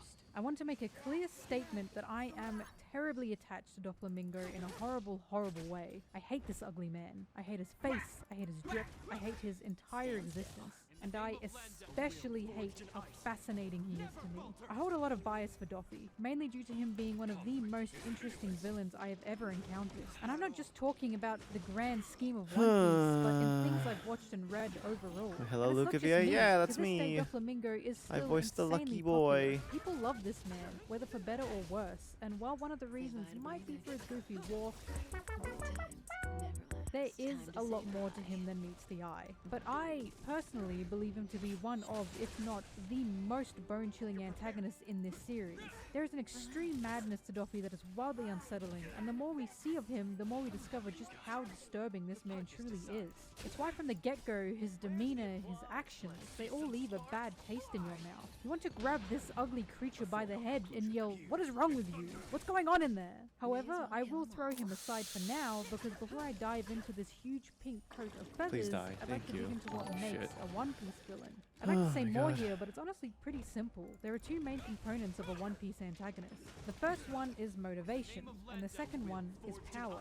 Crocodile's motivation was to take over Alabasta. His power was Baroque Thank you, work and his HKZ. sand fruit. Appreciate and it. L's motivation was to destroy Skypiea. His power was his priests Alright, and can I his kill this lightning bitch fruit. in one Luffy's shot? motivation was to capture Robin and take out the Straw Hats. His power was the world government and his leopard fruit. Maybe. And so on and so forth. Maybe she'll It's die this pretty turn. cut and She dry, will die this and turn. what elevates all these antagonists There is we go. Oda's Okay. insane character writing. There's one thing Ugh. missing here some of you might have picked up on, and this is something that One Piece has incorporated in only pretty recently. There's a lack of explanation, a backstory. And L didn't really have one. Crocodile might have one, but we have yet to see it. And Lucci got a bit of a flashback, but it was less about his intentions and more about his constant cruel nature. Only pretty recently has the antagonist's backstory been injected into One Piece, with Hody Jones, Big Mom, and Kaido. Judge didn't get one though, fuck that bitch. And while I believe Hody Jones' story was one of pretty exceptional conflict, Doflamingo's was something else entirely. For Doflamingo, we got to watch the conception of a monster.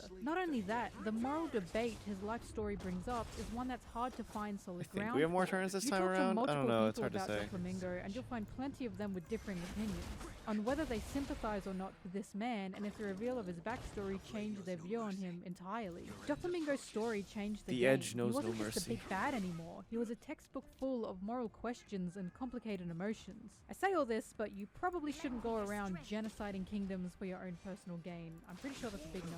Anyway, what I'm getting at here is Doffy's backstory is one of the things that makes him so terrifying. His past has essentially created a villain that the audience can Oh, thank God, I didn't want to waste my blade ult. Why is that so bad? Is it wrong to sympathize with the antagonist of a series? Well, no, not at all. Except with this particular antagonist, with his particular methods, to sympathize with him is exactly what he wants. That sounds dramatic, I know, but hear me out. My question for you is, what is Doflamingo's Dragon D's prime method of nuts! choice in That regards was a to taking terrible someone ult. down? 30k His only? devil fruit, most What would the say. fuck? It's a sensible answer. and Effect he's resistance! guaranteed to get the Oh, job you're done. so strong, But Doffy's Lucha, I love real you! methods, his real power and his true expertise are his words. I don't know if you've noticed this about Doflamingo, but he talks.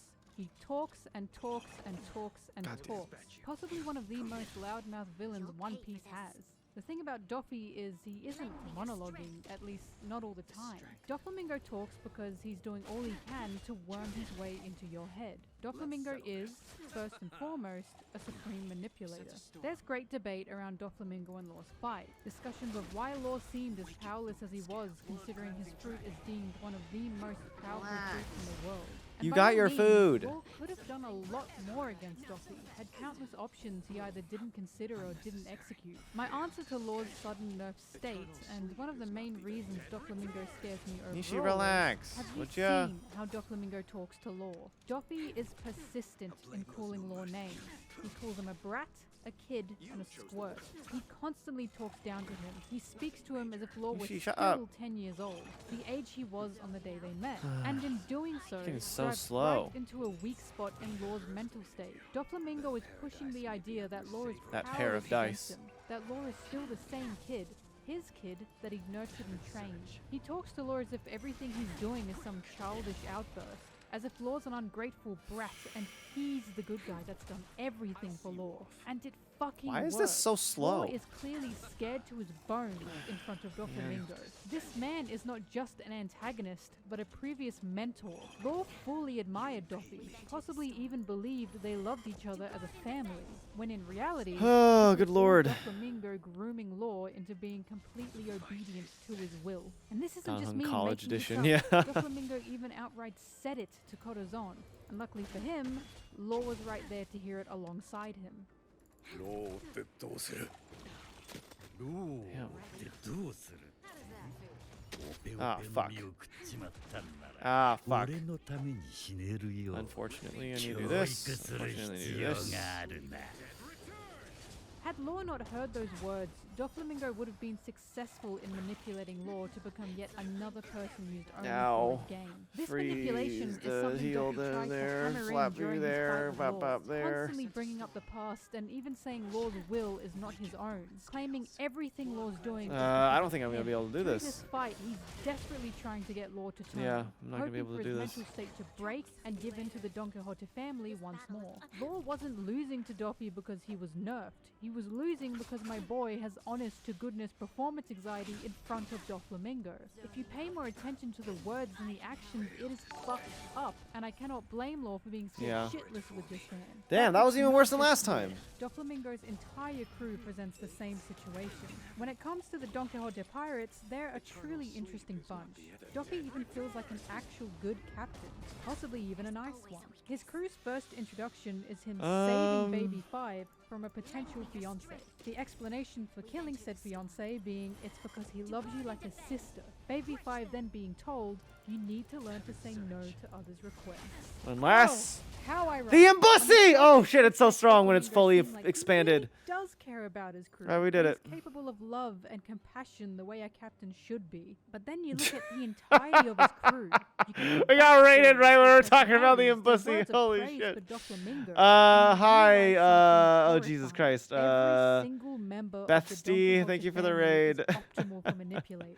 From Baby We 5 just finished need up to this be wanted to whatever the hell this Diamante's is easy to sway voyage will. They thingy. are not a family. Far from it even. Doflamingo's crew is a And we're cult, watching and they all some worship One Doflamingo Piece for, allegedly what he's video given them essays and all he's at the same done for them. time. But in the grand scheme of things, they are tools to be used, and if they're not useful, they're the only Anyway. way to be replaced. Oh shit, We did I beat stage especially 9? See the horrifying Huh. effects of Doflamingo's manipulation on Bellamy. Embassy, Doflamingo you made have fun my of Bellamy attention. as a captain, had him fight and kill his own crew. Yet What did I Bellamy not wants do? nothing 14 more than cycles. to be accepted Okay, by okay. Doflamingo. I don't know about you, but the idea that someone as evil as Doppy alright, can let's worm their way see how to into do my this. brain when I'm at my worst is terrifying. This is where the complications of his backstory come into play. Doflamingo by no means had a fantastic childhood, up until they left the Celestial Dragons, that is. As a child, he was hunted, strung up, burned, and shot at.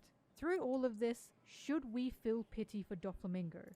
Can we empathize with him? Many do. And in all fairness, no child should be chased down and beaten. But there's one factor that stopped me Okay, from empathizing let's with take a this look. man at all. An aspect Alright, of his everybody life enjoy that One Piece while I try completely to throws everything into do the perspective. harder His content in the blood game. brother, Corazon. Corazon went through the exact same harassment and abuse Doflamingo went through. Yet we can see the clear difference in their empathy levels. An example of this with Corazon is when Law, as a Oh, I child, forgot they do chased the out skill unlawful point thing in Doppy, this one. Right, yelling right, that right, he's right. no longer a person anymore. Corazon's heart immediately goes out to Law, and he calls him a poor boy who must be hurting. あの時お前俺を刺したけ Oh, ど Corazon, dude. 痛く My heart. Haha, get it? Corazon? っていうのはお前の方だったよな。かわいそうによ。ロー。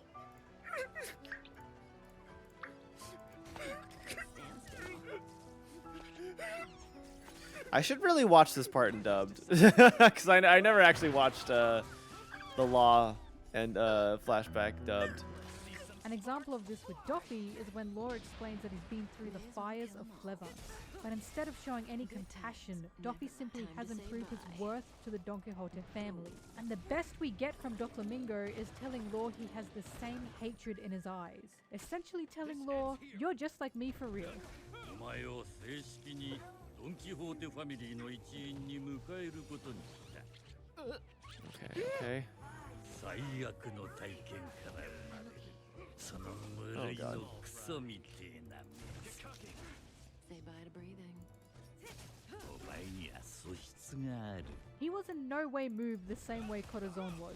He even liked that the traumatic events of Law's childhood had left him broken and bitter, because it left Law perfect for manipulation with this desperation to cause as much harm as possible to others.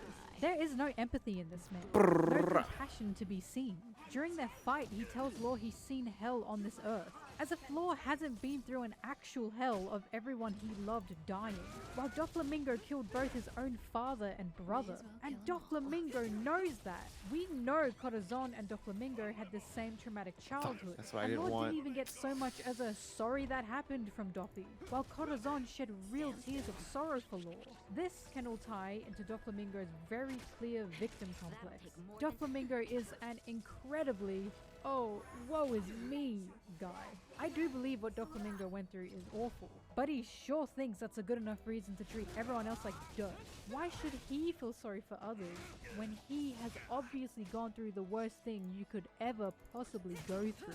When it's not the worst thing one could possibly go through, is it? Especially not in the world of One Piece. Doflamingo believes he is a victim of his father. What are we listening to? We're watching a One Piece video essay about Doflamingo and why he's scary. Taking away his status as a god, truly believing he is one. And oh, isn't it just so cruel that he was torn down from his position as a 1%er?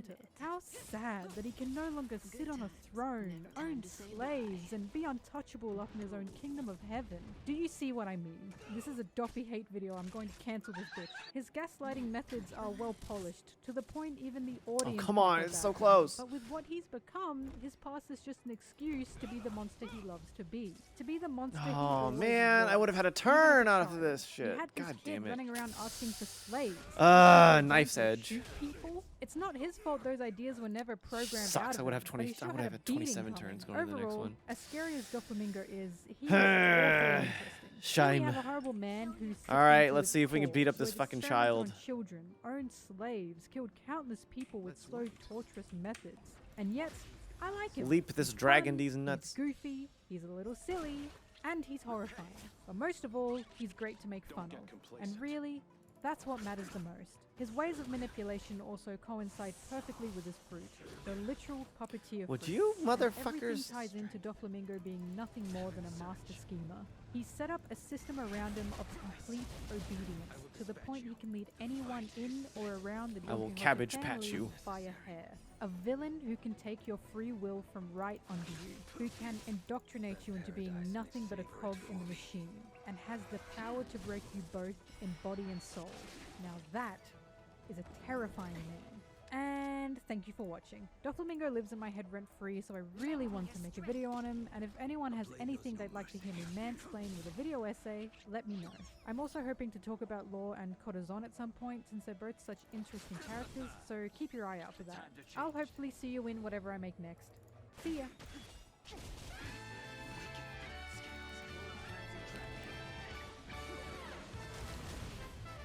My oh my. Katakuri it's another video. villain video.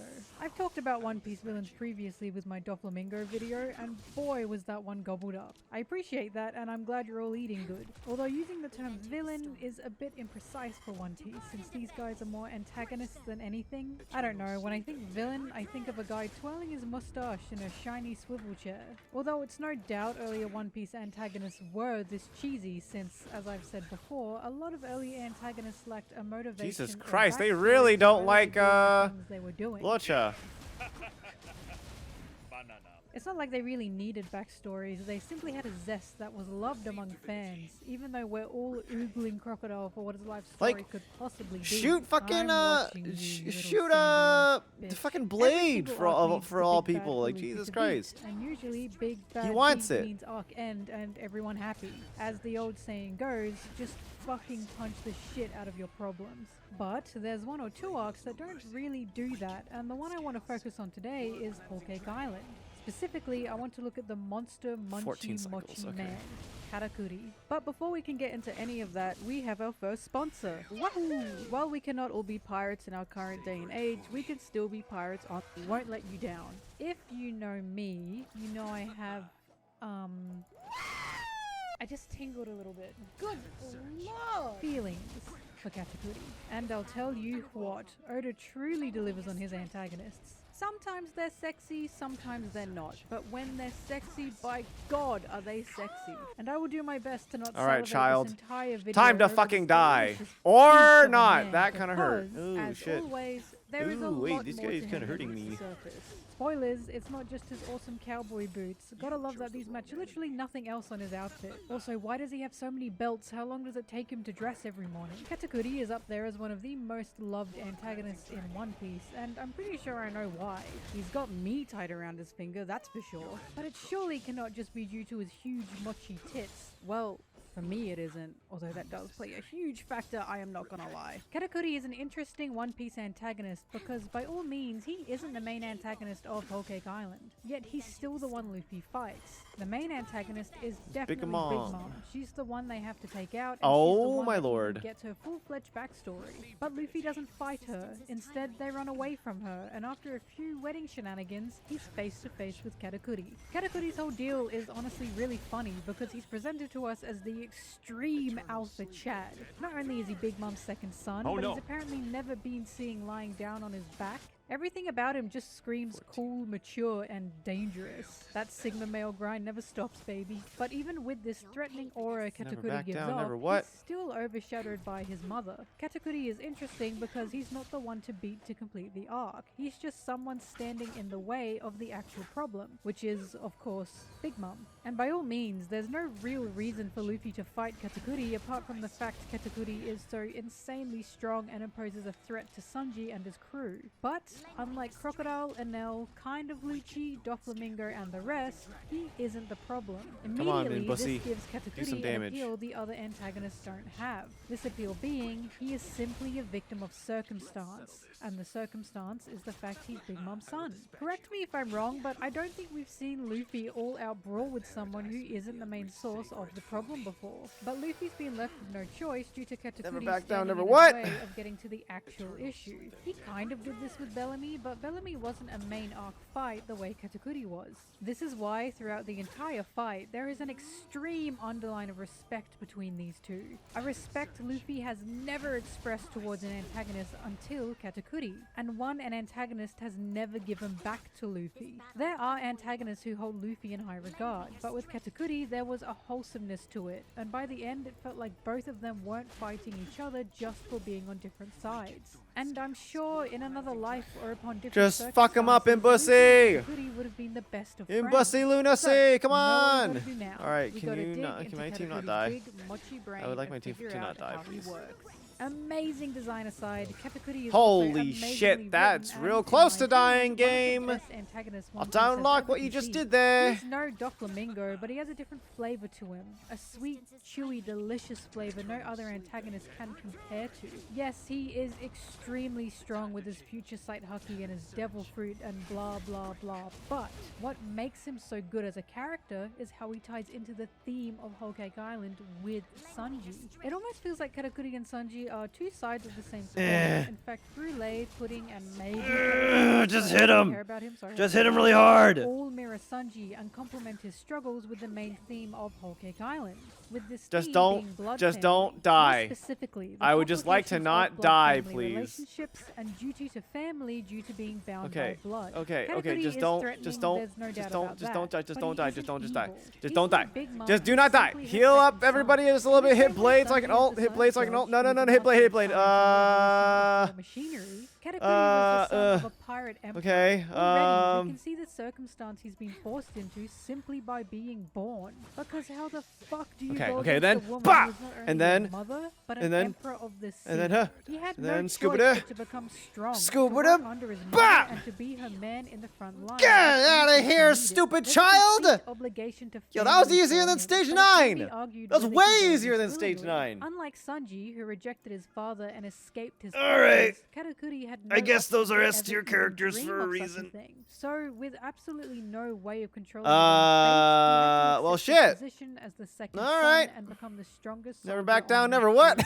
At least this could be one Don of the Hung and Blade. reasons. Yeah, that was And they look, really wanted to set up the Katakuri story from the there with beginning has putting been these fucking shown as weaknesses the on this perfect child. Man. We see Katakuri as nothing God but damn. serious, calm, cool, and composed. This ties into his Haki ability, with him needing to be calm and focused to use it. But there's a lot more Never to back it than down, that. never what? It's honestly amazing how Oda ties in Huh. characters' abilities to their Now I'm tempted entire to do these writing two again, overall. When Luffy but- faces Katakuri, Brule tells us who Katakuri is. She calls him a This is superhuman why who they never needed to make lies on Swarm his back. Disaster, Even says because he was people were starting apparently to born beat standing. Memory of This man really Chaos. just walked out of the womb. The Oh, most interesting man. part with all this is Katakuri doesn't accept that praise. 16 and he even cycles tells Brule left. to stop. We This can is already kinda see hard this to match alpha up chatness to. Brule is talking about isn't exactly true, and this is due to how he this speaks one. to Luffy after could Pedro's just- death. could When he's just- fighting with Luffy on the Sunny, Katakuri says, "I hope you're strong enough to kick me I have out." no downed now, characters, why so that would the means alpha Chad man, I who is could apparently nothing try, but powerful and brutal, want like, Luffy to be able to throw him out? We're this already getting an I insight of the could do. softness of his character, and to me, this reads as Katakuri not wanting someone's death to be in vain. He's simply doing his duty as a general at this point, and all he can do is hope Luffy is strong enough to protect his own crew. One Piece does this fantastic thing where the fights progress story and character, but not just in the way of defeating the final boss, but in the way of gaining better insight of character throughout the fights. As always, if you pay more attention to the words than the fight itself between Katakuri and Luffy, you'll start to peel back each layer of Katakuri's character and soul.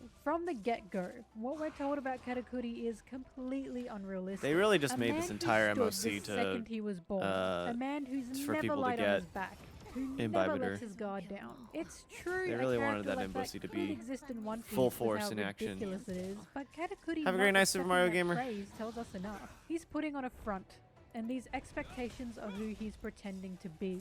There's an insane pressure put on Katakuri to be the perfect man, to be the strong big brother, and he's stuck Chicho in works this here too? prison of unrealistic expectation that he can't break out of. It's even possible Katakuri wanted to meet someone as strong as Luffy, someone who could finally shatter his top fake layer to free him from the pressures of perfection. But I digress. Whether he wanted Good Luffy to lord. beat him or not is up to interpretation, but the respect he shows Luffy is certainly very evident. In Oh, fact, fuck. there's a He moment ate where that otherling. Katakuri completely acknowledges Too bad it won't Luffy, matter. explaining he isn't underestimating him, and even admits Luffy is stressing him out due to how he's dodging his attacks. Now, imagine you're a Chad Alpha who's never made a mistake in their life, but I'm sure you don't have to pretend, you big man you. Now imagine for Dude, the how'd first you know? time someone is actually showing a greater potential than anyone you've met before. This position you've Aw, upheld man, all your you couldn't life, fucking have a this turn position being the s- big second Chad earlier. Alpha will Can we see doubt, Nishi during your next signing? waver, Sure. And this is exactly forgot why that was on Luffy camera. gets to Katakuri, and So why yeah, sure. Katakuri is starting to stress out. Due to this, Katakuri uses all his might to take out Luffy, and we receive yet more insight on just the type of person Katakuri really is. His chefs come in at his designated tea time to offer him his snack, which are his beloved donuts, and they continue to hammer in the pressure Katakuri faces. Katakuri makes a mini mochi temple for himself, to which he enters with his snacks, and we get an explanation from the chefs about about why he's done this. They say no one has ever seen Katakuri eat, and this is due to the fact he never relaxes, not even while he's eating. They further say he's apparently using this time to hone and sharpen his power, and there's an immense concentration happening within this forbidden temple. That is, until Luffy comes back to destroy it. Not only does Luffy shatter the Mochi temple, but he shatters the pretense Katakuri puts up. And what do we see in the temple? We see Katakuri laying on his back, indulging himself on donuts and singing about how much he loves them. Aww.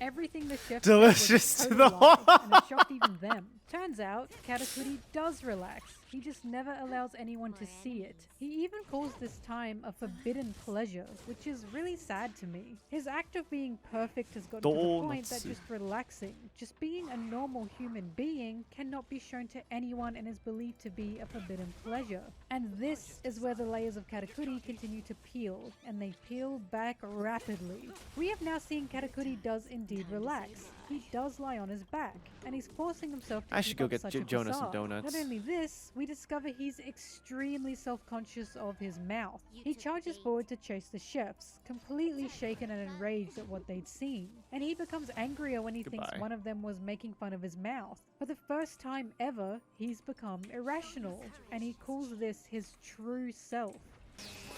Dragging these nuts.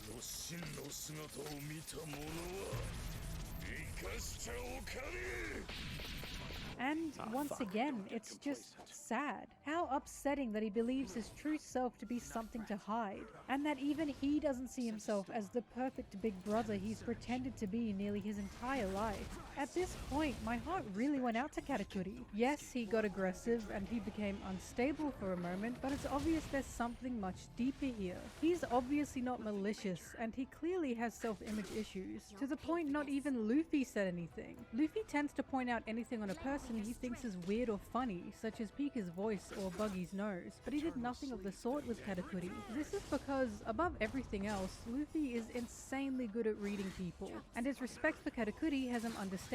We finally get to the meat and potatoes of Katakuri's character when one of his sisters, Flampe, tries to help him with his fight. Flampe shoots Luffy with a numbing dart, rendering Luffy weaker, and Katakuri discovers Flampe's interference.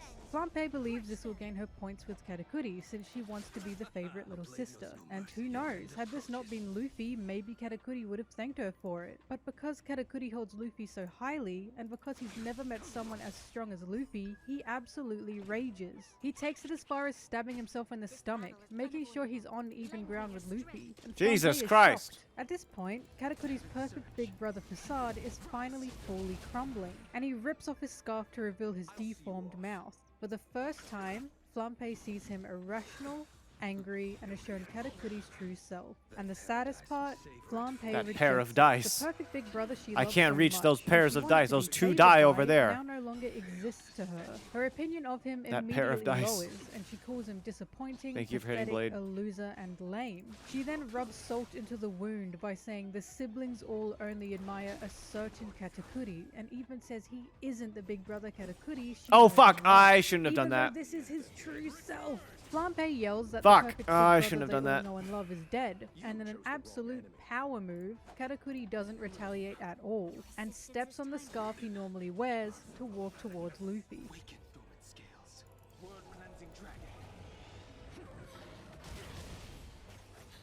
Feel like listening to an audiobook. Yeah, that's why I like video essays. Ow, ow, ow, ow.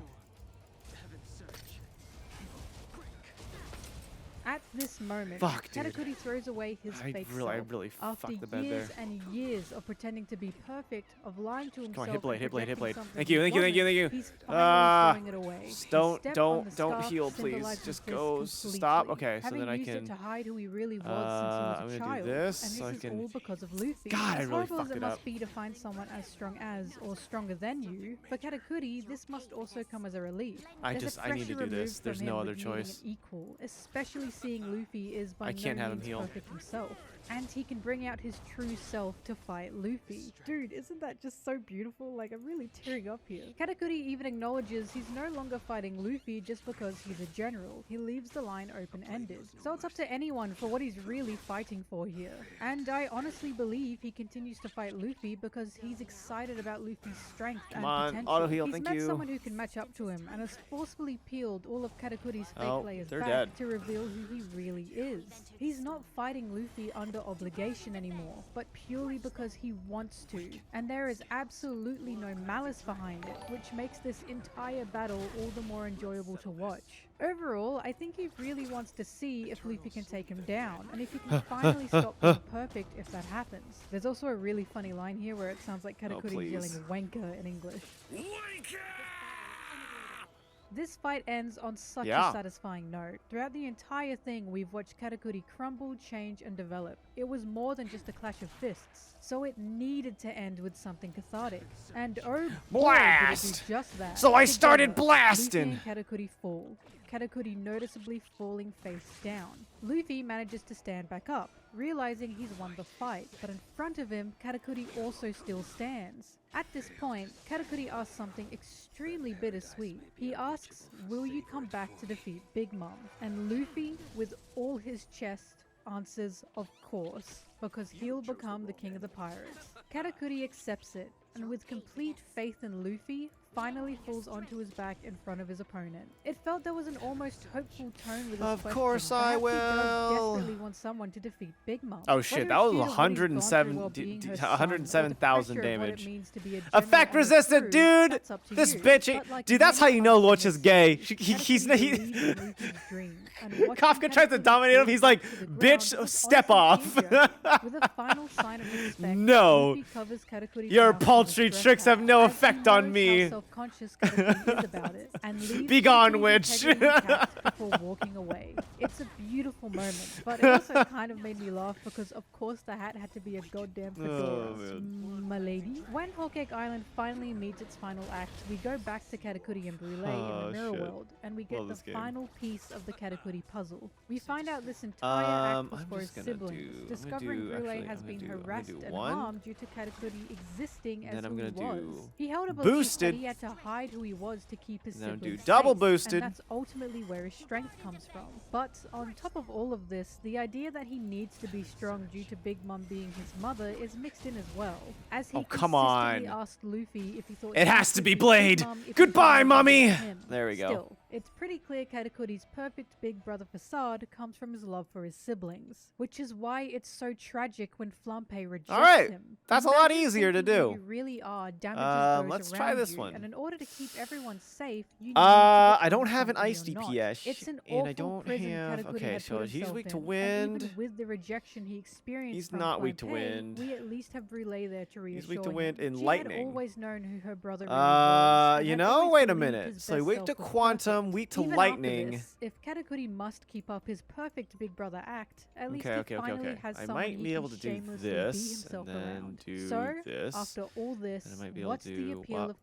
Katakuri? He's strong, and there's no doubt, but What? his main appeal, at least for me, is the struggle of self he faces. Katakuri tried his hardest to be perfect, Okay. and in the eyes of others, he succeeded at it for decades. He was afraid to be himself, afraid of how others Top would Kafka see him, party, and bottom kept up with an act for the Blade Bussy protection of his party. siblings. I'm sure anyone who is an older In sibling can Blabader relate to Bussy. him very heavily, but I think it can be relatable for anyone to be scared of showing your true self. Katakuri faces both rejection and acceptance from others when revealing who he truly is, and that's just realistic. We all put on a mask for others, depending on the person, and taking that mask off will be met with ridicule. But sometimes, and hopefully a lot of the time, it'll be embraced by those Alright, around then you. I'll And do this. sometimes you'll meet someone who'll Boom, pull boom. your real Freeze! self out for you, which is exactly what Luffy did for Katakuri. There's a liberation that Luffy has Yeah, given he's gonna do the Katakuri thing. with Alright, his that's fine. defeat, and I That's fine. really do want Katakuri to come back into the canon story to see if anything's different in how he behaves. Wasn't I film can red only canon? hope that Katakuri has started to accept that he doesn't need to be perfect, and he's allowed to show off those big fat chompers of his. The other appeal of Katakuri is the reverse moe. I don't care what anyone says, this man is insanely cute, and the fact that he hides You mean that is gap a moe? tragedy. Katakuri, if you can hear me, I love you, and I miss your big mochi boobs. And with that, Thanks for watching. I was requested to talk about Katakuri, but he's always been one of my favorites, and I would have made a video on him even if no one asked. He's just a big sweet guy, and he's I should send this definitely to one of the Jonah. reasons Whole Cake Island was as good as it was. If you'd like me to talk about anything else, One Piece or otherwise, please let me know, and I'll see you in whatever I make next. See ya!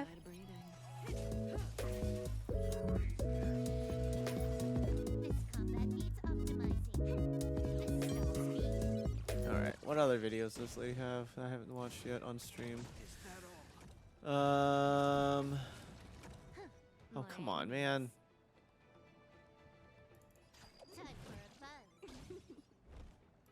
Yeah, that ain't gonna work. He ain't gonna be in Rush Hour 3.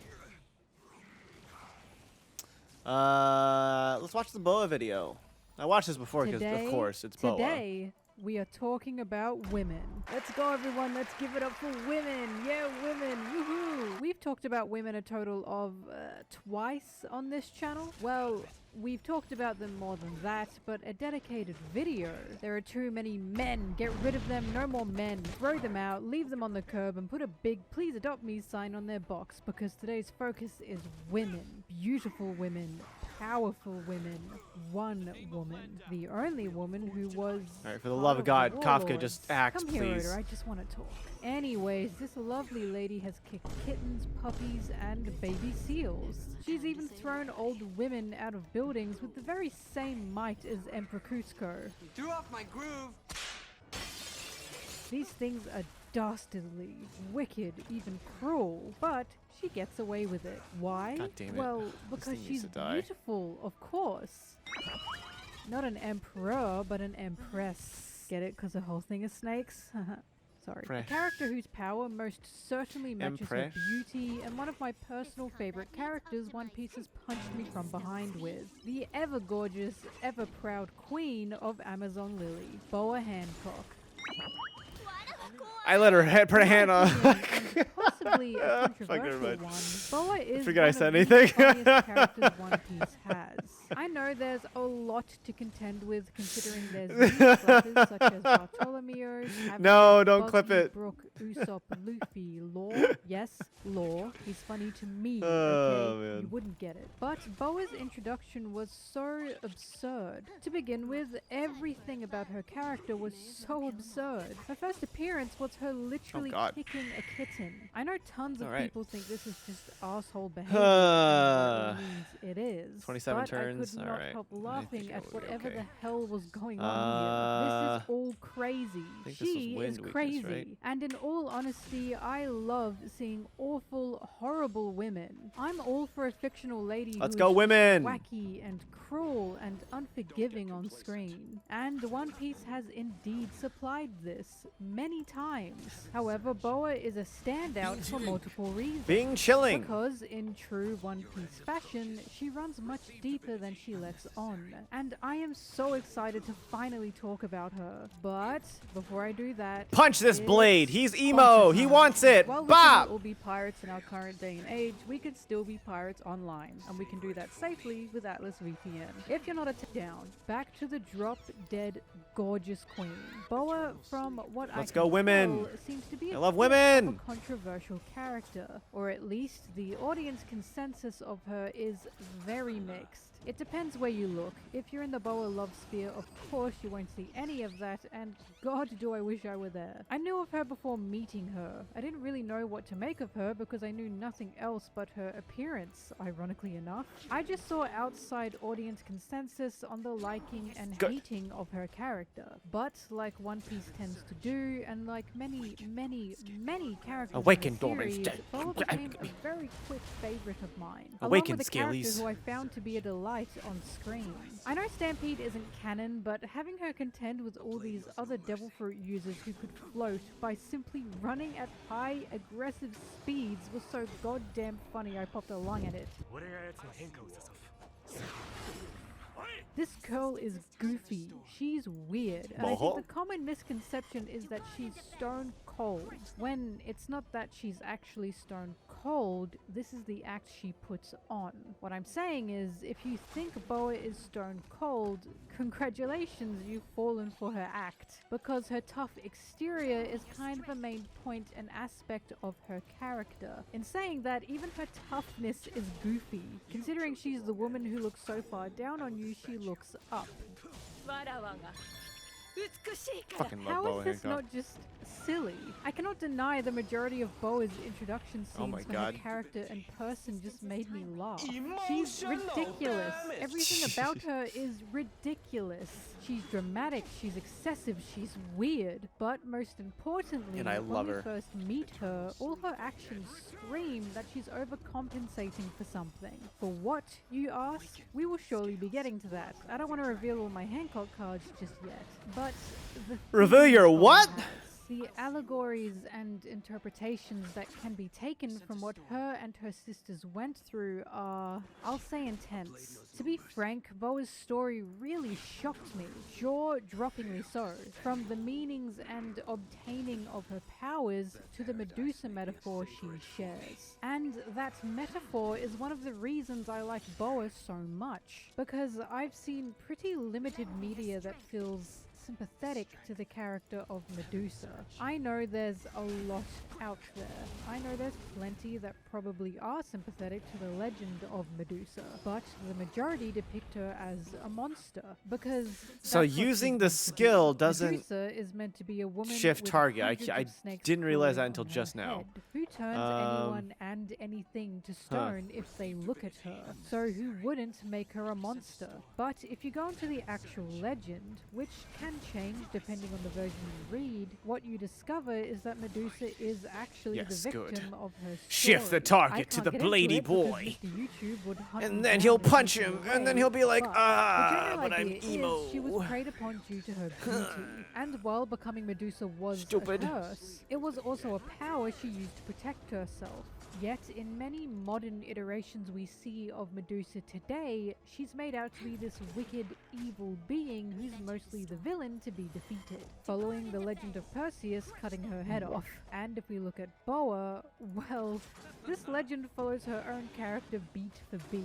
But the reason I find Boa so spectacular in her writing, and the reason she doesn't feel like a very overused, Unnecessary. very worn down metaphor of Medusa, is because her character is one to sympathize with in an awfully tragic way. And that's exactly what I want to dissect. I want to look at why her character is so upsetting, and is so fantastically done with how I feel so much compassion for her. Hopefully by the end of this you feel that too, but you know, it's your life. Go slay girl boss. I'm Blast! back. Yes, you. Then Even they the started man saying blasting. it, you're a girl boss. Jesus now. Christ, what's so, going on in this video? From the very beginning, what do we get from Boa? Her Monkey, first target scene, somebody. And an honestly infamous one is when she kicks a kitten. Again, to me, this was so damn goofy, but it's obviously a very cruel action. So right out the gate, we are getting a sense of this woman's compassion or lack thereof, especially with how she excuses it. Receive my ass. わらわが美しい Bop, bop.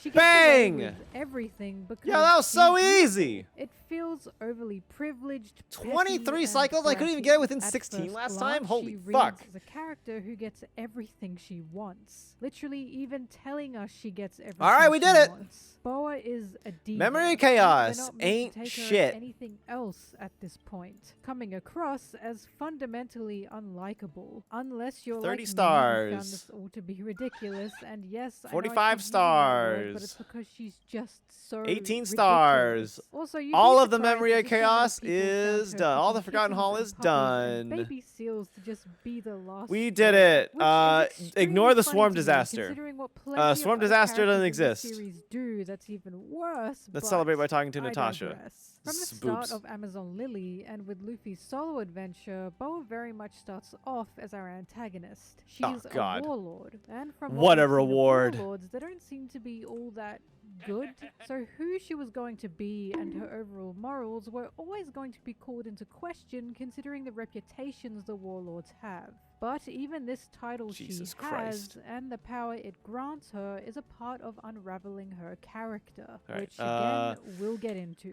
So get comfy. Oh, Our shit, first look at Boa has her being wait, the what? You really have a quest? privileged empress we're made to believe she is. But as she petrifies the Marines in order to stop them, she says something about their desires I find particularly interesting.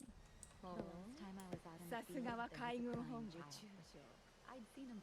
なるほど痛みで邪神をもみ消したか経験値の差じゃな She calls the Marines' desires and thoughts about her evil. She calls their attraction to her evil. This immediately stood out to me because I don't believe attraction to a person to be anything evil. And I don't think One Piece overall has this message either. One can have dirty Dude, thoughts, Momonga's a of fucking course, Chad, but dude. evil is just such a harsh word for something that's pretty natural for I can some talk to Welt, people. too? Yes, this could very Donde well be está Welt? analyzing, but it stuck out like a There sore he is. thumb to me. And it's this kind of dialogue that immediately had me hone in on Boa with the idea that there's definitely more beneath the surface. She, like many lovely ladies do, caught my interest. And it just kept getting deeper and deeper from here. Once she arrives back at Amazon Lily, we discover Boa and her sisters all have a mark on their back from defeating a dreaded Medusa-esque monster that no one is allowed to look at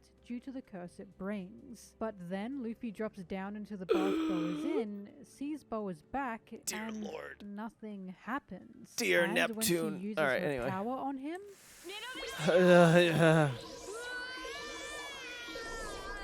Oh shit, I need to talk to Pom Pom. How's my Trailblaze level? Give me my stuff.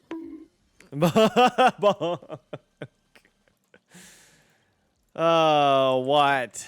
What, chat? nothing happens. As much of a gag as this is, Luffy simply being Luffy here holds a lot of significance for why Boa sees him the way she Alright, does. so- And the thing I really like about this whole interaction, and the thing I like in So, general Busty's with the real building strong. of Boa's character is she doesn't What? like Luffy immediately at all. In fact, she straight up hates him, due to him both being a man and someone she can't quite understand. Some sins can never be forgiven. These few seconds Is in it the worth bath it? were all Luffy needed to read Boa's insecurities, and it comes back around in a fantastic way with the execution scene. Because as Luffy sees more of Boa, he's witnessing her effects while being the only one not to fall for it. Going for that Luffy E6 watches tomorrow. as Boa punishes Amazon Lily citizens for E2 makes him helping an E6 Luffy. 5-star. Watches as she threatens to But break not their really needed. petrified E2's very souls. powerful. And Fuck. he screams at the audience who Fuck. continues to cheer Boa on, questioning why they're letting her do anything she wants with no consequence You'll need the Howard or luck, hatred. yeah. The bit comes back as Boa Yeah. explains it's because she's beautiful. possible. And Luffy says something Might to her need she's it. probably never heard in her life until this very moment.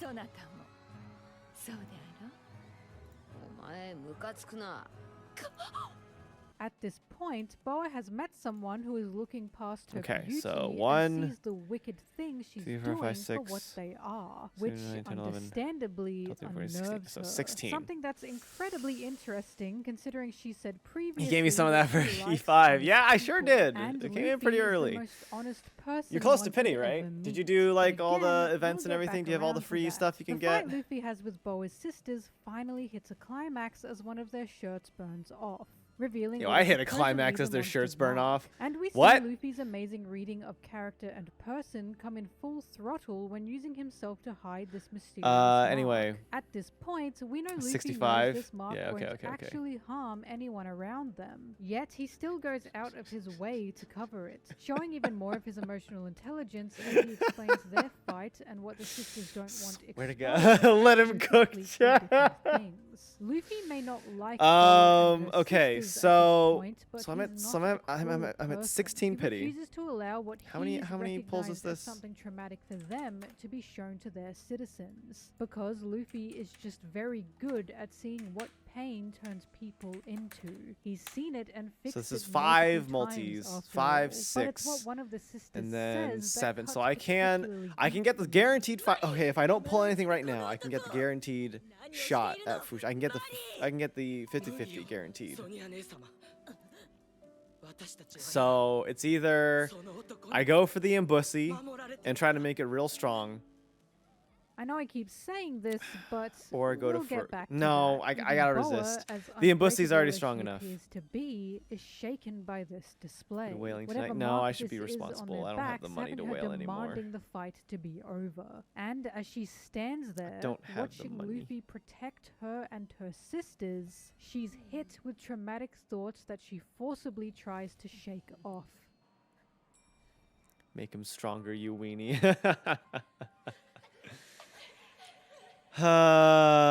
Resist. God damn it.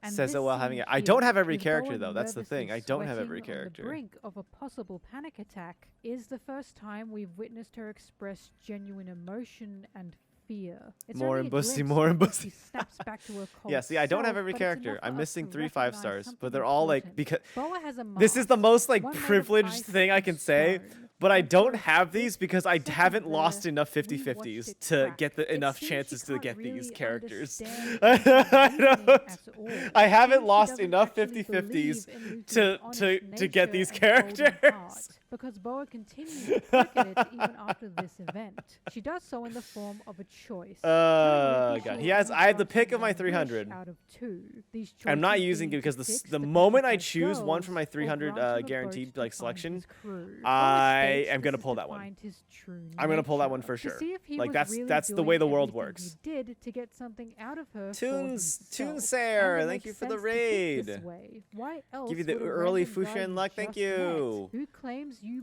pissed You know him what? off, reach out with a Just for kindness that, without ulterior we're gonna go for motives? one. If But if with it's Luffy nothing, being then Luffy, hey, he it's doesn't even take a we're second building to up think that about we're it, building and up that instead that bows pity. to thank her But we for got Kohi releasing here, the so Amazon girls Kohi, of their if I get this on petrified this next pull, states, which I with hate to good say it, you're not getting reason E6. shocks Boa entirely because she's discovering Luffy Okay, is all right, we're okay. later on, and he has no ulterior motive to truly be All right, we're kind fine, to we're fine, her we're by fine, we're putting fine. those Boa petrified above his own All right, I'm needs. leaving it here. I'm And gonna leave once it there. we I'm go gonna back leave to it there. Boa's I'm gonna leave it at that. temple, and once Luffy is invited to discover what Boa's mark Alright, fuck this really shit. is, we Oh, fuck. finally, Okay.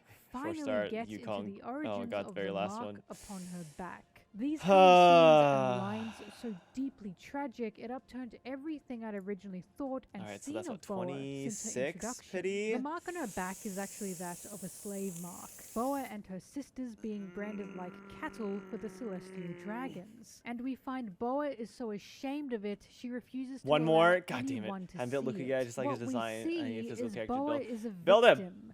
He's so through useful. and through. Boa Just is say, so for fuck's sake. choked No, I'm up just building in trying pity. to explain I'm just her building pity. story, she can hardly get the words out. And Luffy, seeing the distress this Okay, is no. causing to the three sisters, tells her she doesn't Wait, is need it- is to this it? explain anything to him. And I cannot state how much No, of it's a not. warm No, no, no, no, okay, hug okay. this sentiment is. Scared me for a because second. even though Boa put Luffy through some extremely trying acts, I'm just building pity. Luffy is It's telling fine. her she doesn't I'm just building need to pity. explain her actions or her story to him. Especially considering these memories alone. This clearly traumatic time of Boa's Damn. life is so That was, agonizing bad luck today. that one of the sisters screams in pain from remembering what they've gone through. Luffy is essentially letting Boa know she doesn't have to Yo! endure this Oh my pain god! alone, but You see Boa that? feels he's earned the Perfect right to know. 8,000! And Boa's facade Whoa! finally breaks in front of us with this story she Clean! tells. When she was a child, she was kidnapped along with her sisters from one of the Amazon Alright, there's no ships. way I And can the I can reason disturb Boa that. I'm believes she leaving was it. I'm leaving kidnapped it. is honestly I'm leaving it. heartbreaking. I'm She leaving thinks I'm this leaving those happened alone, because she okay? let her There's guard no way down, I can that disturb the that. auction, the Alright, you guys are marking, and the insane. torture There's was no all way I could because possibly she let disturb her that. guard down, And even though you she know, was yeah! a child. Boa hates the celestial dragons, of course, Okay, but she never mind. ultimately puts the blame on herself for Okay. not being attentive Anyway, enough we built to up pity. avoid It's the fine. kidnapping, We built up pity. which, It's when fine. you're a victim of this circumstance, We're fine, yeah, we're fine, we're that fine. is We a ball, we harrowing ball, look at how we ball. this can be a mirror of fine, reality with we ball. someone like It's fine, Boa. we ball. Because, Just let building me pity, we state ball. it again, It's fine, Boa it's fine, was it's fine, a it's fine, it's fine, it's child. fine, it's fine. Boa blaming It's fine. herself and her sense of awareness for being kidnapped would be like if koala blamed herself for her own kidnapping and enslavement. I feel like There Star's is gonna go no over one 60 else to pulls more than blame but Genshin the ever did. celestial Ah, dragons man. and the slave Last multi? traders No, for I such a can't. I horrendous can't. act. But Boa can't couldn't help possibly. but beat herself up for what she and her sisters had gone through. She cannot help but blame No, I herself legit. I mean, for I the need to save marks some for seared Fuxian. upon her back. It only gets worse like- as we discover Boa's power. Her devil fruit came from her forcibly being made to eat it for the celestial dragon's entertainment. And the horror of Boa's story here, what makes my and your skin cruel, is the things that were Yeah, no, not my Genshin luck said. was far The worse than implications my of what Honkai Boa's luck. gone through is Like, my Star Rail luck has extremely honestly heavy, been really, and really I good can't until really this explain banner. what the Like, allegory the of Imbibitor Boa Lune being banner is forced actually to just eat the devil fruit incredibly for mean to me. entertainment could be, but I'm sure you get the picture. Like, I truly cannot reiterate haven't lost how the 50-50 heavy until this whole one. thing is. But One Piece is So- fantastic at blending fantasy with reality. So the I'm, like, choice not is even yours sure- on hang whether on, did this they is say what something her to be light cone taken was at yet? face value or not. Like, That's one of Fuxian's the things light I cone? really love about this series. Boa breaks down by the end of her story, suffering from a very clear and extreme case of PTSD. And what she says breaks my heart. No, they didn't do anything for that yet. Okay, okay. We don't know yet. 俺はたちは一切の隙も見せ Imbussy ぬ Lunacy. もう誰からも支配されとうない We won't let anyone take advantage of us again. Once more, this is Boa putting the blame on herself.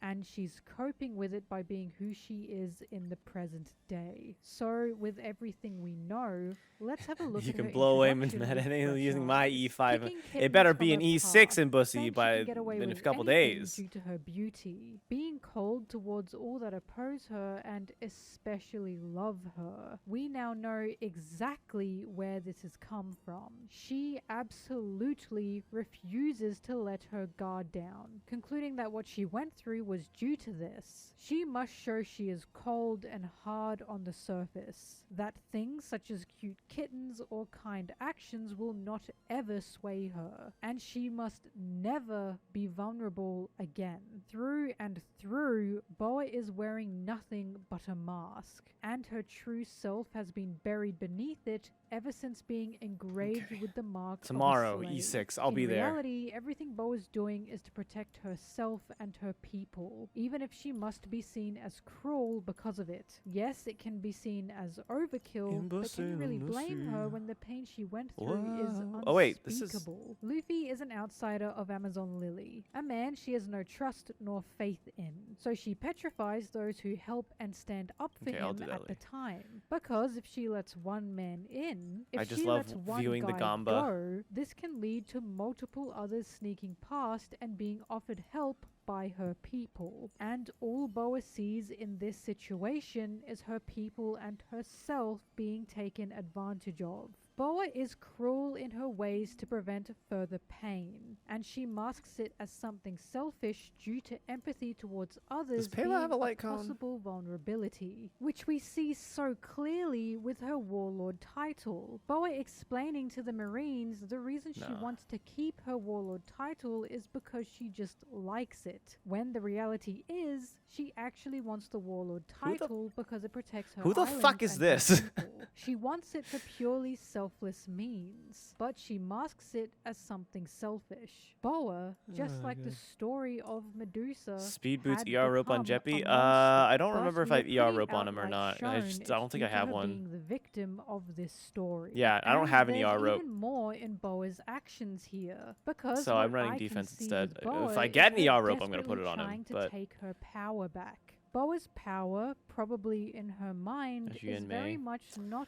her. Well, I guess she'll be playable one day, maybe. Body even belongs to her. 'Cause why the hell else would she be on a light psychological cone? damage this mark and the force feeding of a devil fruit has Right put in her May through face? would be Shit. unimaginable. Boa's beauty, Her body is something she can use to have power over people, but her beauty is also something that objectifies her to the eyes of both women and men. Her beauty is also something that would have had her kidnapped, that turned her into a slave, and suddenly Man, she's I love all twisted these, from this almost all of bratty these match diva like into matches, a victim desperately trying to regain her power back. Boa has weaponized her beauty to benefit herself, because if she's only going to be seen for it, she may as well turn it into something that can protect her. She can get away with anything because she's beautiful, but it's possible she resents it for how the world views her due to it. What I'm saying here is there's a reason we're given the prominence Just of remind me Boa's to beauty switch always these being back put first. to actual combat Boa, ones by later. those who adore and fawn over her, is not seen as a person. Everyone around her just is don't have any of these yet. extremely shallow in their love for her, looking past her cruel actions to only love her for her beauty. So what else to do but weaponize it? Which is why Luffy is so important in her story. Luffy, in all his honesty and in all his Luffy-ness, saw Boa's actions first. He sees her for the person she is, both with the mask on and off. And Boa doesn't know how to navigate this. There is no shallowness with how Luffy views Boa, not from the very beginning. And it was an act of honesty Boa desperately needed to heal. I spy an Even as she E2 breaks down welt. in front of Luffy while telling her story, the former Yep, I Empress sure of have Amazon lost Lily laughed that she 50-50 thought still Boa well. had turned to ice. And this is And the I think I first pulled him time once Boa or has twice on shown standard banner. emotion in a long time. And after she Also tells lost Luffy her 50-50 story, for she says one more line that just Silver Wolf stabs to me through Bronya, the heart, and which, honest you to know, God makes me cry. they kind of gave me Silver Wolf. そなたは奴隷であったわらわを蔑むか You doing Flee of the Aegis or Effect Resistance Player? I have no idea what I'm going to put on Fuxian. I have no idea how she works. I'm going to look into it when she comes out. Once more, Boa is blaming You lost Bronya to herself Bronya, for her exactly. torture, because this question is so heartbreaking that I really cannot help but What up, feel Rogue? nothing but empathy for her. Boa doesn't come out to anyone with her story because she thinks they'll see her as lesser. She thinks she'll be seen as Alright. weak and vulnerable. Perfect and Unga Bunga Boa's tactic, so terrified indeed. of this thought, she's desperate to claim her own power of her life and self back. This is probably Alright, why she so has I'm done conqueror with- something. The will to conquer being released from Boa. So I'm the done with pure Forgotten rage and Hall grief in until wanting when? Control. Boa is extreme in her One day devotion from now. to Oh, it so I and cleared it her at the best feelings time. of Holy shit. kindness. In letting Holy her walls shit, down Bronya and impact being indeed. vulnerable towards someone is not something she's what? experienced before.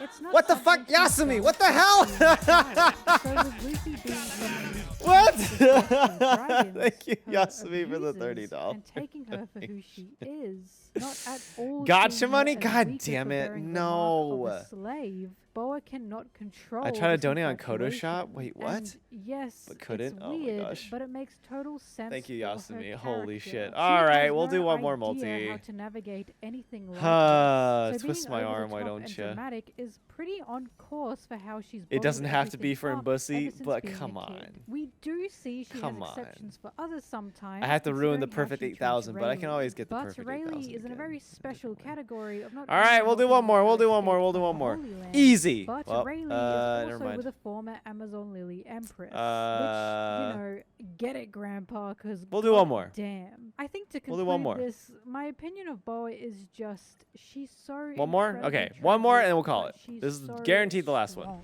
She has one of the Yeah, okay, that's it. heaviest We're just stories building pity. and What the allegories of fuck? the entire series. And her being a victim is a huge part of her character, but it's Alright, not we're just who building she pity. is. We built a lot of She, pity. like many other instances Holy in 4 the stars. Those could have been series, shows the Lynxes. emotional Okay, no, it's fine. It's fine. It's fine. It's intelligence fine. and It's fine. empathy Thank you, One Piece Yasumi. has in writing. After all, the perception of a victim Yeah. is usually Thank you played for to the- be thank you for soft the and do- quiet. And while this can be the That's so case, funny. Boa is a very real instance of And we what got a lot of being the subs victim today, turns so a you know person what? We're into okay. for their own Because is Talonflame still protection and the here? guilt they Probably not. suffer. Boa's But writing we is got a lot of subs today. We incredibly got Dono. mature, This is good. and she's a character I use to convince people to Building watch pity, One famous Piece, last because I words. do Nah, truly nah, think we're she's one of legit the done. best Like ones when's out she coming there. out? And 3 while I days, 4 do, days? like Yeah, we'll be love Boa we'll be for her chilling. beauty, It'll be I fine. also love her for the ridiculous, crazy things she I think next does, weekend we'll because I support we'll do some girl polls. wrongs too. And Do a with Gamba that, stream. thanks for watching. I think And this was a very then heavy video. I The think I have topic my of Boa is signing on, like, honestly the hard to tackle without really getting into the 24th? nitty I gritty might of move it it. to, like, the And I tried to 23rd. stay Let as me double check vague as when I my signing could, but I do really hope this So I might connects get with that a out of lot the of way people. on As Saturday and always, turn let it me know into your a thoughts. I'm a Boa lover myself, and I actual understand Star why Rail people streaming dislike stream. her, but tell me your opinions of the Snake Empress so I can read them and write them down and then maybe cry myself to sleep. Just a quick I'm gonna reminder update that I this do have a to Patreon, Saturday. and if you'd like to support me there, Saturday I'd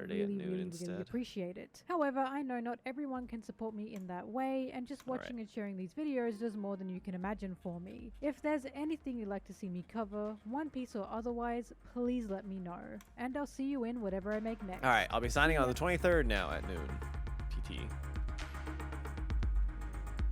I like my coffee inside a tiramisu because I don't drink coffee. I still make it a shilling, maybe. No pressure. I know you've already gotten a few, so no worries, no worries.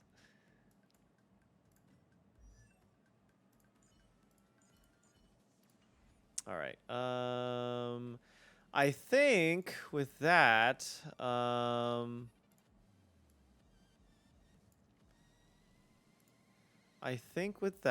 we've reached a good point.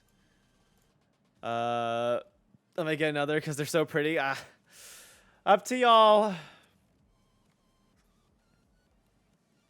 No pressure regardless. Man. Why is that totally man? I'll pray, Prince.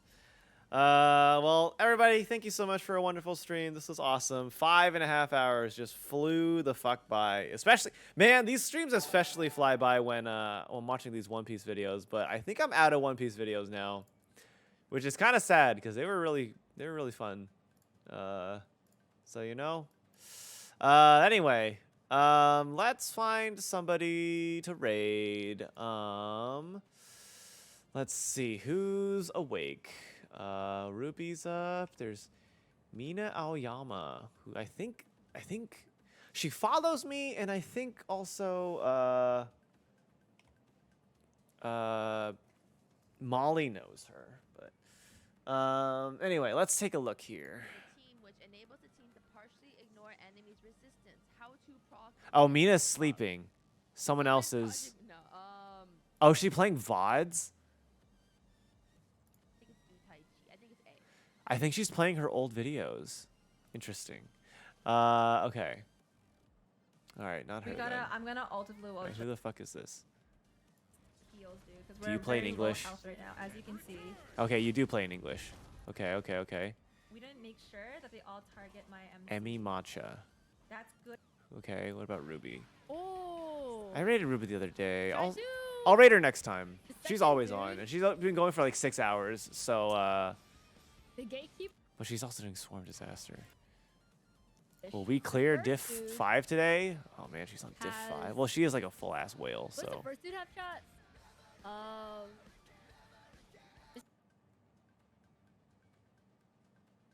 she raid Code. Code has like 1,000 people watching. I don't really. I'm gonna rate this girl Emmy Matcha because she has fewer viewers. She has more viewers than me, but like she has fewer viewers than other people. I see. Some Swarm Disaster. How far is she getting Swarm Disaster? Okay, all right, let's raid this. Let's raid this girl. Let's do the classic raid message. Let's see some raids fly. Well, and Luka's VA raid. Because they gotta know. And it's funny. It's fun to watch them react. That's the only reason why I included inside the raid message. Anyway.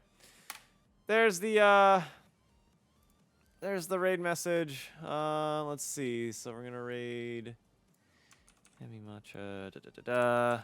All right. As always, remember, the One Piece is real.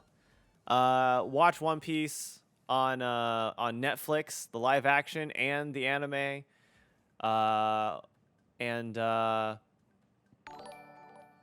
Oh, hi, Idiot Experts. Yeah, we're just ending, but we're gonna raid people. But I'll stream again soon. But everybody have a great night. Thanks again for joining, and yeah, I'll see you next time. If I don't stream later this week, we'll be around for some Fushan polls next weekend. All right, everybody have the raid message, and I'll see you next time. Thank you again for all the donuts and the subs tonight. This was really fun. All right.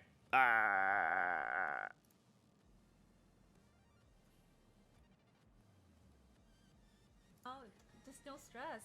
We just don't stress, chat. We don't stress. We don't stress. Howard Wang? Whoa! Thank you for the raid. I appreciate it. How are you doing? Thank you, thank you. Welcome in, raiders. My name's Emily or Emmy. I do stream a variety of games. So right now we are doing hold on, TheHowardWang. We're doing Honkai Star Rail. What were you streaming? You're doing Honkai as well? Hello, welcome, welcome, raiders. Yeah, we're doing a Honkai. We're in